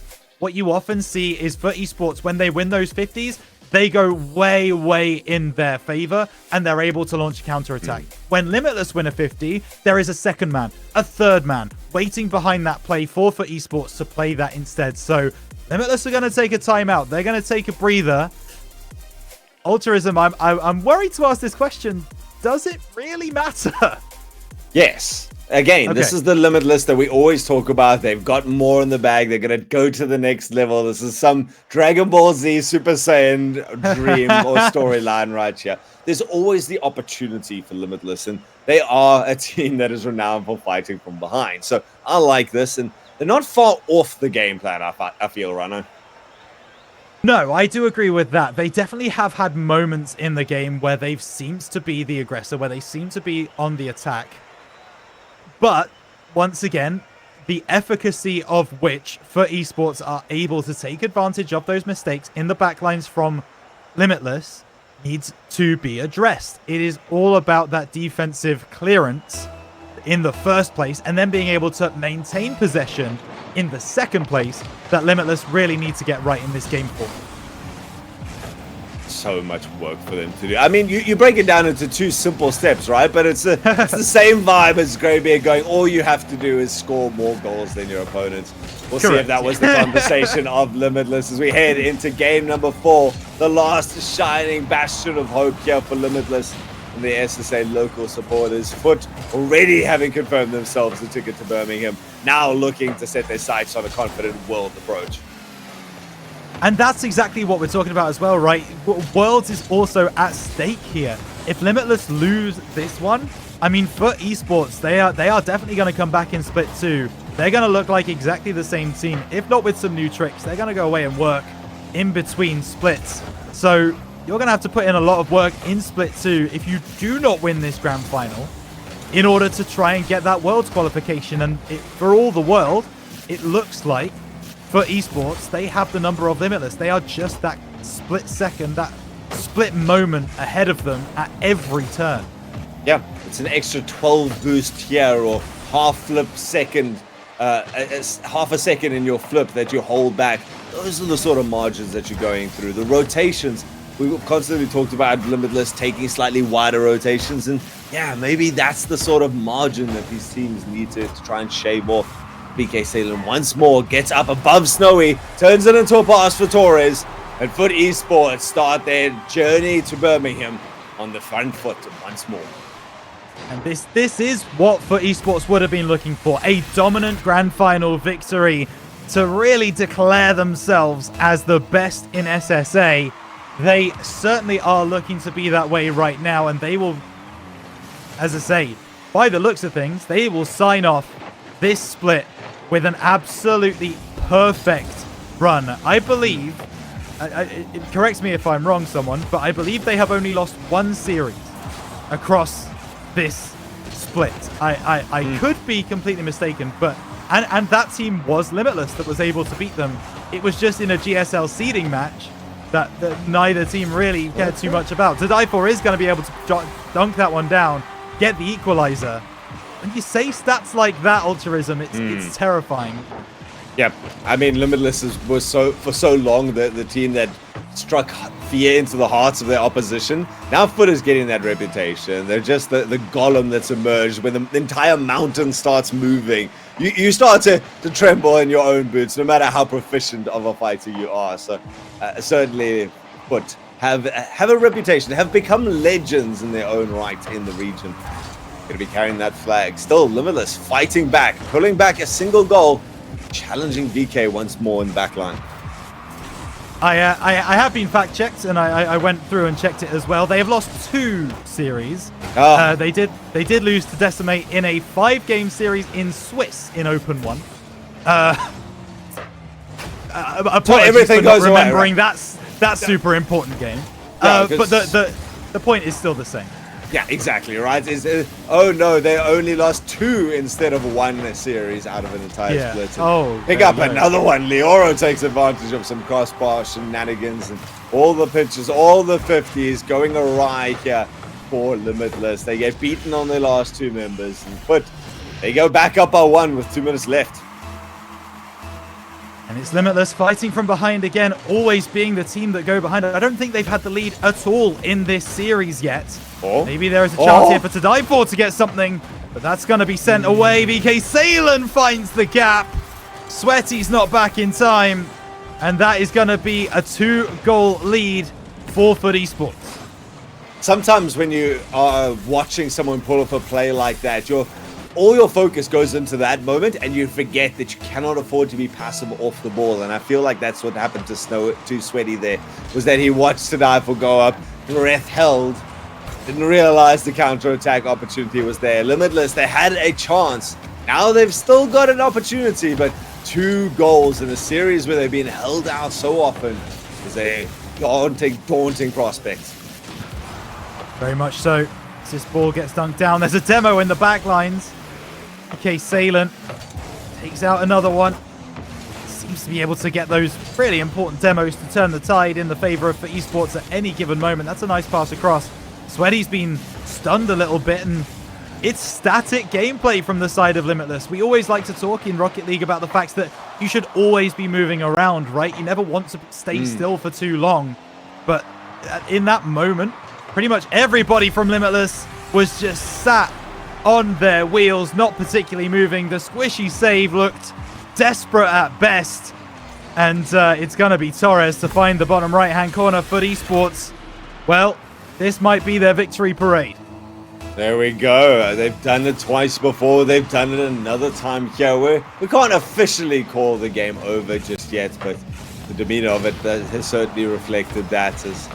But not just confirm themselves the 3rd regional in the world. I mean, that's got to be it right now, Rhino. But, I mean, the big thing for me now is going, when we look at World's contention, Limitless would have loved to take off one regional, one open from the opposition to make that points tally closer. Now Limitless effectively has to win every one of the opens in Split 2.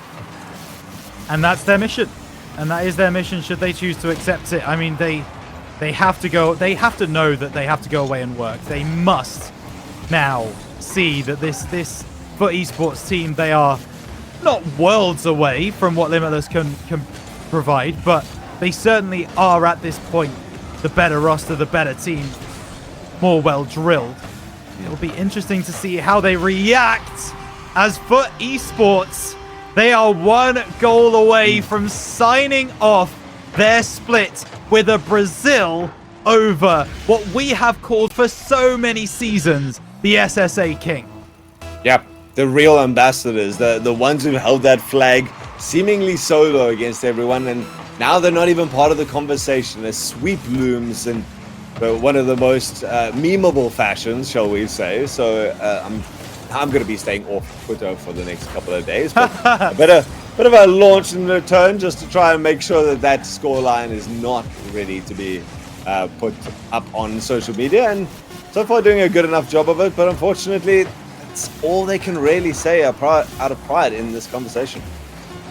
Yeah, and you know for esports won it, even that play right there, playing it forwards. I tell you what, Limitless are keeping it up. They are giving them every opportunity. That drop down, that is surely going to hit the ground. No Brazil today, but it was as close as you can get. Foot Esports 4-0 victors in the grand final of Open 3. There is no one near them in SSA that can get anywhere near their quality.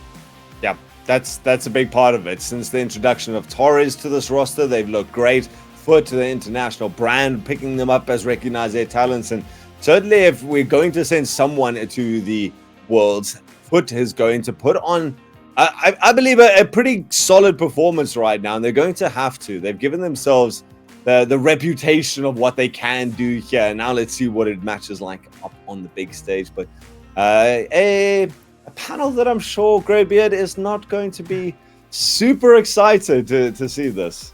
Well, that was rough. And there we go. The good news is that this is now all done. And we can start looking forward to split number 2 and the work that has to be done in the gap between now and the start of the next split. And that's really where our attention has got to be. That's where we've got to be focusing.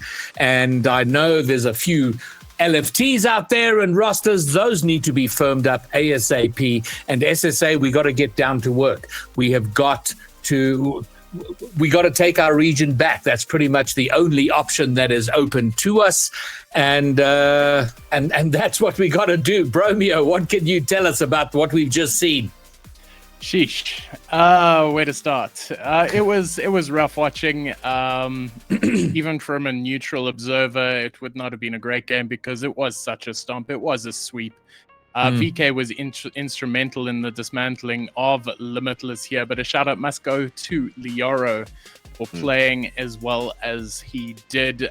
I think, and this is just from watching these games from the statistical side, is that Foot was able to play with the freedom that Limitless was not. They played a wider, more expansive game, and they created more opportunities from that, and all the associated stuff like lack of boost and lack of opportunities befell Limitless as a result. So yes, a lot of work for Limitless to do, a lot of video analysis, but for now, Foot are going to be very happy with this result.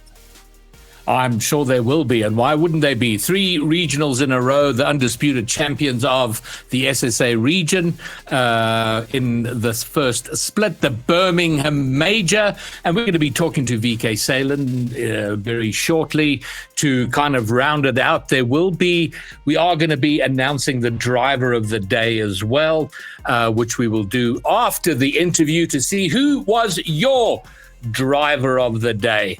And I don't know if there's any early picks from anyone here. Bromeo, man with the numbers. Any obvious driver of the day for you? It's been rough because there's been some very good standouts today, Bryza being one of them, but I would have to say VK. He was instrumental. Yeah, I don't know if the votes are going to go that way. This is that I do believe he was deserving of the driver of the day. And as you say, Lioro was also a really good player to watch constantly. If I look at how the South African community votes, Tadaifor did put on a solid performance throughout. And even Sweaty, Snowy, both of them were really good to watch. They did their jobs. Rhino? Yeah, I think I echo what both of the panel have said. I think if you're looking on the balance of play across the day and not taking into account the SSA bias, I think VK Salen probably is going to be the one to take it. However, I think the best of the way that Limitless have played today, remember, they played 3 series today, and they looked really, really good in 2 of them. So I think To Die For probably is up there. I think Snowy has also had a pretty good day in the 2 games that they did win. So we're all taking a long walk around to the same place, which is probably VK Salen, but we'll see how the chat vote goes. But we will do that after the interview. But now we're going to go and have me and Bromeo are going to go have a conversation with VK Salen. VK, so you are headed to the major in Birmingham, and I guess my question really is going to be about your preparation for that, and in particular, if you thought about the scrimming situation there. I know there's always an issue with teams getting scrims there. Are you happy that in Birmingham you're going to get the kind of preparation you need? Hello guys. At first our preparation was as much as we could. Of course, we played all the other days in a boot camp. Now we are in a home that is not ours, so we just play as soon as we can. We play as much as we can, and we didn't train this much to match this tournament, but we did as much as we could in our situation. So I've also got one question for you. And now that you've been picked up by Foot Esports, what kind of preparation advantage will that give you, say, from the first time you went through the majors?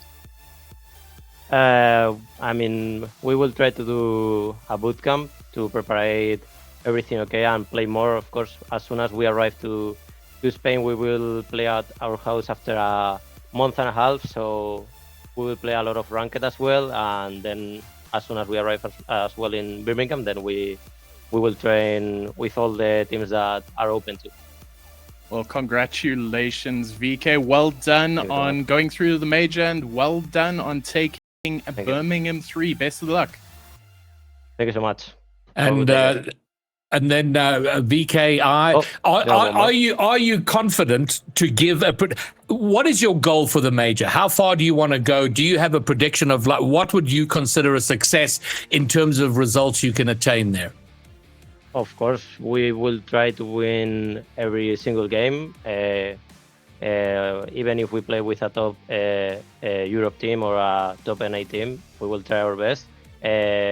Our objective is always win as much as we can and just do our best performance. As well is the first major of Torres, so I want him to feel confident and like chill in the most important moments. So I don't have an objective already because my mind right now is in other things like arriving at my home and see my family again. But as soon as we prepare again for the major, we will try to win every single team. That's the objective.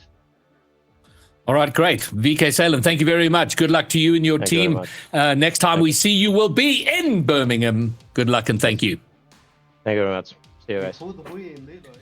Well, I guess that's about as post-match interview as you can get.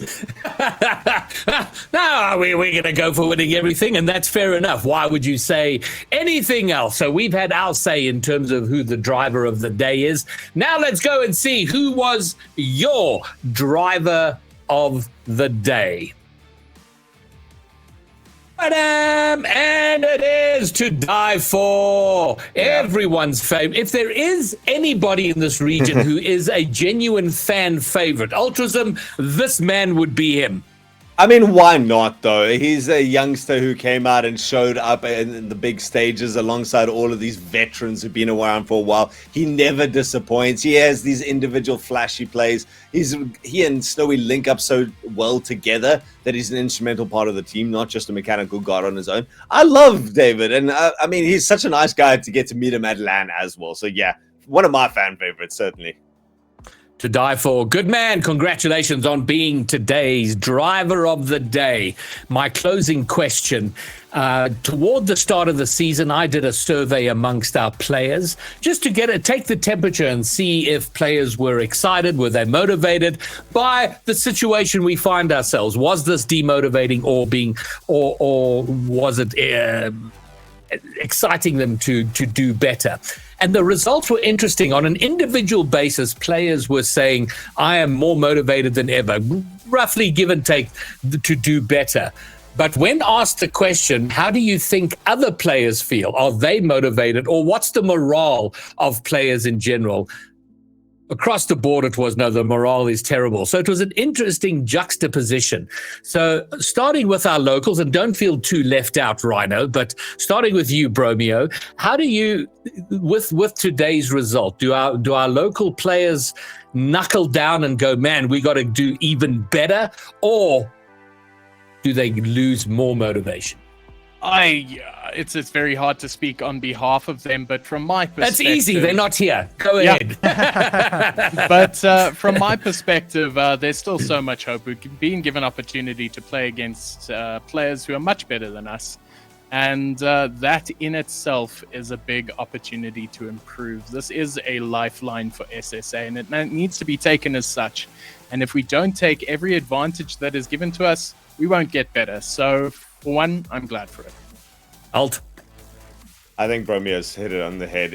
And you can see it. I think it's undeniable at this stage that this has made us get better. Our players are phenomenal. The teams are linking together. The pace of play in this region has been fantastic. And even teams like Limitless, for so long, we got those snowy comments of, we are at the best and it's difficult to try and push forwards because we're constantly setting the bar.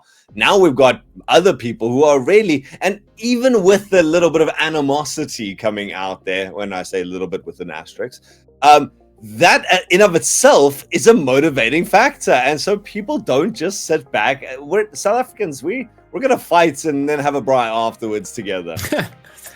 We are halfway through the agony. Hostilities in the second half of the agony will begin late in April. The next Open, the Rally Open, number 4, as it is being called, will be Saturday and Sunday, the 26th and the 27th of April, which means the weekend before will be the qualifiers. Friday night, the GSL, since it is the same format as the split. And in closing, I just want to say there are very good things coming. Keep the faith, keep grinding.